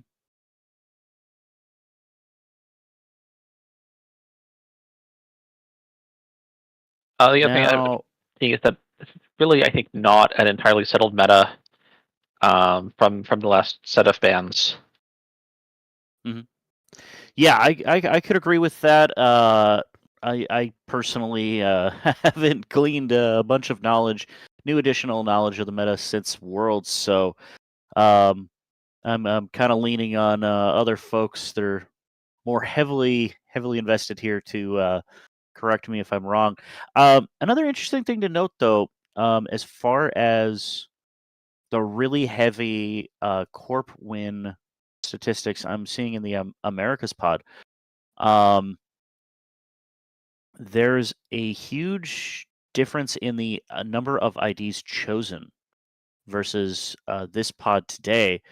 Ag and Fusion tied for the top choice in Americas, and Ag and Fusion not really being piloted today. I mean, there's 2 players on it, but it is not a very well represented ID today.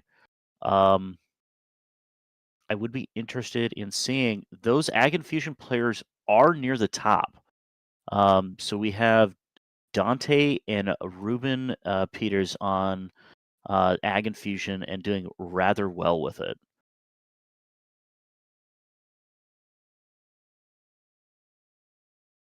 Although even then, their scores are flip-flopped in terms of who's won on what side.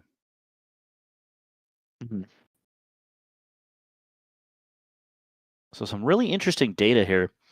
Not sure what to make of all of it. I mean, Sample size insufficient. Check back later. But yeah, absolutely. And of course, the old oldie but goodie when it comes to scientific results, correlation doesn't equal causation, all that happy fun stuff.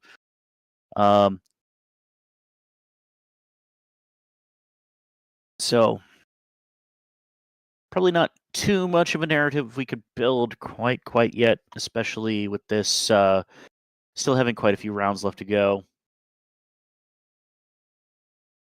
all right. Well, speaking of rounds, we have the round 6 pairings, and we have all of the results for round 5. So we have an update on the standings as well.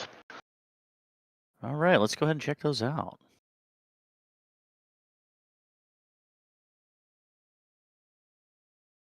Okay, it does look like we no longer have any undefeated players. So it looks like. We still have 2 undefeated players. Am I wrong? I am wrong. I'm doing my math wrong again. I'm gonna blame that on the time of day yet again. But you are correct. I am forgetting that this is not double-sided Swiss. This is in fact a single-sided Swiss tournament. So yes, 1 and 2 are currently undefeated. You are correct.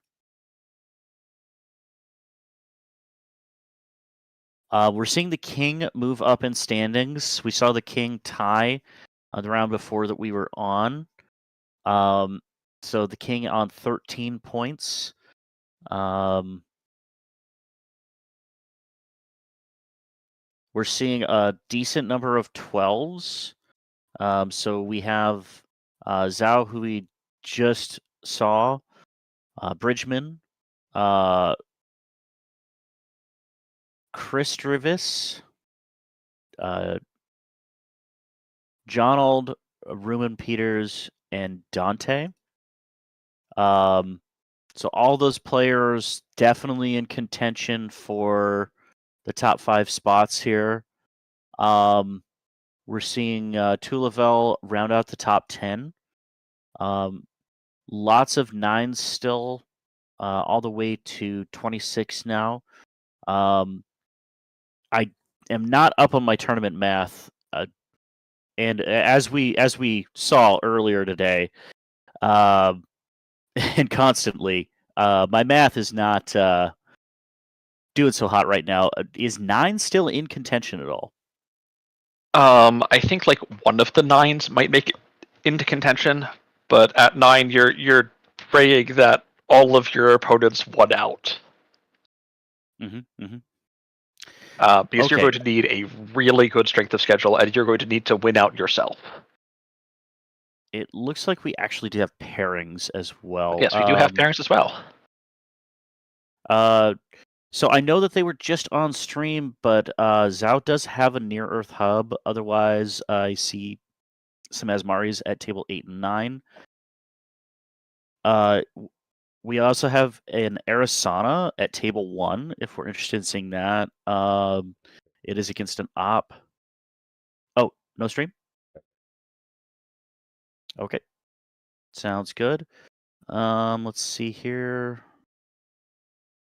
We do have a Seb at table 13 against another PE. Could be eyeing table 10 actually, Earth Station versus Freedom. That one seems interesting. Where I can see a world where sort of Freedom gets locked out and never does anything, but there's also a world where Freedom gets in early, trashes some stuff, and then Earth Station just can't find the pieces. All right. Is that where we're going then? Let me check with the folks at the table.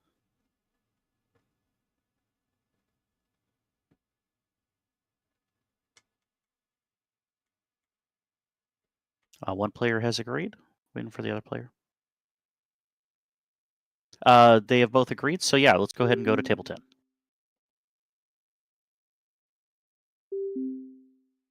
All right. So our apologies. We were going over the standings there, so we didn't get in right at the beginning of the game, but it looks like we have a Freedom versus a Earth Station. And the players have done a little bit of setup here. Earth Station has already gone to orbit. It has indeed. Although that HQ not looking very secure with the Botulus on there. This is a different Freedom from the one that we saw before. This one running Kiko and the Consume engine rather than the Anacam engine. So very different. This is going to be interesting. Banner going down in HQ. Possibly a that desire HQ is for not secure. Earth Station to come back to Earth. Yeah, absolutely. That's a descent. Yeah, descent really good for getting rid of that Botulus. Botulus. I was gonna say, It's a great little piece of ice. as simply as Botulus breaks descent, I think Botulus is going to be perhaps a touch sad when descent stops being descended and ascends back to the hand. Absolutely, wonderfully flavorful with Earth Station as well.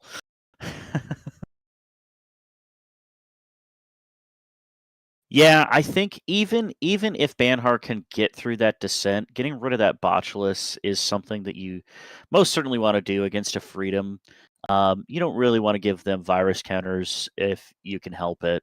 That's just going to add to more trashes and more counters on Consume, which is really not something you're going to want to see.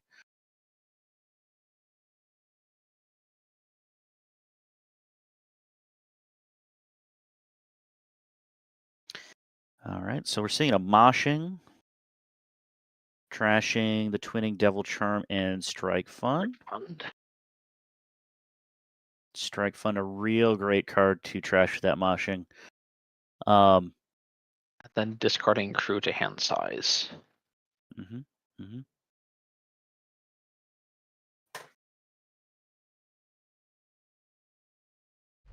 Yeah, so crew indicating that this is probably also a Freedom Devil Charm deck like the one we saw before.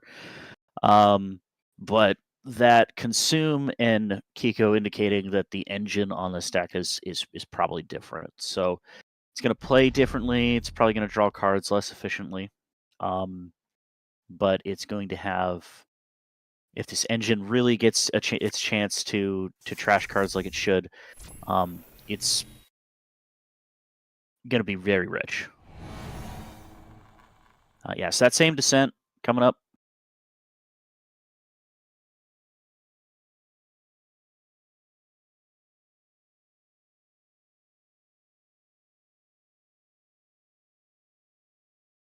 And a Hollow Man.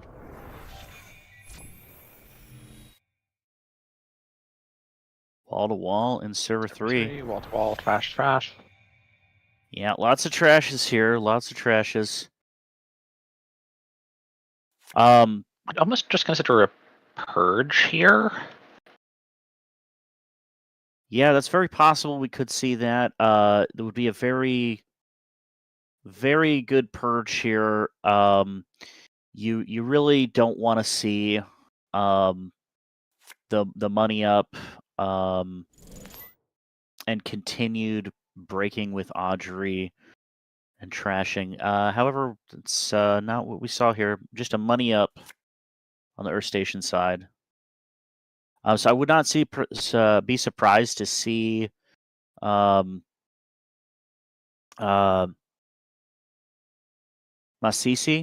go ahead and hit HQ here.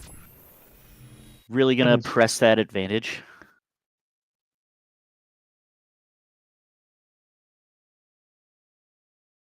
Especially since with the buffer drive, it's now basically free.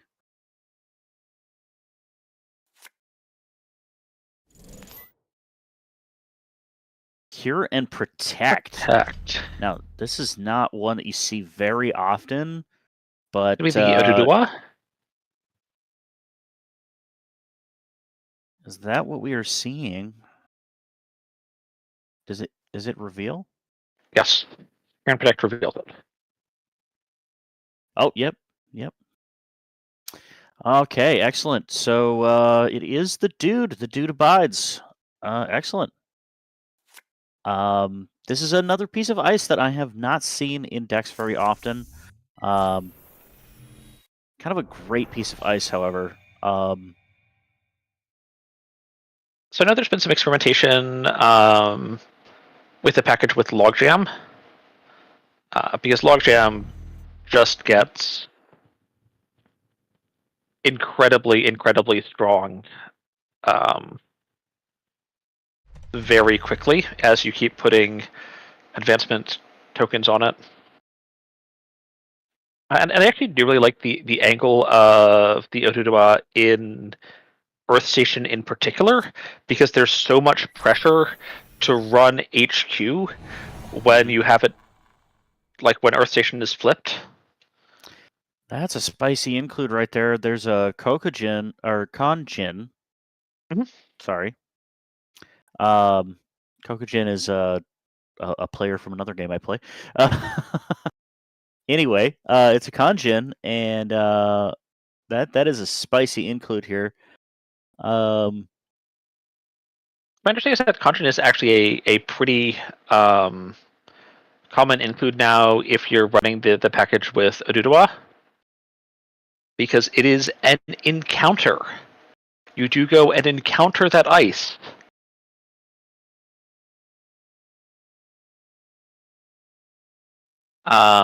Which means that if you conjured someone into the Oduduwa, like that's another 1, 2, 3, maybe even 4 advancement counters you're putting on a piece of ice. Yeah, absolutely. Frequently, ideally, on a logjam, get your logjam up to in the root. 10 strength, 12 strength.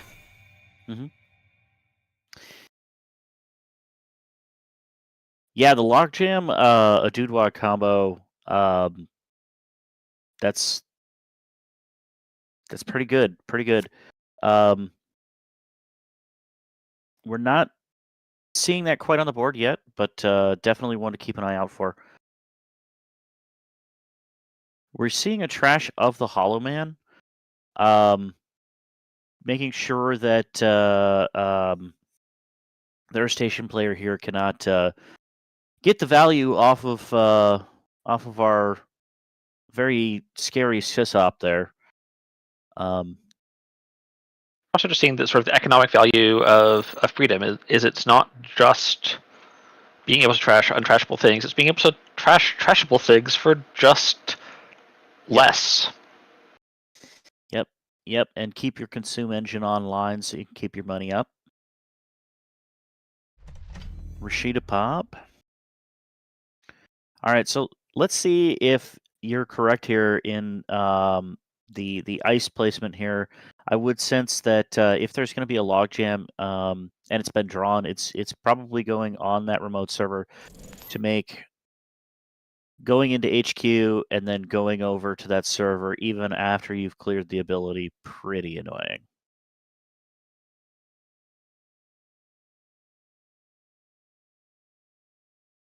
We're seeing a descent for shuffling agendas back in.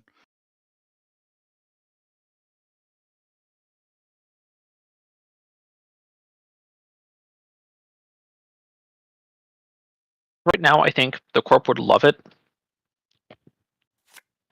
if you could get another one of these ice rezzed. And I think the runner's doing an excellent job here, actually just camping R&D, because Hanjin, sure, you can chuck them into Descent. What does Descent do?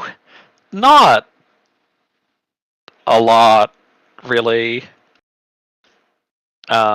Like with the Buffer Drive, it's very cheap to break with Audrey, or you can use the... actually, I don't know how leeches... I don't know the leech interaction offhand right now, because that's...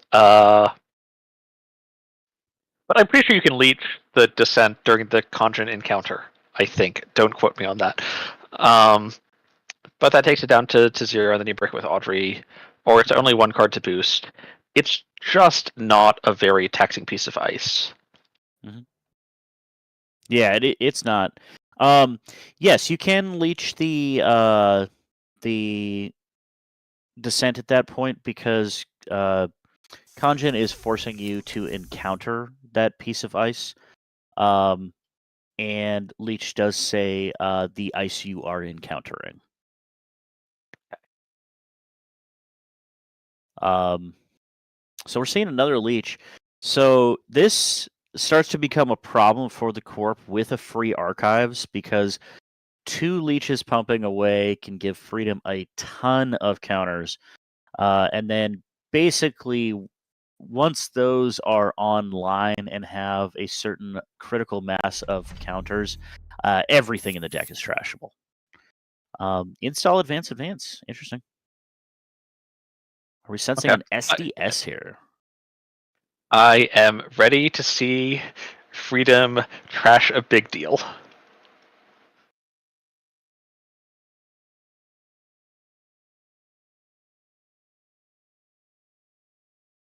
Oh yeah, big deal. Okay, maybe not basically everything, but big deal is I think the one exception to the rule here.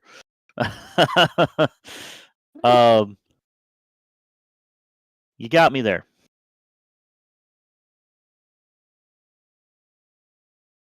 All right, so we're passing it back over to the Freedom player here.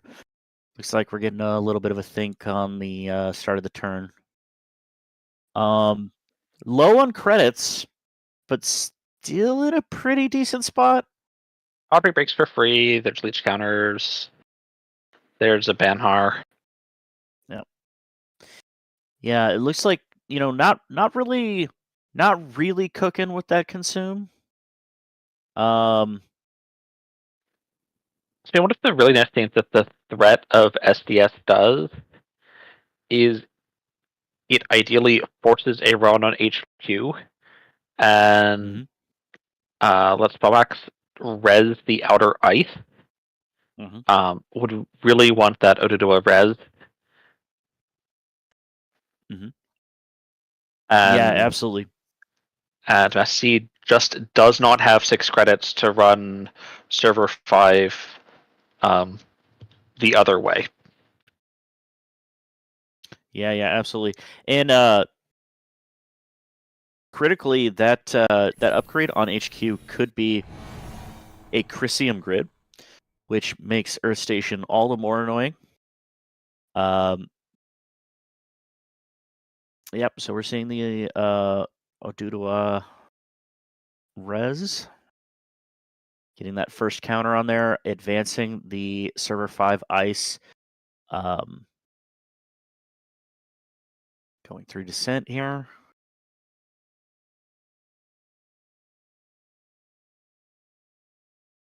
And I think we may see a res of this HQ upgrade. I am predicting that it's a Chrysium, but yep, there we go. Is indeed. That is 5 to trash, and you got to get rid of it, or you're not.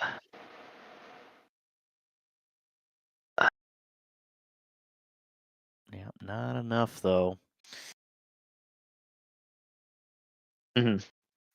Yeah, Chrysium is tough to see here as the Freedom player and not be able to trash it. Because not only does it make it so that to flip this ID, you have to clear that Chrysium grid. No leech counters for that run. So that's really hard to see as the Freedom player.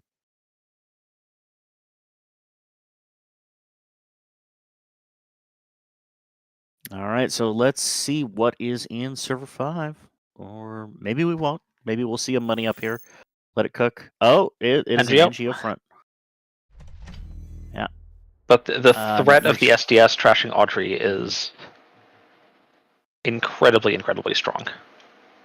Yeah, it really is. Audrey or Consume, although Consume, as we noticed before, hasn't made a whole lot of econ this game. I think it's the Audrey. It's just the entirety of the breaking power. Mhm. Without Yeah, Audrey, absolutely. he can't get in.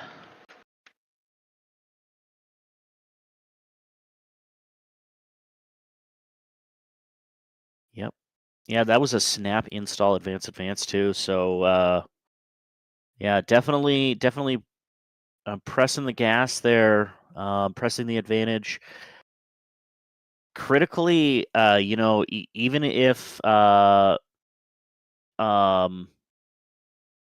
Freedom can get into HQ, there may not be enough econ to go over to server 5 and try to scoop whatever agenda that is, or whatever it might be. So the Corp is really incentivized here to just jam whatever they can advance in that server and just say, you won't come and get it. So definitely a bad spot to be in as the runner currently. So many threats on the board that you just have to deal with, or you're not going to be able to get anything going here. So now R&D is still pretty soft. Congen is certainly a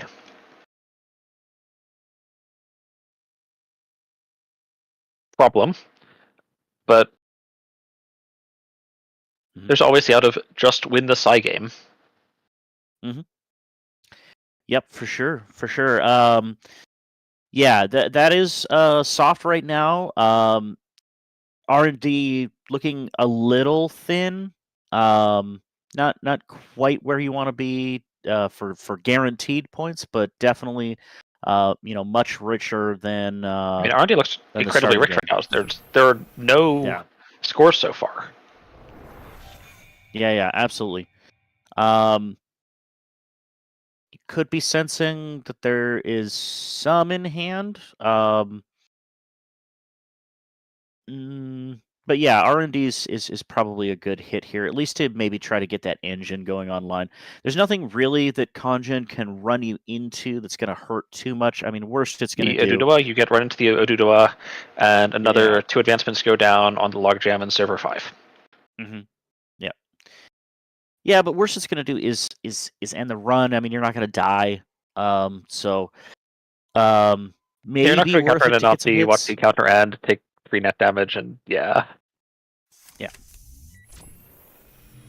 So we're seeing a crew and a devil charm here, so probably looking to get rid of that. Absolutely. Oh, dude, wow. Yeah, and the dude no longer abides.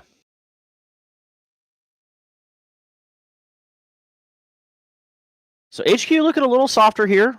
After breaks descent, there'll be 2 leech counters for the successful run, and Freedom can trash the Chrysium using the leech counters. No, I don't think that there will be counters for a successful run because Chrysium is res. Oh, it's Chrysium. Yeah. Yep. But it is getting trashed. I was doing bad math. I was thinking Freedom needed 5 to track because that's the track cost. But no, it's Oh, that's the SES though. And hitting that Audrey, like you said. Yeah, so not looking good here, but we're seeing another Audrey. Second Audrey coming down.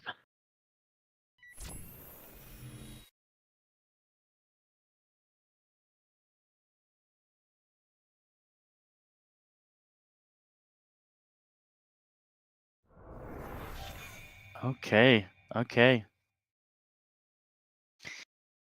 Critically, the Freedom player here has not scored though.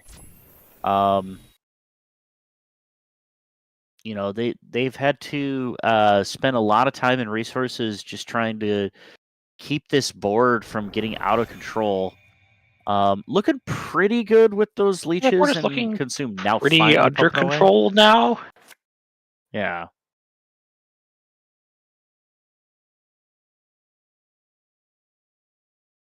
Yeah, that SES hit not as damaging as it could have been. I mean, The back Banner's doing an Audrey incredible coming in amount of clutch. work on this board state, Absolutely. keeping the Audrey getting in for the trashes, and then Audrey keeps itself going.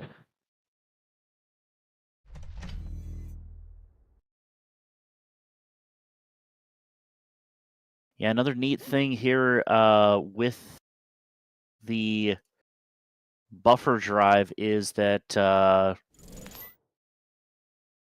you can actually get back that Ashen epilogue. So if the Freedom player does run out of deck, they're not too concerned.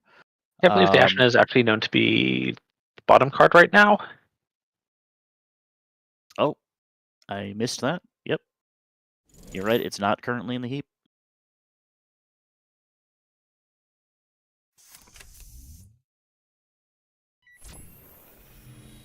Very silly casts, actual money going. Yep.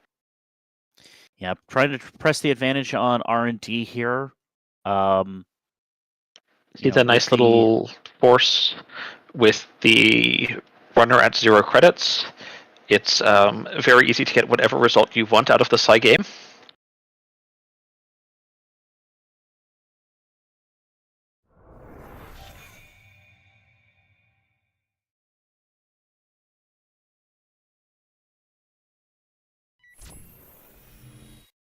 Okay, yep.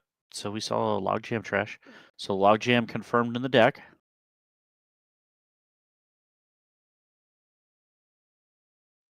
As we're seeing the corp here just elect to pay 1 credit to go force the descent encounter and tax out some variety of resource. Yep, trying to keep that Audrey low on counters. That is going to get rather expensive over time. But at this point, may be worth it just to reestablish board state. So I think Spox is possibly looking to. There's probably not enough ice to double ice R&D, like because Archives is open and the leeches. Yeah, absolutely. So it's an end the run. Just forcing the corp to spend money here. So basically saying, hey, you think you're going to tax me? Well, I'm going to go ahead and tax you. When tax you, yeah. We will see whether this click for credit trade was. Yeah. Okay. Yep. Going for the double. The double ice, yeah. Double ice R&D. And the hedge fund. Yeah. I guess all of Audrey's breaking does come from its own. So it's Virus possible counters. we see a purge out next turn. I'm taking purge out next turn. Mm-hmm. Try to keep the Audrey out.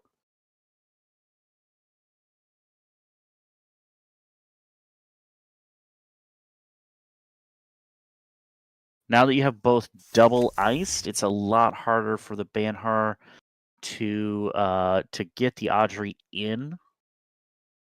See another cast come down.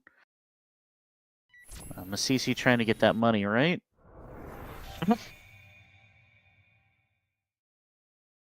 A border control. Pretty good card against this deck. Definitely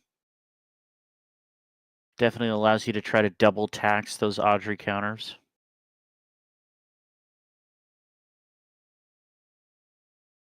And Earth Station can keep that online for longer.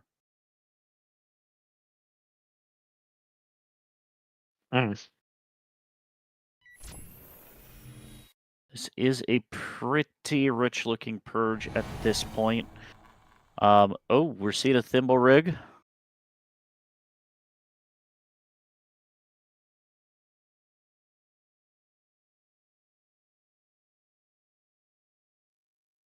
And Audrey's going to break the descent here.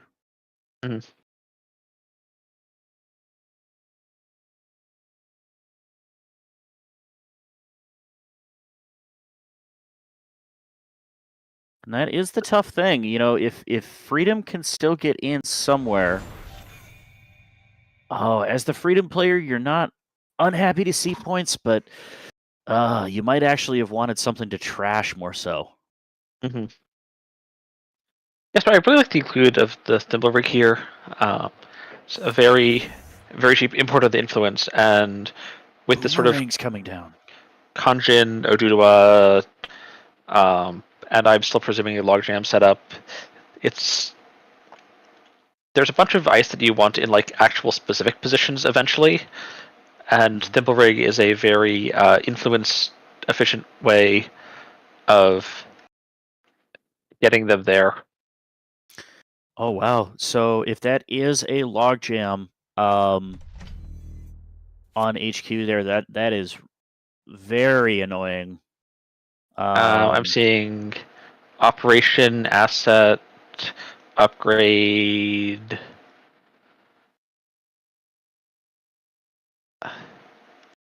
Ice.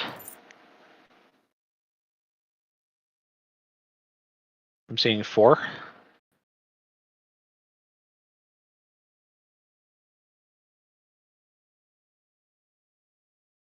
Yeah, that'd be a 7 strength logjam, but possibly with the 2 credit tax, resing the Thimblerig, not willing to res yet. Sorry, not willing to purge yet. If he can't res both the R&D and HQ ices.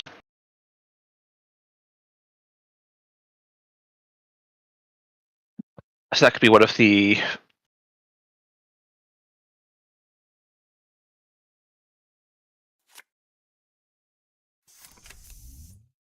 I still think that we might be having the corpse set up for a purge here, but I think the setup for a we'll purge now, see. that there's more ice down, and 8 credits is possibly enough to res the logjam plus the R&D ice.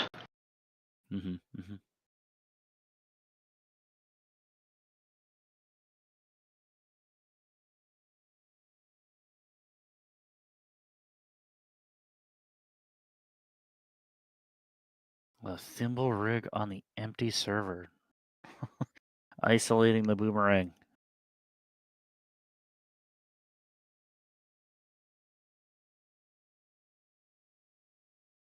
So we're seeing a think on the last click here. Probably thinking about cracking that consume at this point. If they're sensing a purge, might as well take the 4 credits for the 1 click. I was going to say, possibly thinking about just popping the Ashen now. Oh, yeah. Enough Precons coming in from the daily casts that Messi will be able to enjoy the cards next turn. Okay, we got the purge.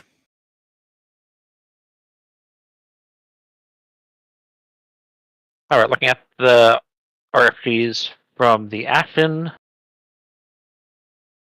we're seeing the spare Audrey. We're seeing a labor rights. We're not seeing none of the crews got hit, so there's still at least 3 more crews this game, potentially. Yep, one of the devil charms. So no, that was the one used before.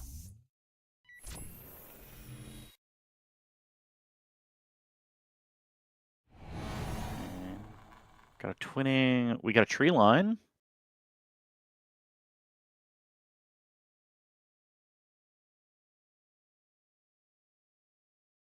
Which I think just gets fired.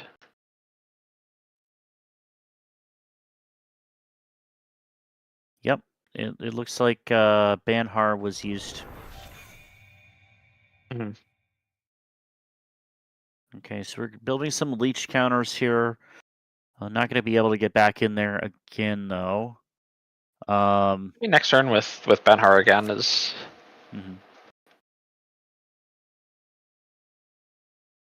Okay, so a bit of a build turn on the runner side there.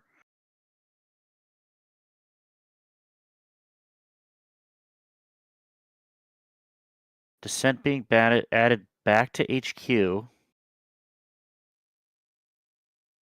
So I really like this. This is a a way to both move the logjam in where it can't be ban-hard as easily. Mm-hmm. Yeah, you're definitely happy to keep it on there for a turn though, because it's still 3 cards for that ban-hard hit, but definitely more useful lower on HQ for sure.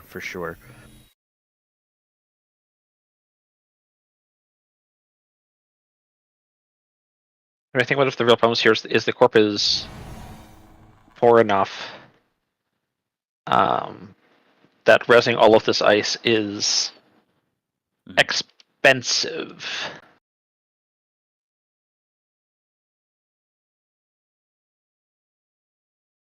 So one of those was a strike fund.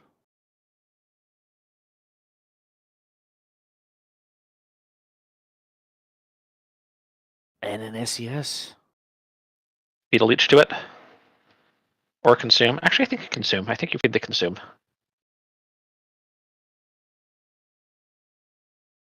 Yeah, it looks like they're thinking about what's going to get trashed here. So he's got a really tough decision to make. I would agree. The consume is probably the least valuable thing at this point. Yep. Paladin going up to 3 credits critically. However, lots of targets to keep Paladin around, and you might just get rid of your boomerang. It's isolated at this point anyway. So we're going to see what's on top of R&D. Trying to press the advantage here.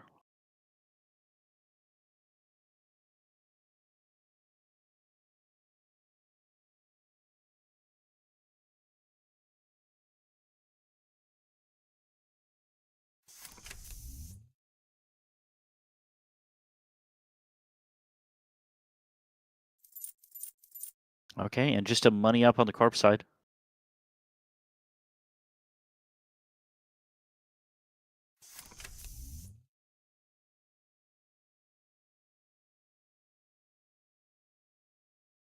Possible we see another build turn from the runner. Although I would not be shocked to see a single run here somewhere to keep the pressure up. Crew install off this, I think.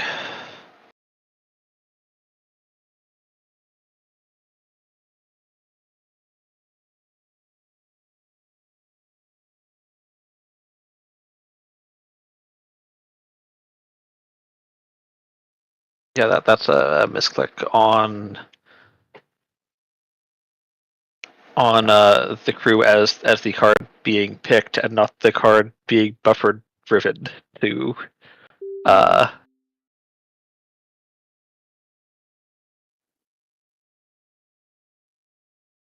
think we might be getting a close to time call here.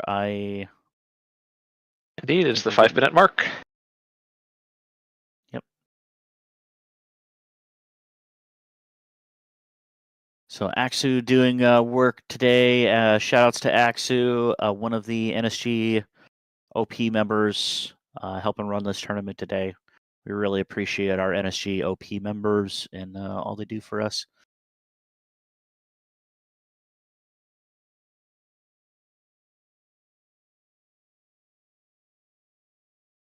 All right, so, okay, yep. That 1 run per turn, keeping the pressure on here. Basically predicting that Crew outer double charm, and accumulates. that actually gets through our 8 strength logjam. Yep, it gets rid of it too.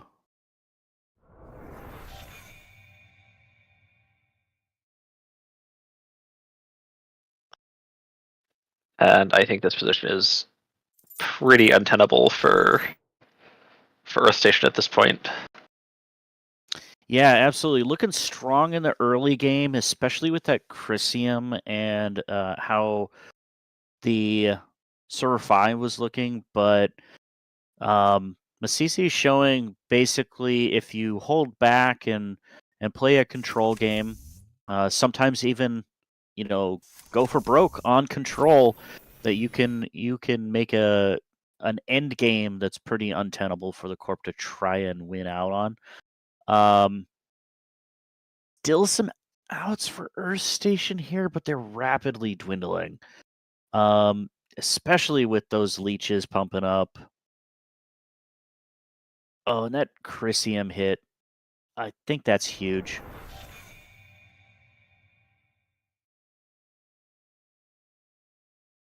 Yeah, you want to get rid of that Chrysium before it gets installed and possibly rezzed. So, one of the few times you really want to trash a rezzable before it gets installed anywhere, but Chrysium's definitely one of those. Although, Freedom kind of wants to trash everything, so what am I talking about? Flatline being used to triple advance the HQ ice, possibly setting up another logjam. That would take it to 7, which is a somewhat awkward breakpoint for Audrey. Mm-hmm. Though with all of these leech counters, it's still very approachable. Yeah.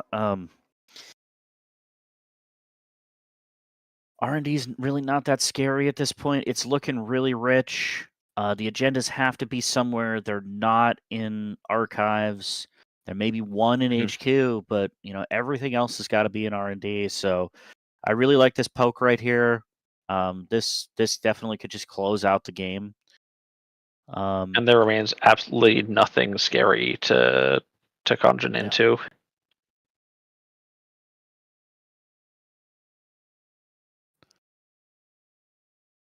And we might be seeing a break on the tree line here. And yeah, just seeing the top card. Which is like this is the other end of Kanjin. As much as Kanjin can be a second copy of your biggest ice for really cheap. Mm-hmm. If your biggest ice is a thimble rig or a tree line, it's a second copy it's a second copy 2/3 of the time for the same cost or slightly more, which is... We're seeing time in the round.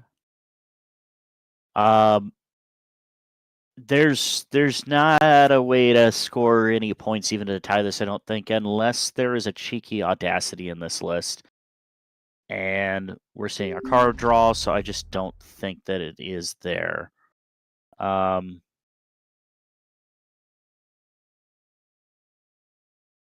All right, it looks like we're seeing a concede.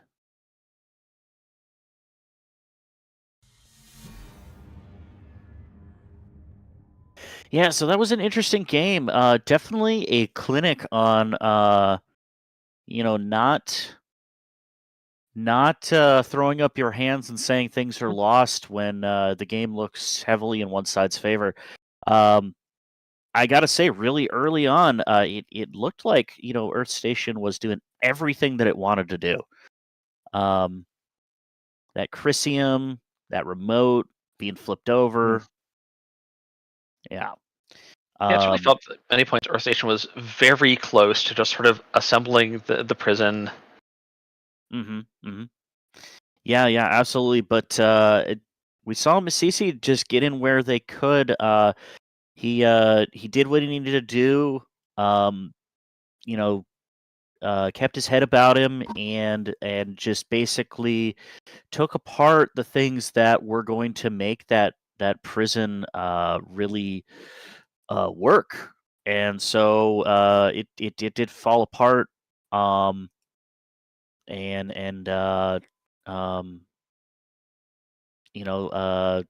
the Earth Station player with very few very few outs after that was all disassembled. So really interesting game. Really, really showing a lot of teaching moments there. All right, let's look at our pairings real quick and see. We're waiting on one more report. It's just the King and Bridgman.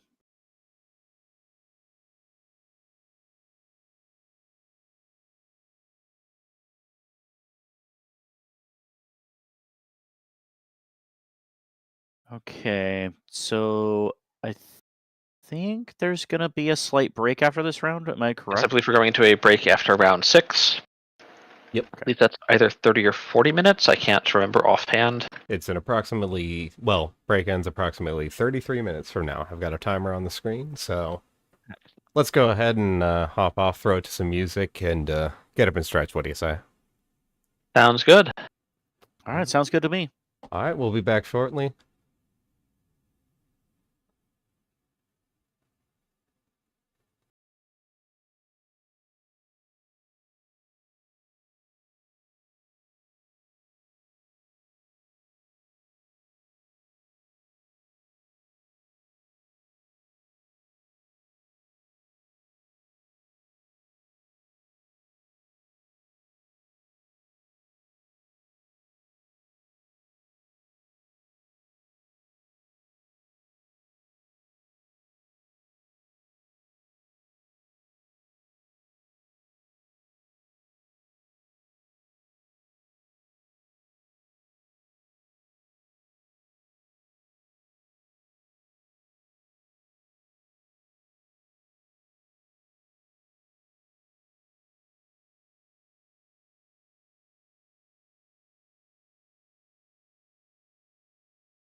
Welcome back, everyone.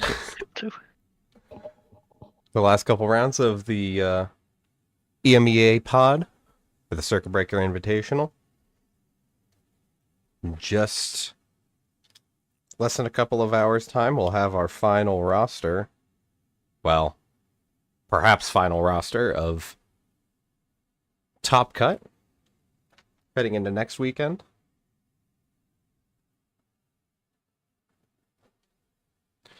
And we are about to get underway with round 7 here. Just double checking with our Yep, and we will be streaming Table 2. Table 2, excellent. So this is Chris Drivas on the outfit versus Alpi on Lat. Let's pull back the curtain and take it away.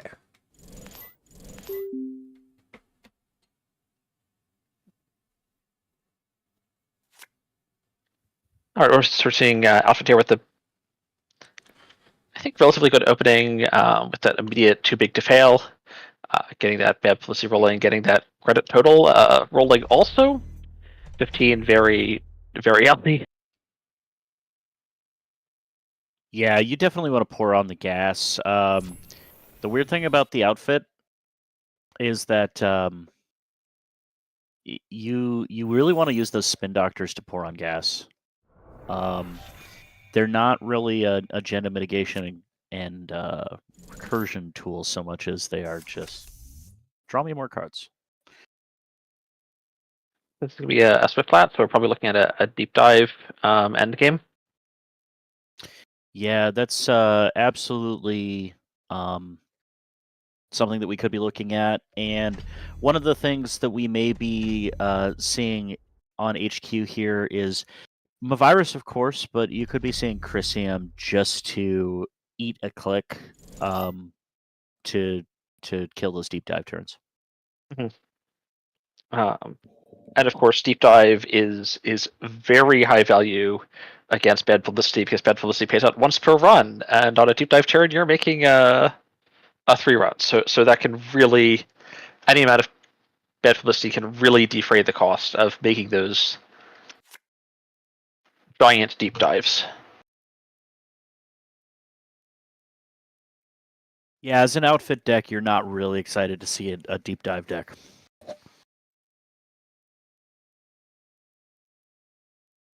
I have first-hand experience with this at the most recent Worlds and the Crown of Surgers event.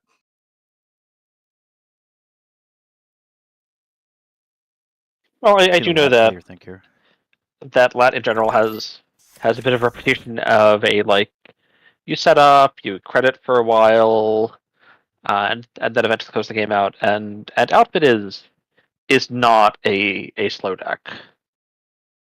Absolutely, and that's why we're seeing aggressive use of the spin doctors here.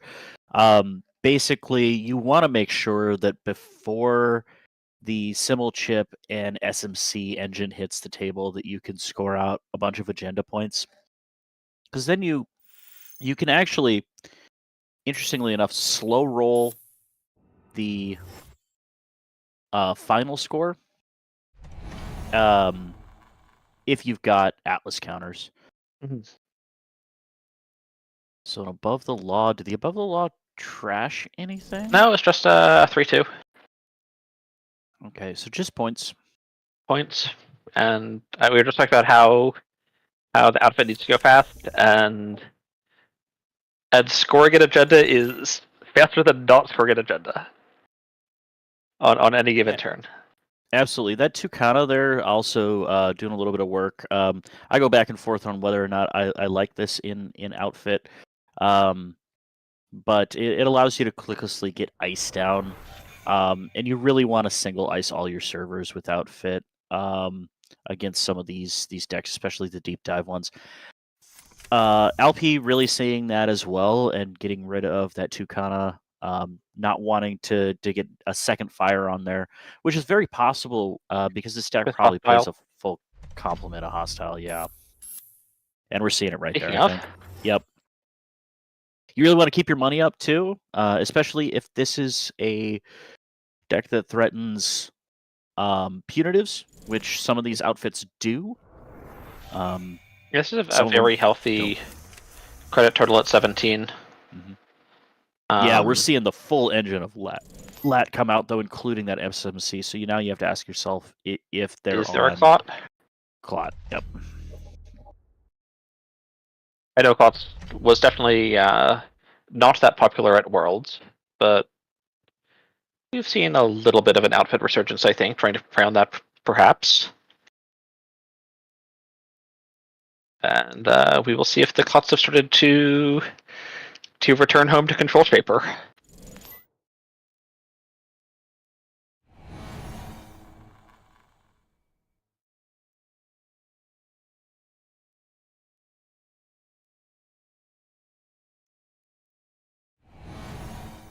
Air control, magnet.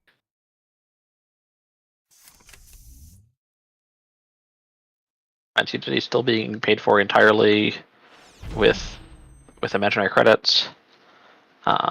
Between the bad Very interesting publicity risks. and the overclock.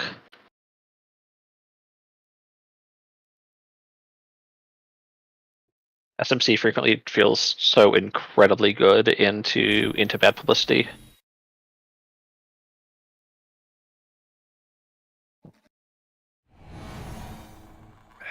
Yeah, we're seeing the outfit on 5 bad publicity already.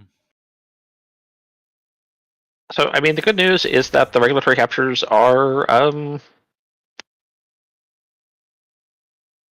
to advancement agendas. So Rashida, even more gas there. Attacking HQ again. The bad news, of course, is that all of these servers are very porous at this point. Yeah, that was a Crisium.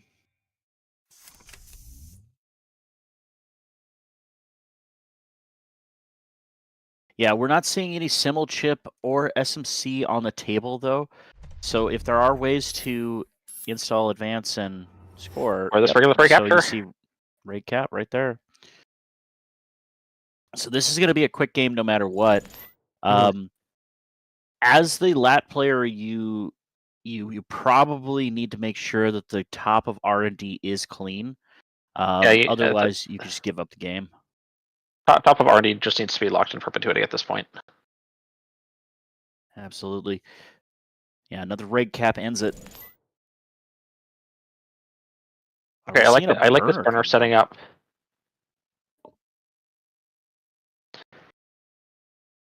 Just bottom them both, I think. Yeah. And now just lock the top of R&D. That's probably what we're going to see happen.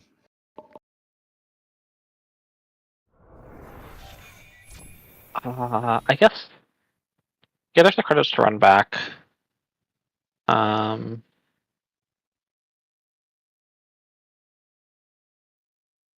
if this is last click, whatever it is, even if I can afford to trash it, I'm not.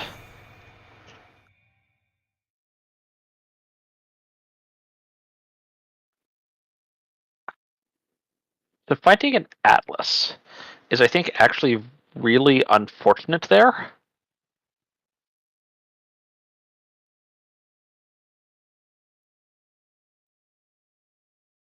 Because finding Atlas breaks R&D lock.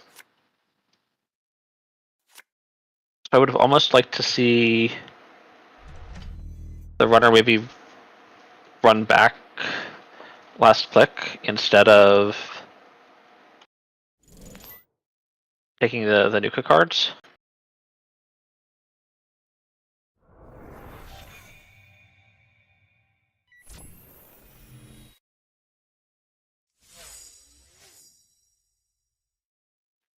Archer res. Interesting.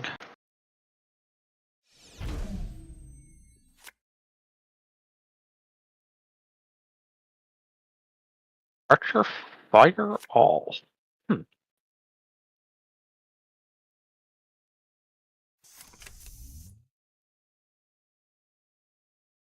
That is interesting to me. I would have thought about revolving at least the trash subroutines?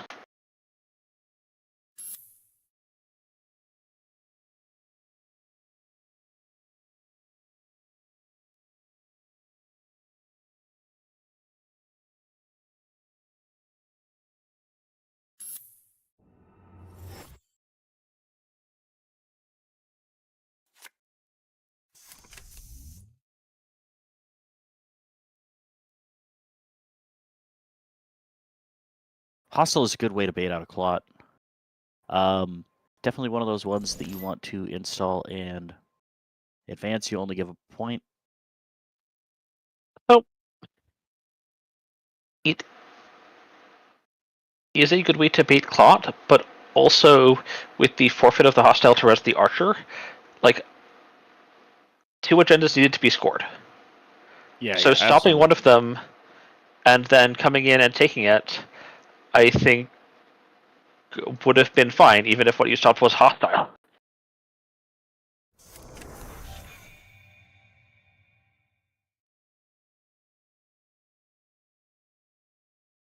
I was saying the bad plus value coming in, installing this echelon for free. Excuse me. Trying to draw, continuing to set up. Echelon is gonna get some good value against this archer. Mm-hmm. Potentially a Chrysium going down in the route. Or is Tucana remote only? Yes, Tucana is remote only. I'm not sure why you'd put it on R&D regardless, but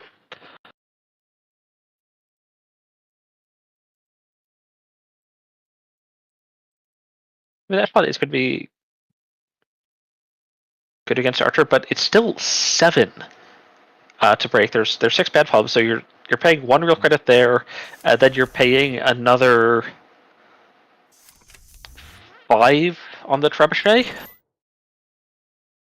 Oh, we're gonna get some Steve value here. Yeah. Both players know that the game is in R&D, but you do have to keep that HQ clear just in case. You got to keep your opponent honest.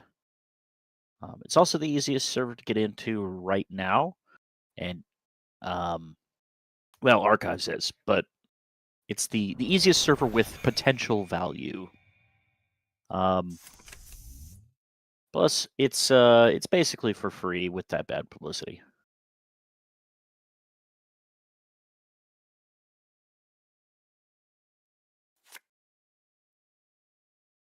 I will say, if another Icebreaker comes down and boosts that echelon again, the numbers on getting into R&D start looking so much better if you get to skip paying the 3 to boost twice, because that is where so much of the cost is.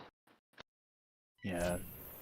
So Chris Jervis probably looking to close out this game pretty soon here. Otherwise, that deep dive is coming. And The deep dive is coming. It's going to be Pinhole. Oh, I like this. Pinhole the Chrysium, and then the Chrysium can't stop the R&D run deep dive. Yep. So it looks like we're going to see a deep dive to try to close it out.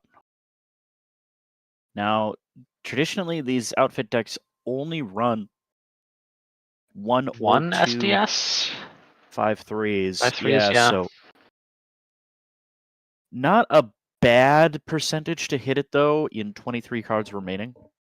Well, I mean, there'll be the extra click from Steve, but yeah, not from Steve, from Swift. Yeah, the extra click could also close it out. Yep. So we got a hostile. Stealing a hostile off the top of R&D also makes the odds much better. But that is a whiff. Yeah, it totally is. Wow. And not only is that a whiff, that is a whiff that shuffles R&D. So we could see a check on the top or another deep dive. We could. It's just creative. That's it. All right. One other spicy thing I saw in that deep dive set was there was a ganked in there. Yeah, that's an interesting one. For the record, Alp, I was a credit short for a second deep dive. Oh, we had an under the bus DJ Fenris. 7 bad pub though. Border control and HQ.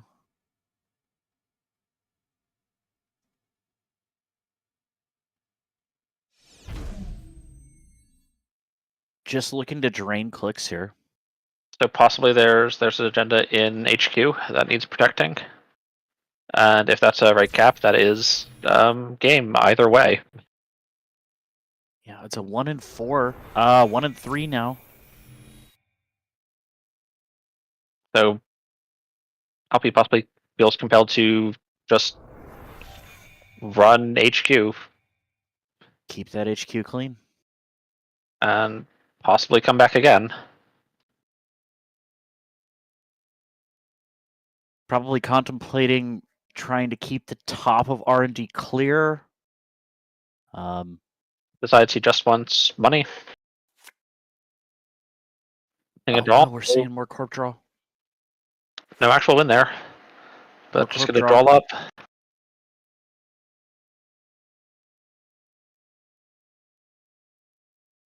I think this is almost at this point just playing the odds is border control. Do I need to click again? And again, find the agenda in these 5 cards or lose. Is the implicit threat being presented? Might be just a 1 in 5 now. Could be a 2 and Still 1 in 5. Could 5. be 2 and 5, yeah. another Atlas in there. We saw a pause before the ice placement, so it's very possible that it is in hand.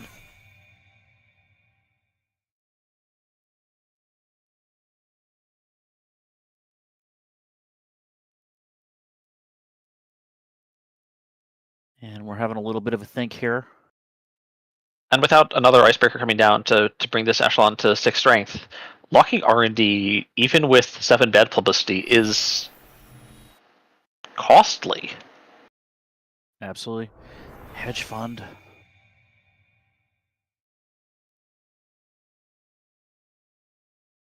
I think we're going to see another go at... Oh, no, we're not. That'll work again. So let's see if Christopher Rivas has. Nope, doesn't look like it. So we're seeing an install in server 3 and then something over top HQ.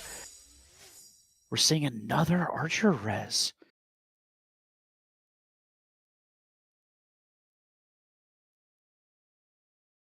What do we think is in server 3? Is that a Rashida? I don't know. There's no money to do.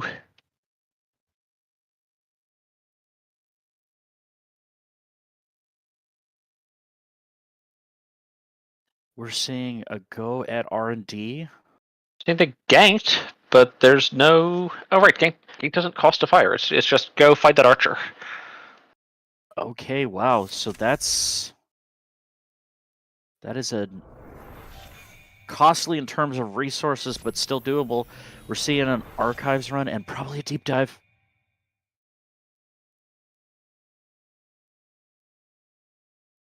Deep dive hostile. Asking for actions. Deep dive and Red cap. there's a red red cap. 2 red caps. Atlas, yep. At an Atlas. And That'll be game.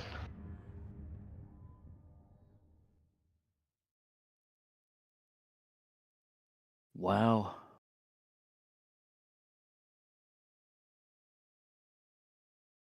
That was a wild game. You saw the outfit player really struggling to keep up with the pressure of Lat, but doing a decent job of it, presenting a lot of questions that Lat had to answer. Unfortunately, for M, Alp was able to answer all of those questions fairly well. So we did see a really good archer res mid-game. The whiff on the deep dive was huge. Really kept Chris Rivas in it. And I wonder what was in server 3. I'm really curious now, though. Probably at that SDS.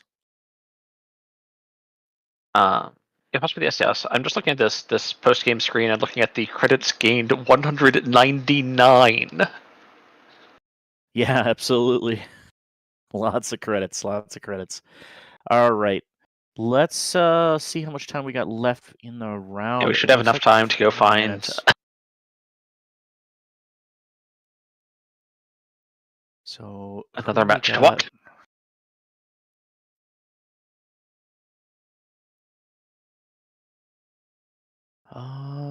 Let's see.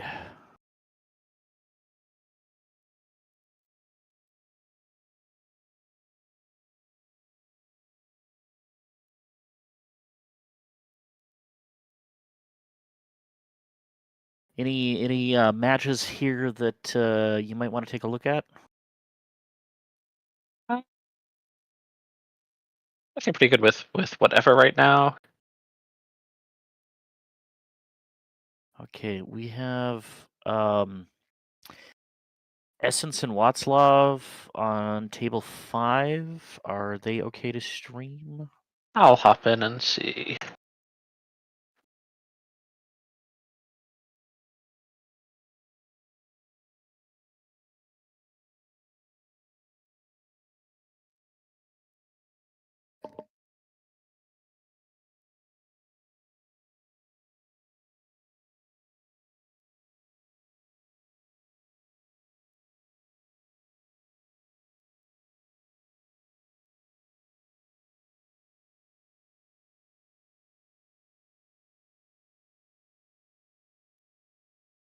Yes, we are good on table 5.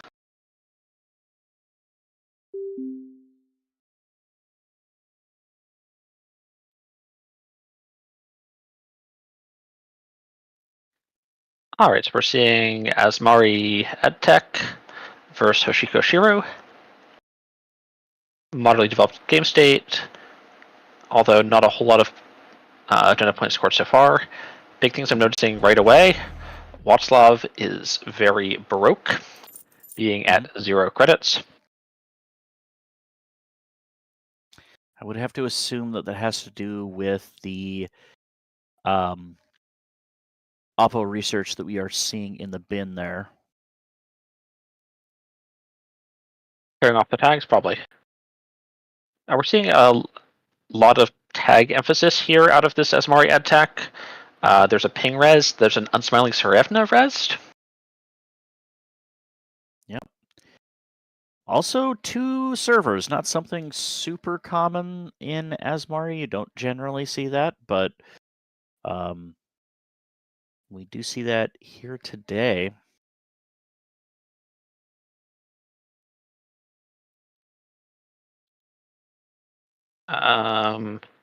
And apparently I am really bad at counting because I'm counting 46 cards for Asmari, which would be a very bizarre number.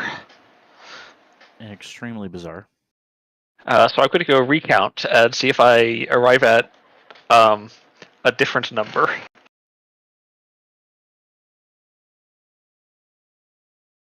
So we're seeing a virtual service agent on that remote. If it's not broken with a decoder, virtual service agent does give you a tag. However, the subroutine is only the runner loses 1 credit.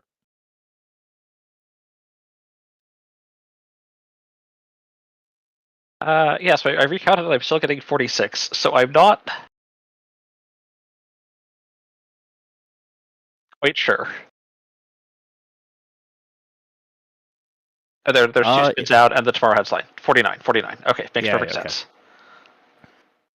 Yeah, I just looked at those myself and was like, okay, Yeah, 49. Yeah, two spins in the Tomorrow Sideline that are in places I wasn't counting. So this is definitely probably a bit of a different direction for Asmari, because there's been a lot of the re-education kill Asmari, which is occasionally going even all the way down to 40 cards, foregoing the sort of extra padding to get the combo down as lean as possible, and that is clearly not the angle here. Behold in server 4, that is devastating to see as the runner.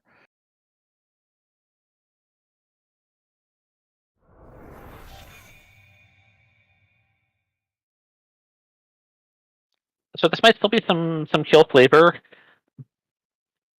but there's not a lot of credits to kill with. Yeah, absolutely. Going low on credits to fire that Behold for sure. Although Planogram is +3 from 0, and your digital life is +3 also. Yep. This could be credits into double end of the line. Could be. We are seeing all of the predictive planograms in the bin though. So yes, there's still a your digital life. Yep. We would have to see your digital life. Yep. The hand size is up though, so your digital life paying out pretty huge.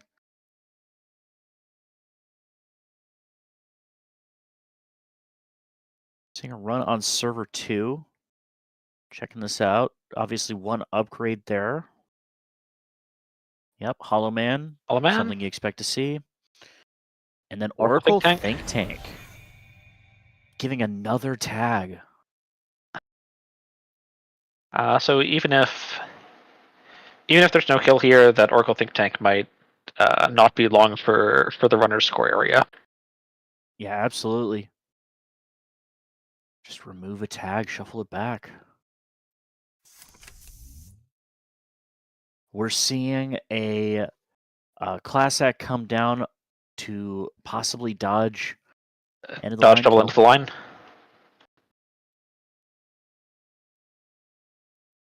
Because that's absolutely what I'm worried about here. For sure. If I ever watch Slav. Or you're worried about the Mindscaping end of the line kill as well. True.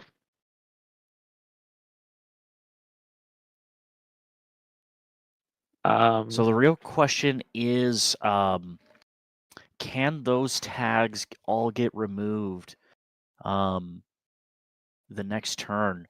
I mean, there'll be 2 trips coming in off of daily cast, so that's at least 3 going, and 1 is safe if you have a hand size of 4.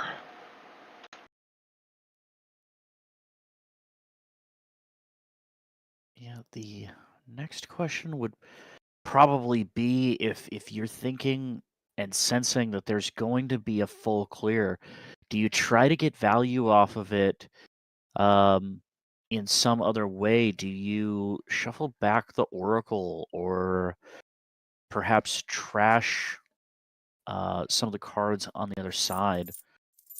And it looks like we're just going for credits. So possibly not, Essence not seeing what he needed or wanted.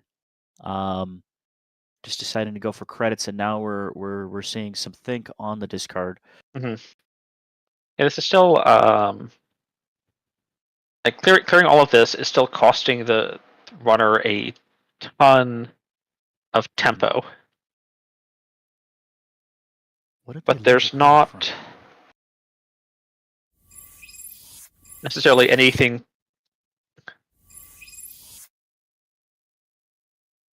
that Essence on the Corp is really taking advantage of with the time. The runner was not at 8 credits because of the Hoshiko credit loss. Right. But 5 cards in hand, 1 tag, very safe in to a lot of setups. I mean, there might be a double Angelique into end of the line angle that kills, but yeah, very unlikely. All right, so we're seeing Essence have a bit of a think here. He's probably going through the lines here. The runner does not have a ton of resources as far as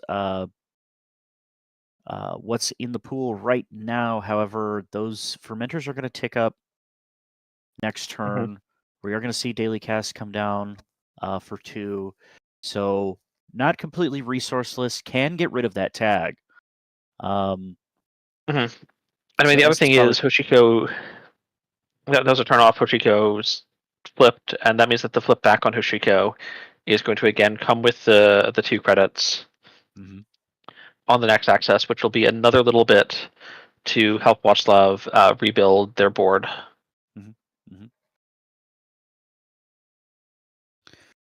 So we're probably seeing we're seeing Essence, I think, consider here whether or not tags can get stuck.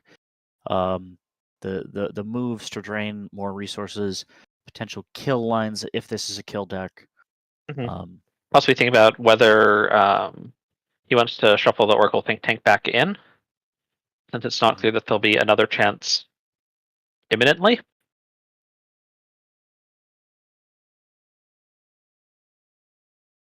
Yeah, so it is possible we do see that too. Yep.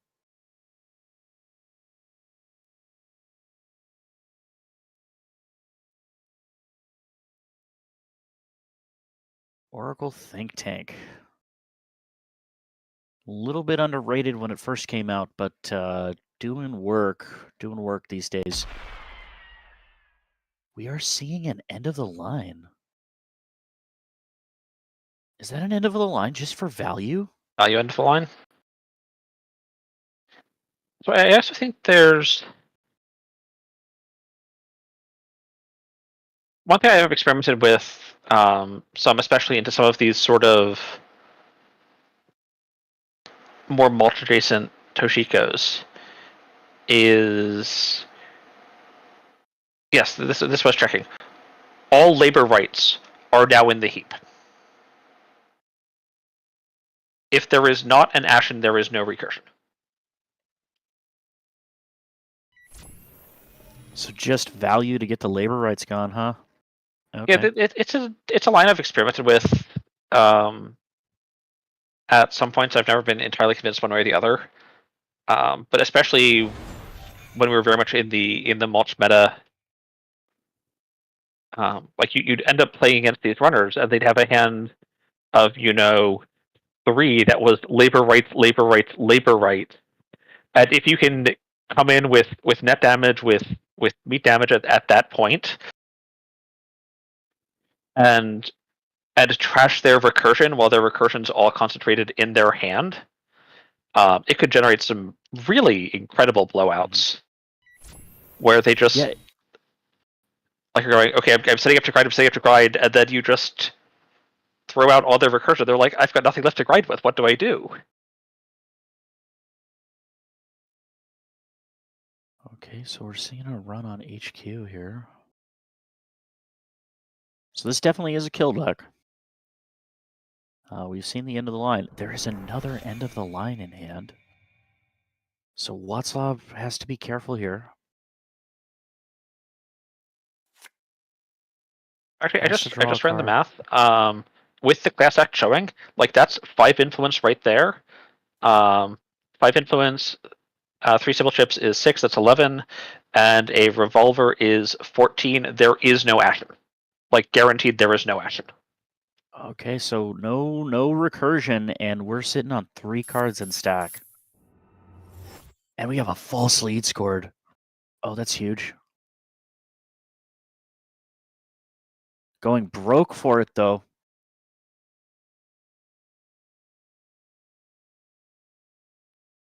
Both players really drained on resources, although the Hoshiko player here sitting on big fermenters. So yeah, Watchlav can a lot those.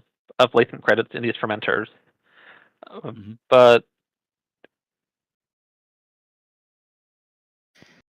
probably can't keep those going forever. They do become a juicy target at some point.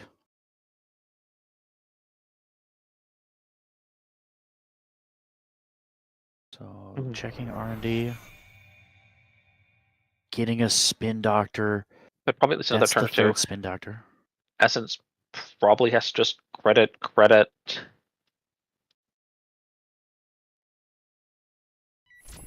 Cracking the big fermenter.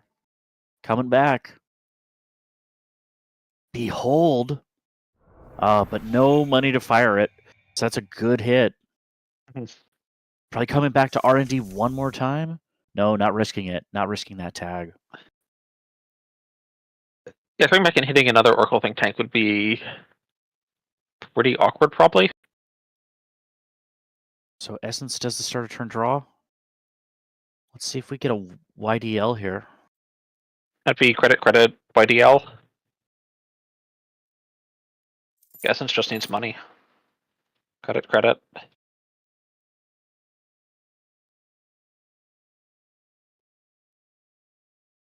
We're seeing a think here.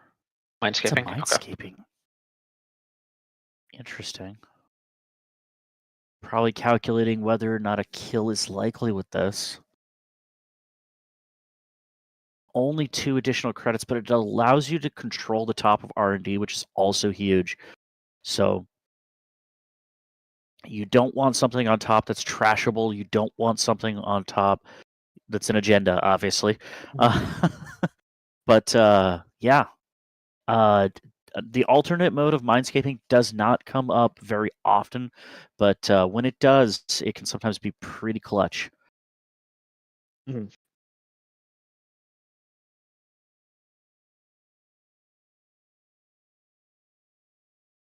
Somebody in chat pointing out that there might be in those last 2 cards or in the hand a buffer drive for additional recursion. There could be a buffer drive. That's a very reasonable shout. We are seeing runners start to favor buffer drive, even though the Slums cast did recommend against it over a year ago. They were coming down. What do we know? We're answers bad the ping players. pretty cleanly. Putting out a bit of central's pressure. Yep. Checking HQ here. Definitely assuming that R&D cannot be hit because of that mindscaping. Could be a behold on top. Could be, something that's not trashable. So HQ makes a lot of sense. I think the behold looks awfully expensive to fire. Absolutely does. Unsmiling though, we're seeing unsmiling come up. This will be a card to Audrey for the boost. Let's the runner gain 2. Okay, so this is.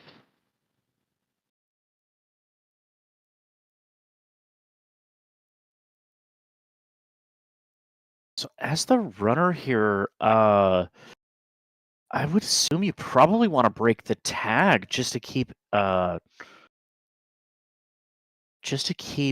You. them very poor. I think you take the tag. I think you tag. break the net. There's a click left to clear. Watch left possibly considers just jacking out instead of possibly touching Oracle Think Tank. If they're really worried about floating tags. But I think with the corp at 0 credits, that's just not scary. It's a degree mill. I think that's the game. After degree mill, that is the game, yes. Yeah, you just shuffle back. Whatever. So that's GG. Oh, I was going to shout out Orbital Superiority as a option for the kill combo with the tags, and then got distracted. Us orbitals, we are indeed superior. No, anyway, yeah, orbital superiority is a really good payoff in this deck. For sure, because you can there's several ways to combo it. It's also very nice because it's a scorch and not an end of the line. Yeah, absolutely doesn't remove that tag. Yep. Wow. Pretty good game there. We saw both players make some really interesting moves. Václav able to thread that needle though with the tags and the threats though. Really impressed to see a value end of the line.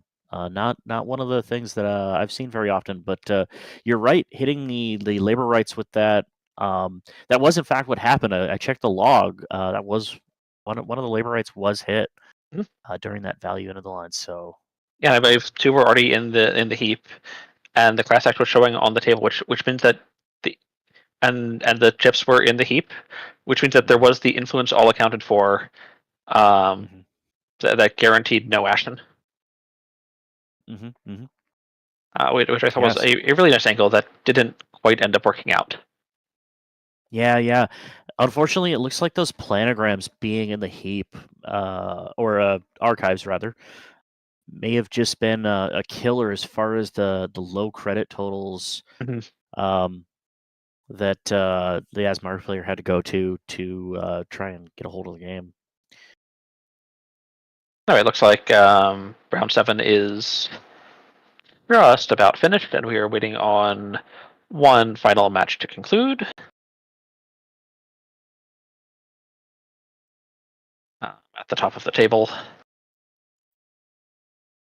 So I think we're looking at one undefeated player now.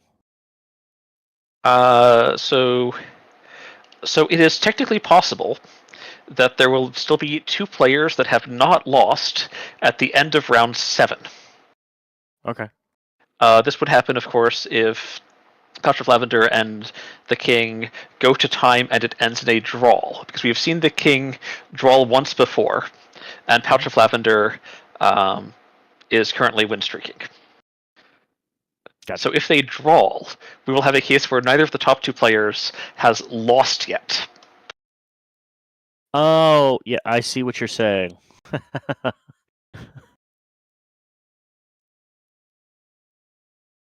Technically correct. The best kind of correct.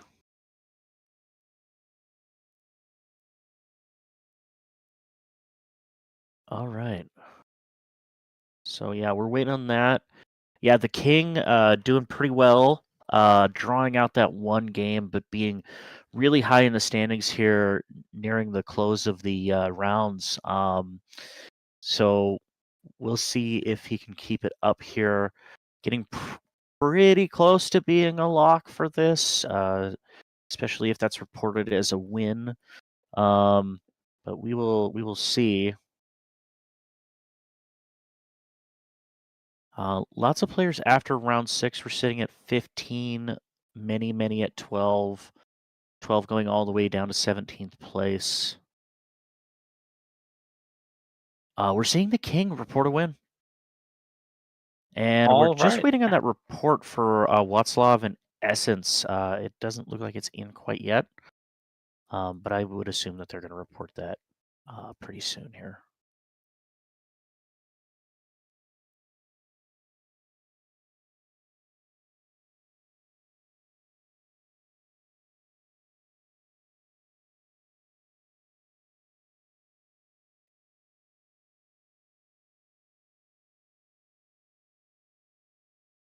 Okay, yep, and we do have the report in on the channel, and it is now locked and loaded in Cobra. All right, so we have our standings after 7 rounds. Okay, King has gone to the top of the Swiss bracket here, looking pretty good for a lock. Pouch of Lavender. Pouch of Lavender, it looks like has lost that game, ending the winning streak. So we are sitting in a situation where technically the top of our Swiss is undefeated, but has not won all games. So very interesting result there. Doing some quick cut math. The King is a lock. He's guaranteed top 5. 2 through 4, I think can ID and lock, but unless they're paired up against each other, whoever their predator gets has no incentive to accept the ID. Yeah, so it looks like the real battles are gonna be between those 15s. Be between the 15s. Mm-hmm. And a 15 has no incentive to accept my ID from a 18 Correct. at Yes. this point.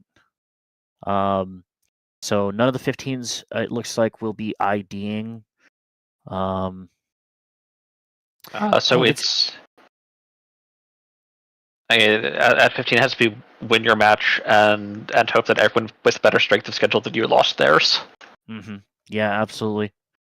So going into this round, Bridgman is looking pretty good here with their tiebreakers. He's got, looks like, the highest of the 15s that I can see. Mhm.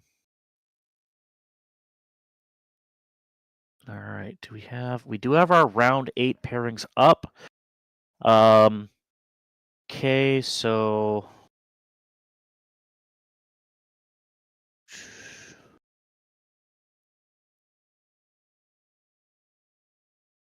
And it looks like Alpi was the 18-point player that got paired down. Mhm. Which means that he will absolutely need to play his match and win his match. Mm-hmm. All right. We do have Bridgman and Eden on table 6 if they're okay to stream. Those are some interesting IDs. It's Seb and Built to Last on table 6 there. All right, I'll hop in and ask once the table is up.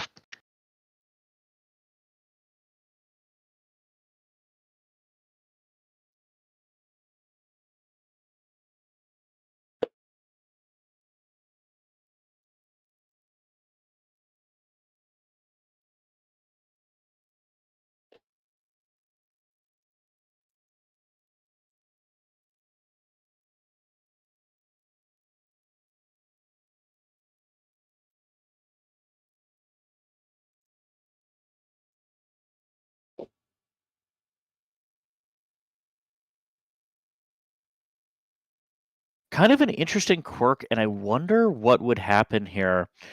So Jantuno, the reigning Circuit Breaker, is playing in this EMEA pod, and I do wonder if the Circuit Breaker is in the top 5. Where does that invite go? Because the reigning Circuit Breaker is automatically invited to the top 16 for this tournament. Mm-hmm. So does it just roll down to the next place?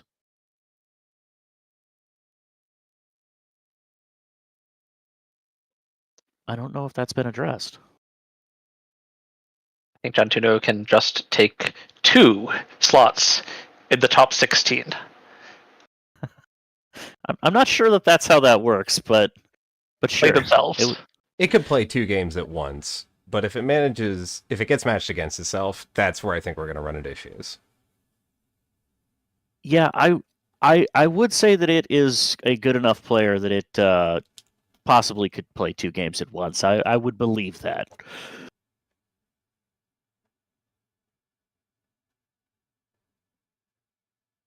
All right. Do we know if we have that table up now? That table has just been created. I'm hopping in to ask. Okay, perfect.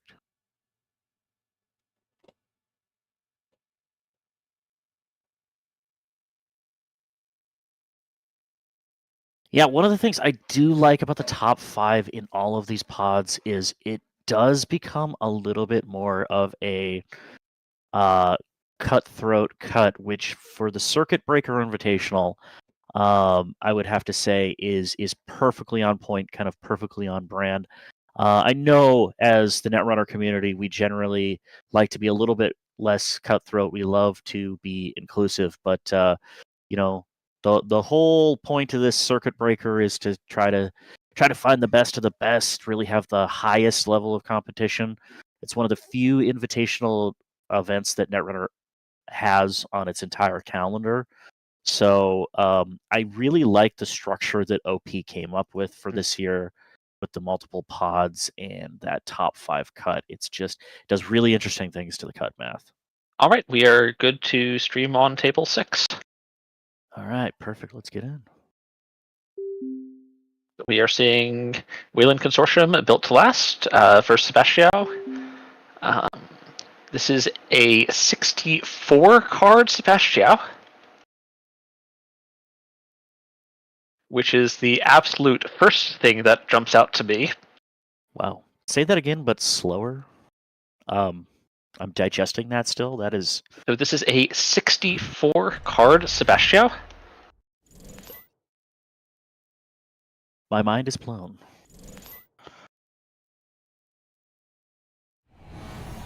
Aggressive right away. Mr. Chesvo.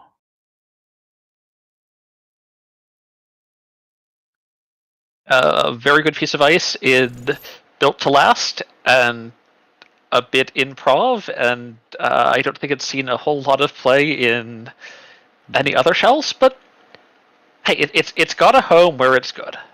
And, Oh, yeah, and I think that's a great place for cards to be.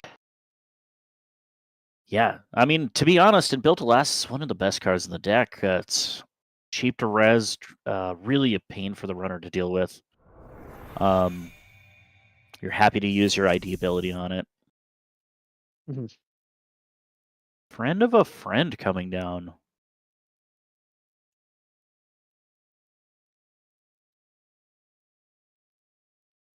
The labor rate's going into the bin, but absolutely no hurry on having access to that. Bridgman aggressively building a remote here. Saying the price. I would have to predict that Banhar is what we're grabbing, but I could be wrong. Nope. It probably has to be Banhar. I certainly think for a bit about DJ Fenris, just because if I don't get him now, he's not getting got. But Banhar's usually just too fundamental to how your deck actually functions. Yeah, and it's a 47 card stack at this point, so finding your next Banhar is gonna be difficult. Exactly. We are seeing a moshing. I would predict that this Seb is probably playing a 3x of the Banhar. Just because, as you said, it's such a fundamental card to a lot of Anarch game plans.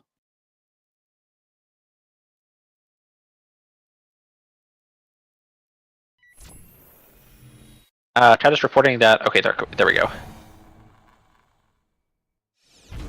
Border control res.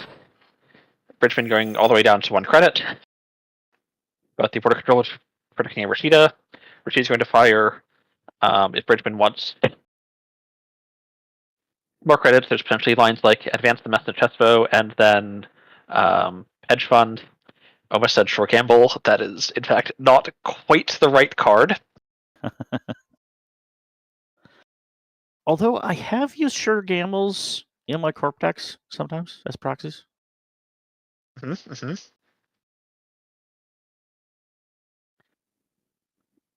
know that the card left in server 2 is an upgrade because it was in there with Rashida.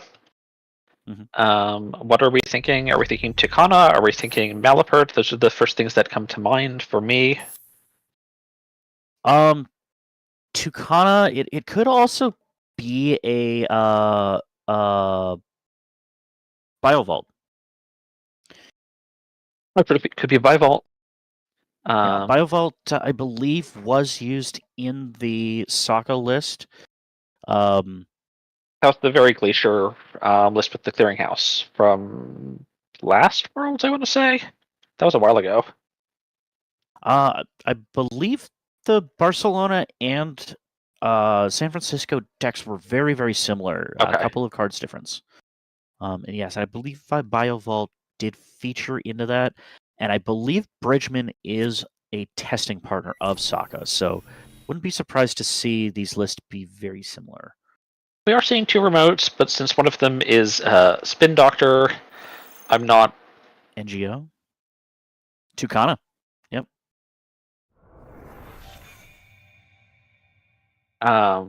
So we do see 2 remotes, but since one of them is a Spin Doctor, I'm not giving a lot of credence to this not being Glacier built to last. Oh yeah. I would not expect this deck to go very wide. I would expect it to go quite tall.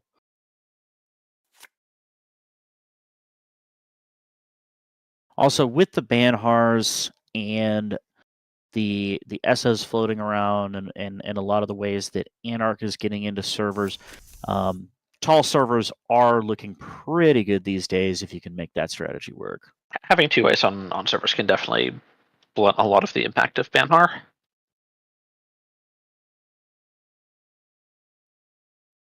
We're seeing a Solidarity badge come down.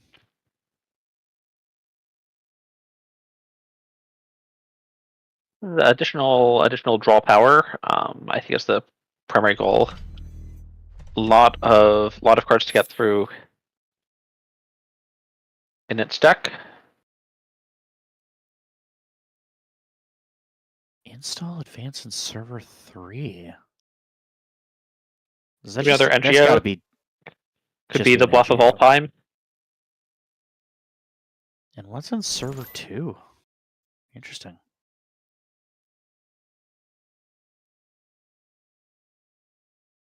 Okay.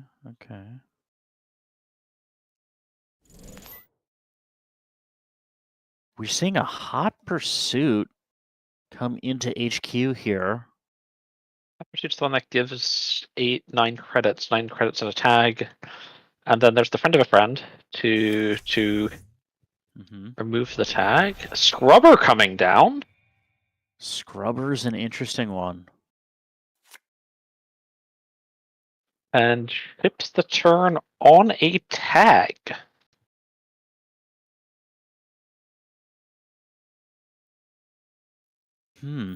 Well, so as an additional cost to trash a connection resource, right. The does cost have to trash to trash a card yeah, from yeah. HQ. Right. Sub has text that. Yeah, Seb's ability is a little mean. Those are all connections that are trashable over on the other side. So, not looking so good to trash any of those. Although, you may consider Banhar if you still have looks a card very. Yeah, since you get to choose, yeah, you're right. Banhar is such high value and key to the strategy that, yeah. But we're not seeing the trash at all. We're just seeing stacking in Server 2. So we will see the tag clear. Server 2 being targeted by Banhar.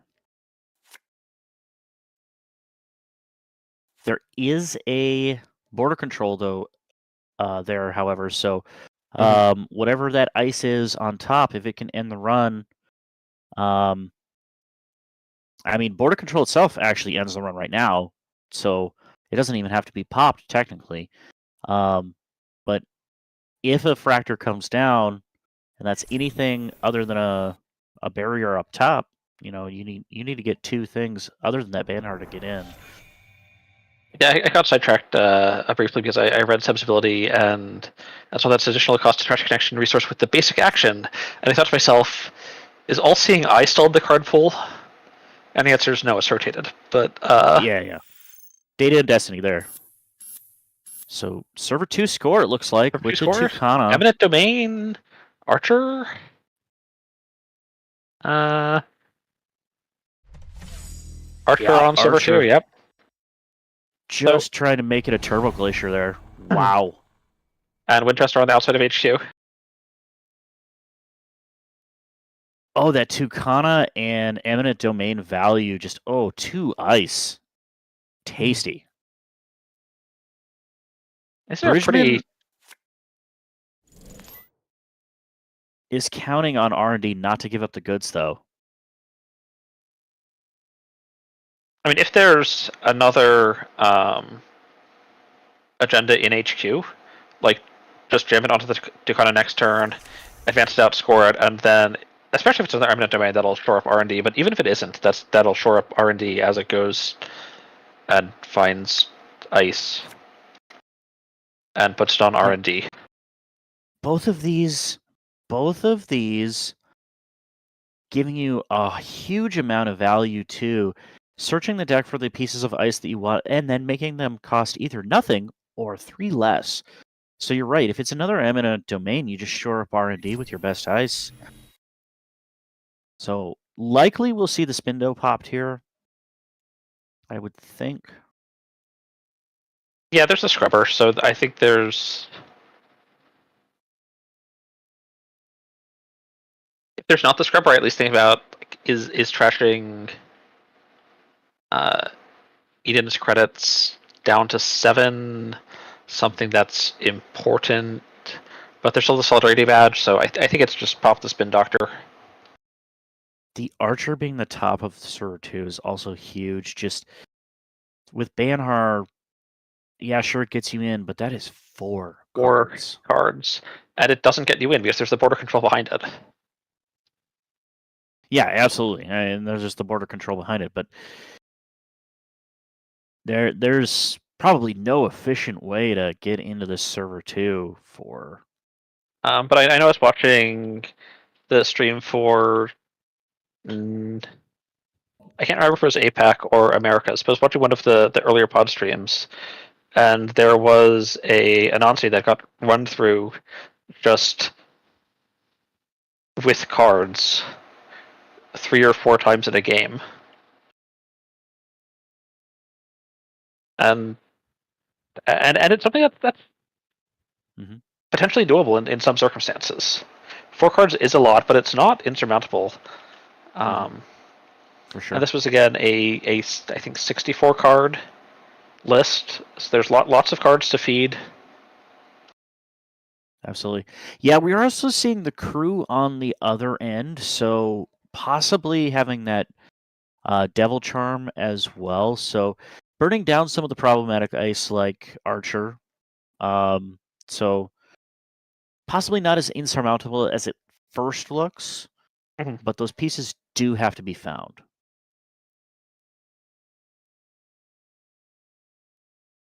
Bridgeton probably thinking about what the opponent could possibly have. I am guessing trying to suss out if server 2 is potentially safe at this point. What the possibility of a Devil Charm might be.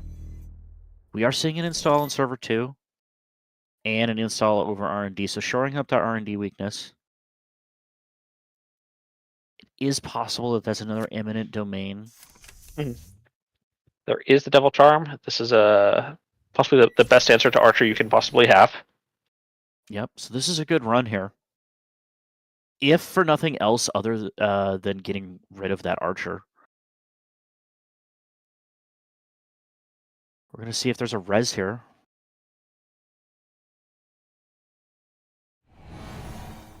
And there is. It's a Winchester. I think the real question is whether or not you pump into these as...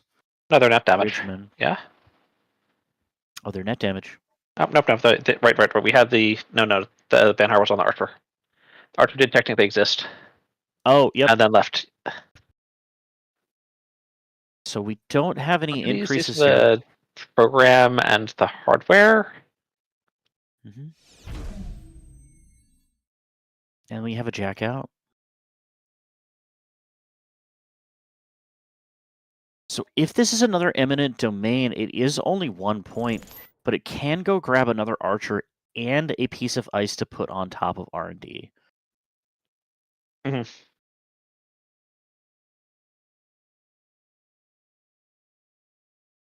And it is also basically 1 credit for Bridgman to score. But it's a Spindo. So that is a good run bait right there. So can't hate that move. Even if Eden was able to find a way in, we were not giving up points. So Bridgman doing a good job baiting a run there. Also potentially advancing the board state with the draw on the Spin Doctor. We're seeing a Spin Doctor pop. So Okay, Spin likely Doctor going to see. pop. Okay. I was Likely wondering going if to that's see. going to be a pop or just an over install. Looks like it was a pop. It's in the remove from game. Archer and hedge fund into R&D. So Yeah, getting the Archer back for the next Eminent is certainly very big. Wow. Oberith! Into Wow. standoff! What just happened there? I did not see that coming. That was not on my bingo card.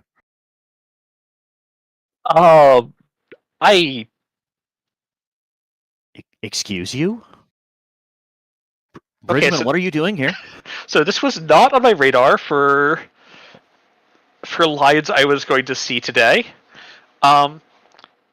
So We everyone have knows a res standoff. Oberith.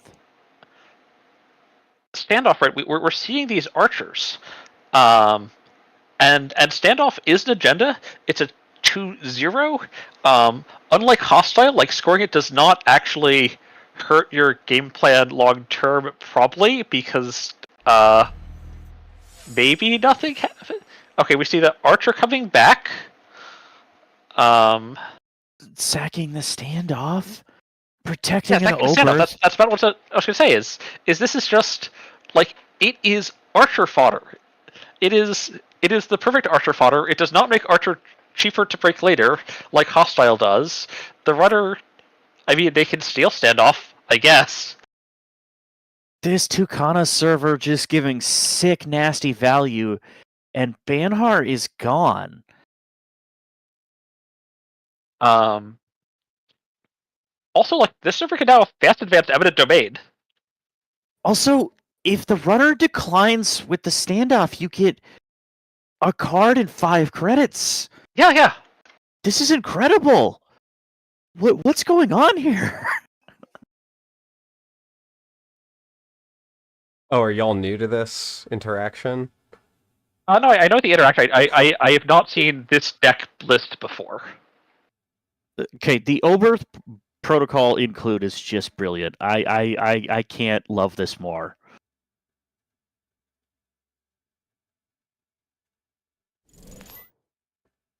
Okay, as the runner, what are you thinking here? Like, do you abandon that server? Can you abandon that server?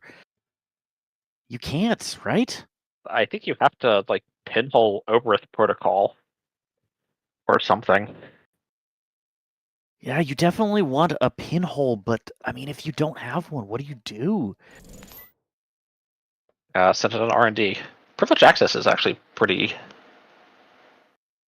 nice, although there's no threat, so it's okay. Gets the crew back. 2 crews back. Okay, so 2 crews. We need another Devil Charm. With 3 crews, you can just crew archers to death and be very tagged. We're seeing a Whoredom. I suppose you could crew Archer to death. Oh my gosh. Woo!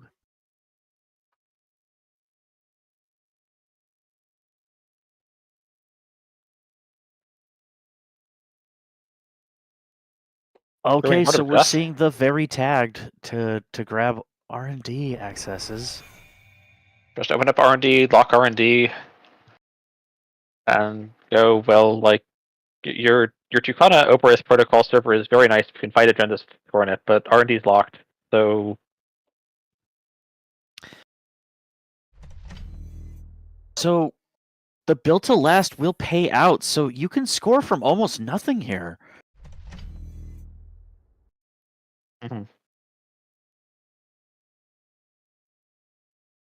Bridgman shoving something. Also, at this point, I'm two. definitely assuming that server 3 is an NGO front.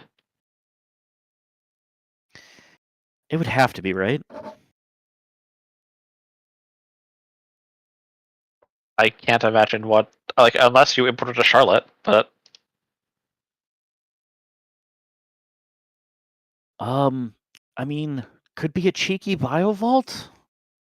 I don't I mean, but see BioVault that. works on its own server, I'm pretty sure. So Works on any server, actually. yeah, exactly, including its own. You don't need to have it off Yeah. somewhere. I guess it's insurance if you think someone's going to light a fire under your server, but I don't know. It's got to be an NGO in server 3. Yep, Oh, NGO. yep. Top the NGO. Rest the message Mesna tester. Chesfo.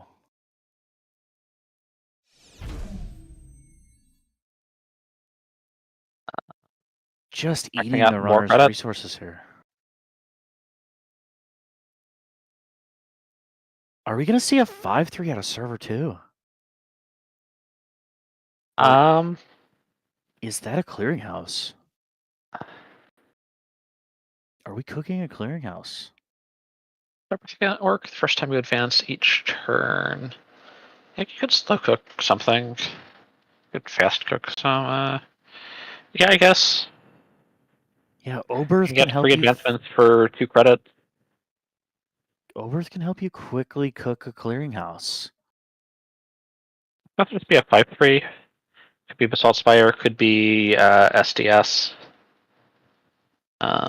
You can leave an SDS sitting in server 2 for ages, though the runner is not currently presenting a program. So we're seeing Bridgman think here after the Mando. I'm looking at advancing the Messagesto, just make it even more taxing and get a little bit of a rebate. I know getting a $2 rebate for spending $1 is something I wish more businesses offered me, honestly. Absolutely. I'm wondering if we're going to see an advance in server 2 at this point. Yeah, the one per turn Likely advance not. being very efficient with the breath. But we're seeing a think. Yep, okay. So Yep. we're seeing that advance. And Another another advance. advance. Send a message. And it's a send a message. Oh my gosh.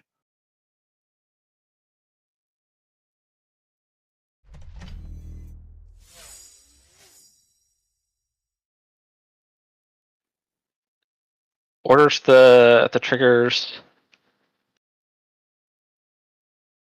Oh, because you can decline to res the archer. You can decline to res the archer, and then res it with send a message. Oh, that is a sick, nasty play. Oh wow, we are seeing abuse of the netrunner rules here, which is just fantastic to see. This deck is using all of those timing windows to the maximum effect, and then just beauty with the standoff and the Oberth protocol, Eminent Domain, Tucana paired together. This beautiful masterpiece here of just timing windows in Netrunner. I love this deck already, and I've only seen about half of it. This is most definitely not the Sokka build of this deck. This is something wholly different. I mean, it still has very big, very, very chunky ice, but it's getting there in a very different fashion that does not much involve advancing it, honestly. Yeah, those Mesna Chesfos are really the only advanceable ice that we have seen. Maybe that's all you need, to be honest, because you're searching out your ice, it looks like, and then we have an Eminent Domain. Just slap the third archer somewhere. Just Yep. even Third archer, server 2. right on the remote. That server has to be unassailable at this point. There's no way. And you have the border control at the end of that nasty server. Yeah, run through 2 archers, get border controlled. Run through 2 archers again. This is not.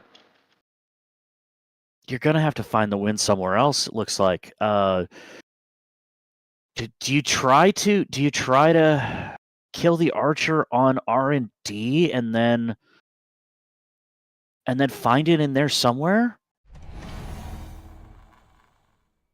Border control and archives. So I was going to say, at this point, I think the corp only loses to something apocalyptic, but there's now border control and archives. So despite all the other issues with that plan, it also doesn't work. Yeah, absolutely. Yeah, I mean, is that face down? I guess could be an agenda, but it doesn't matter because it's not going to be worth 7 points just by itself. Those agendas. I mean, the agendas have to be just filling up somewhere, but I don't see how Eden accesses them. Getting rid of the tags, drawing up, looking for answers. I'm not sure. Also looking for money. I'm not sure what answers there are here, though.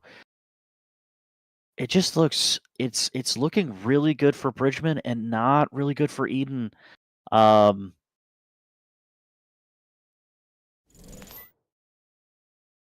Seeing a strike button for the full value. Going into archives, keeping Bridgman honest.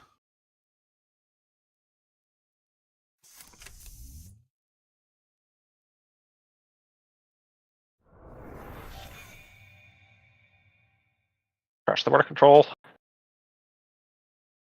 Okay, not an agenda. It was just another Tucana.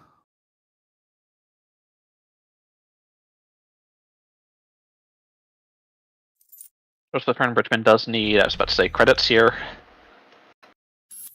But we're seeing in advance. Yeah, I mean, we're seeing the power of built last year is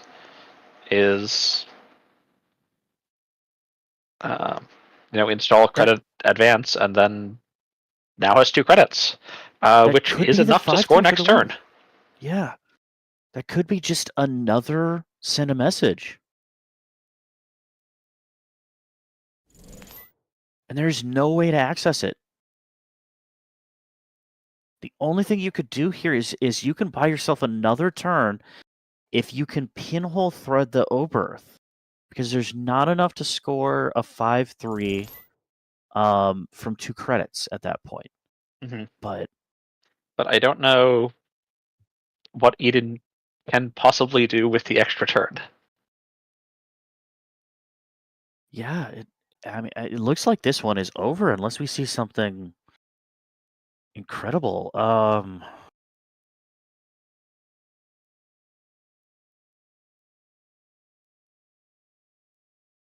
we saw him moshing here. So I'm good to know. We were talking about how this was a very large deck for the runner coming into this match.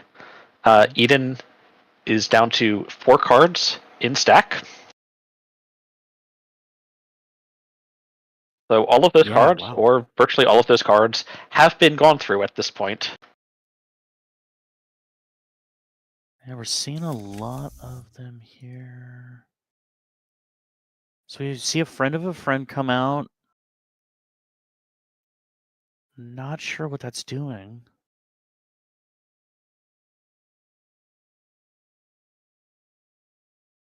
I think this is just money up. What have you actually seen for breakers? There's a botch list. There's the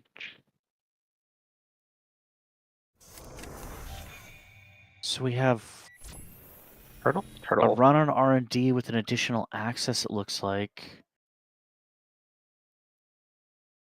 There was a pinhole threading in hand.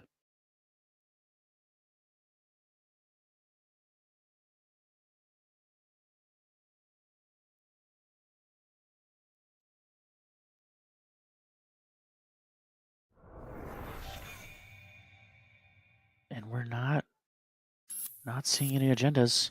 And there's the And game. that's an SDS for a game. Wow. What a game. That built to last desk is nasty.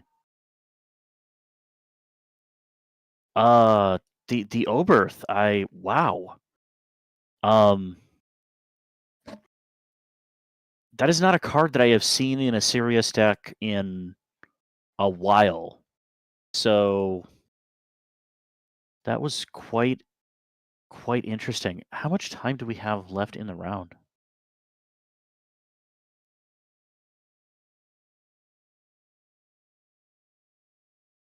Left in the round. 9 minutes till the end of the round.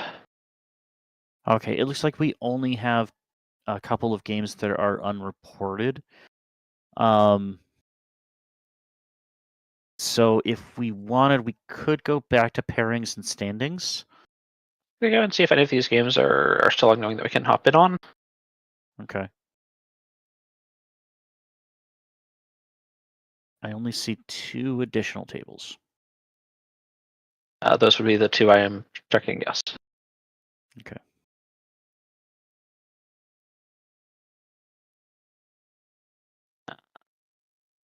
Okay, well, that table just finished.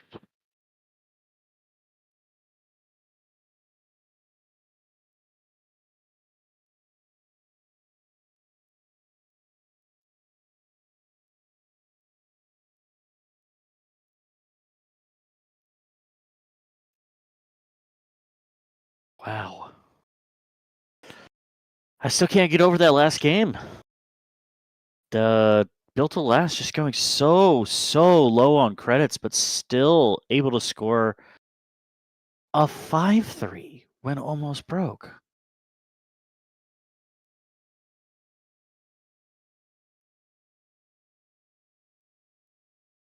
Okay, and that is both of these tables done. Okay. I reckon time to watch the end of the line. That was lethal. All right. So is this the final round, or is there one more to go? That was the final round. It is 8 rounds. Okay, 8 rounds. All right. So we'll have our final standings here in a moment. We'll be able to go over those and then get everybody on their merry way.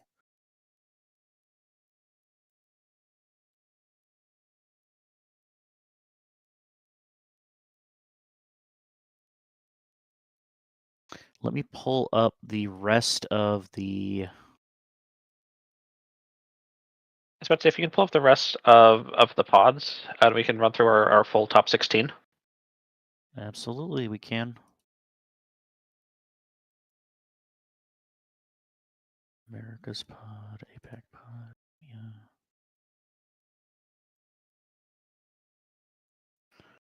Looks like we're still waiting on one more report before round 8 standings get locked in. Okay, they are in.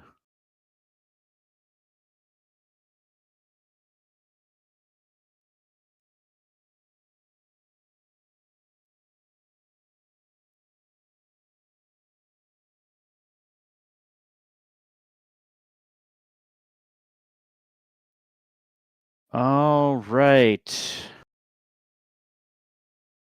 If we want to flip over to the standings of round 8, we can go over that real quick if we would like.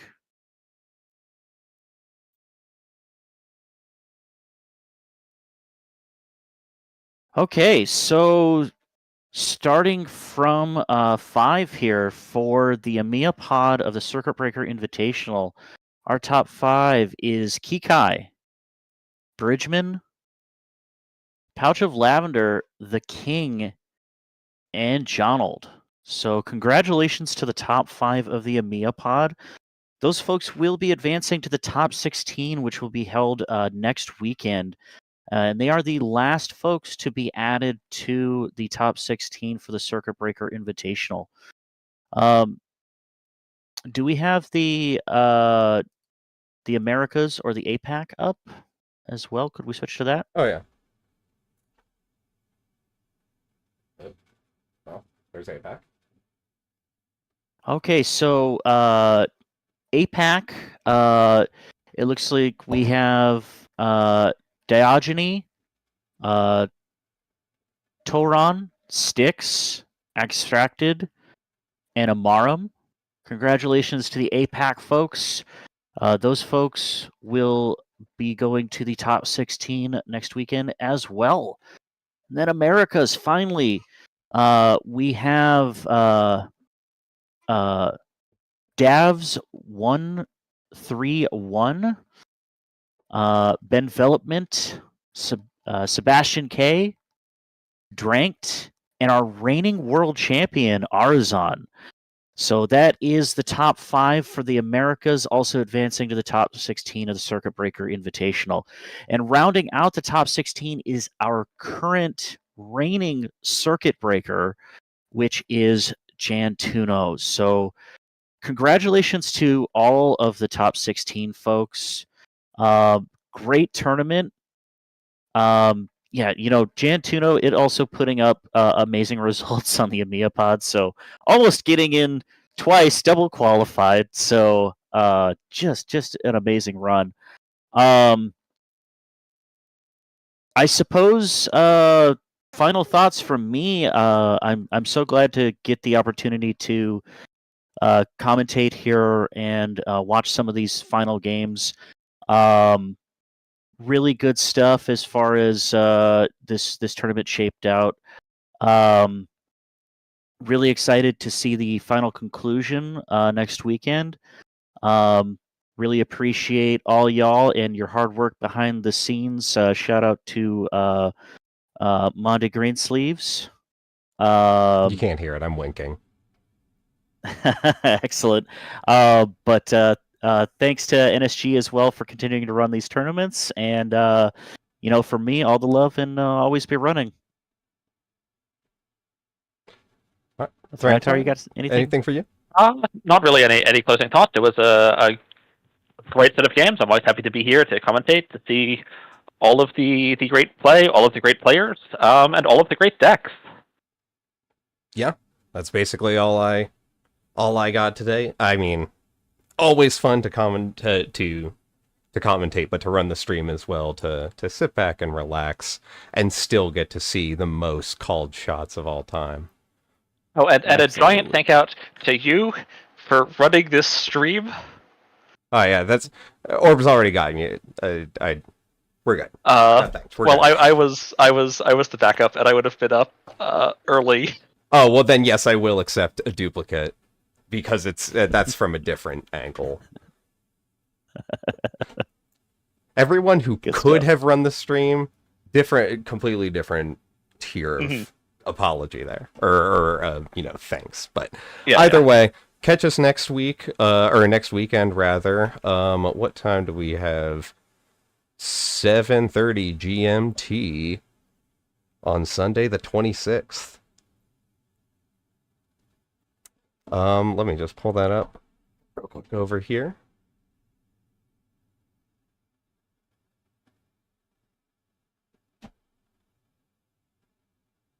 There you go, Top Cut. So yeah, next weekend we will decide whether or not Yantuno gets to keep its title, or whether or not we can pass it along to someone new. But either way, we will see you there.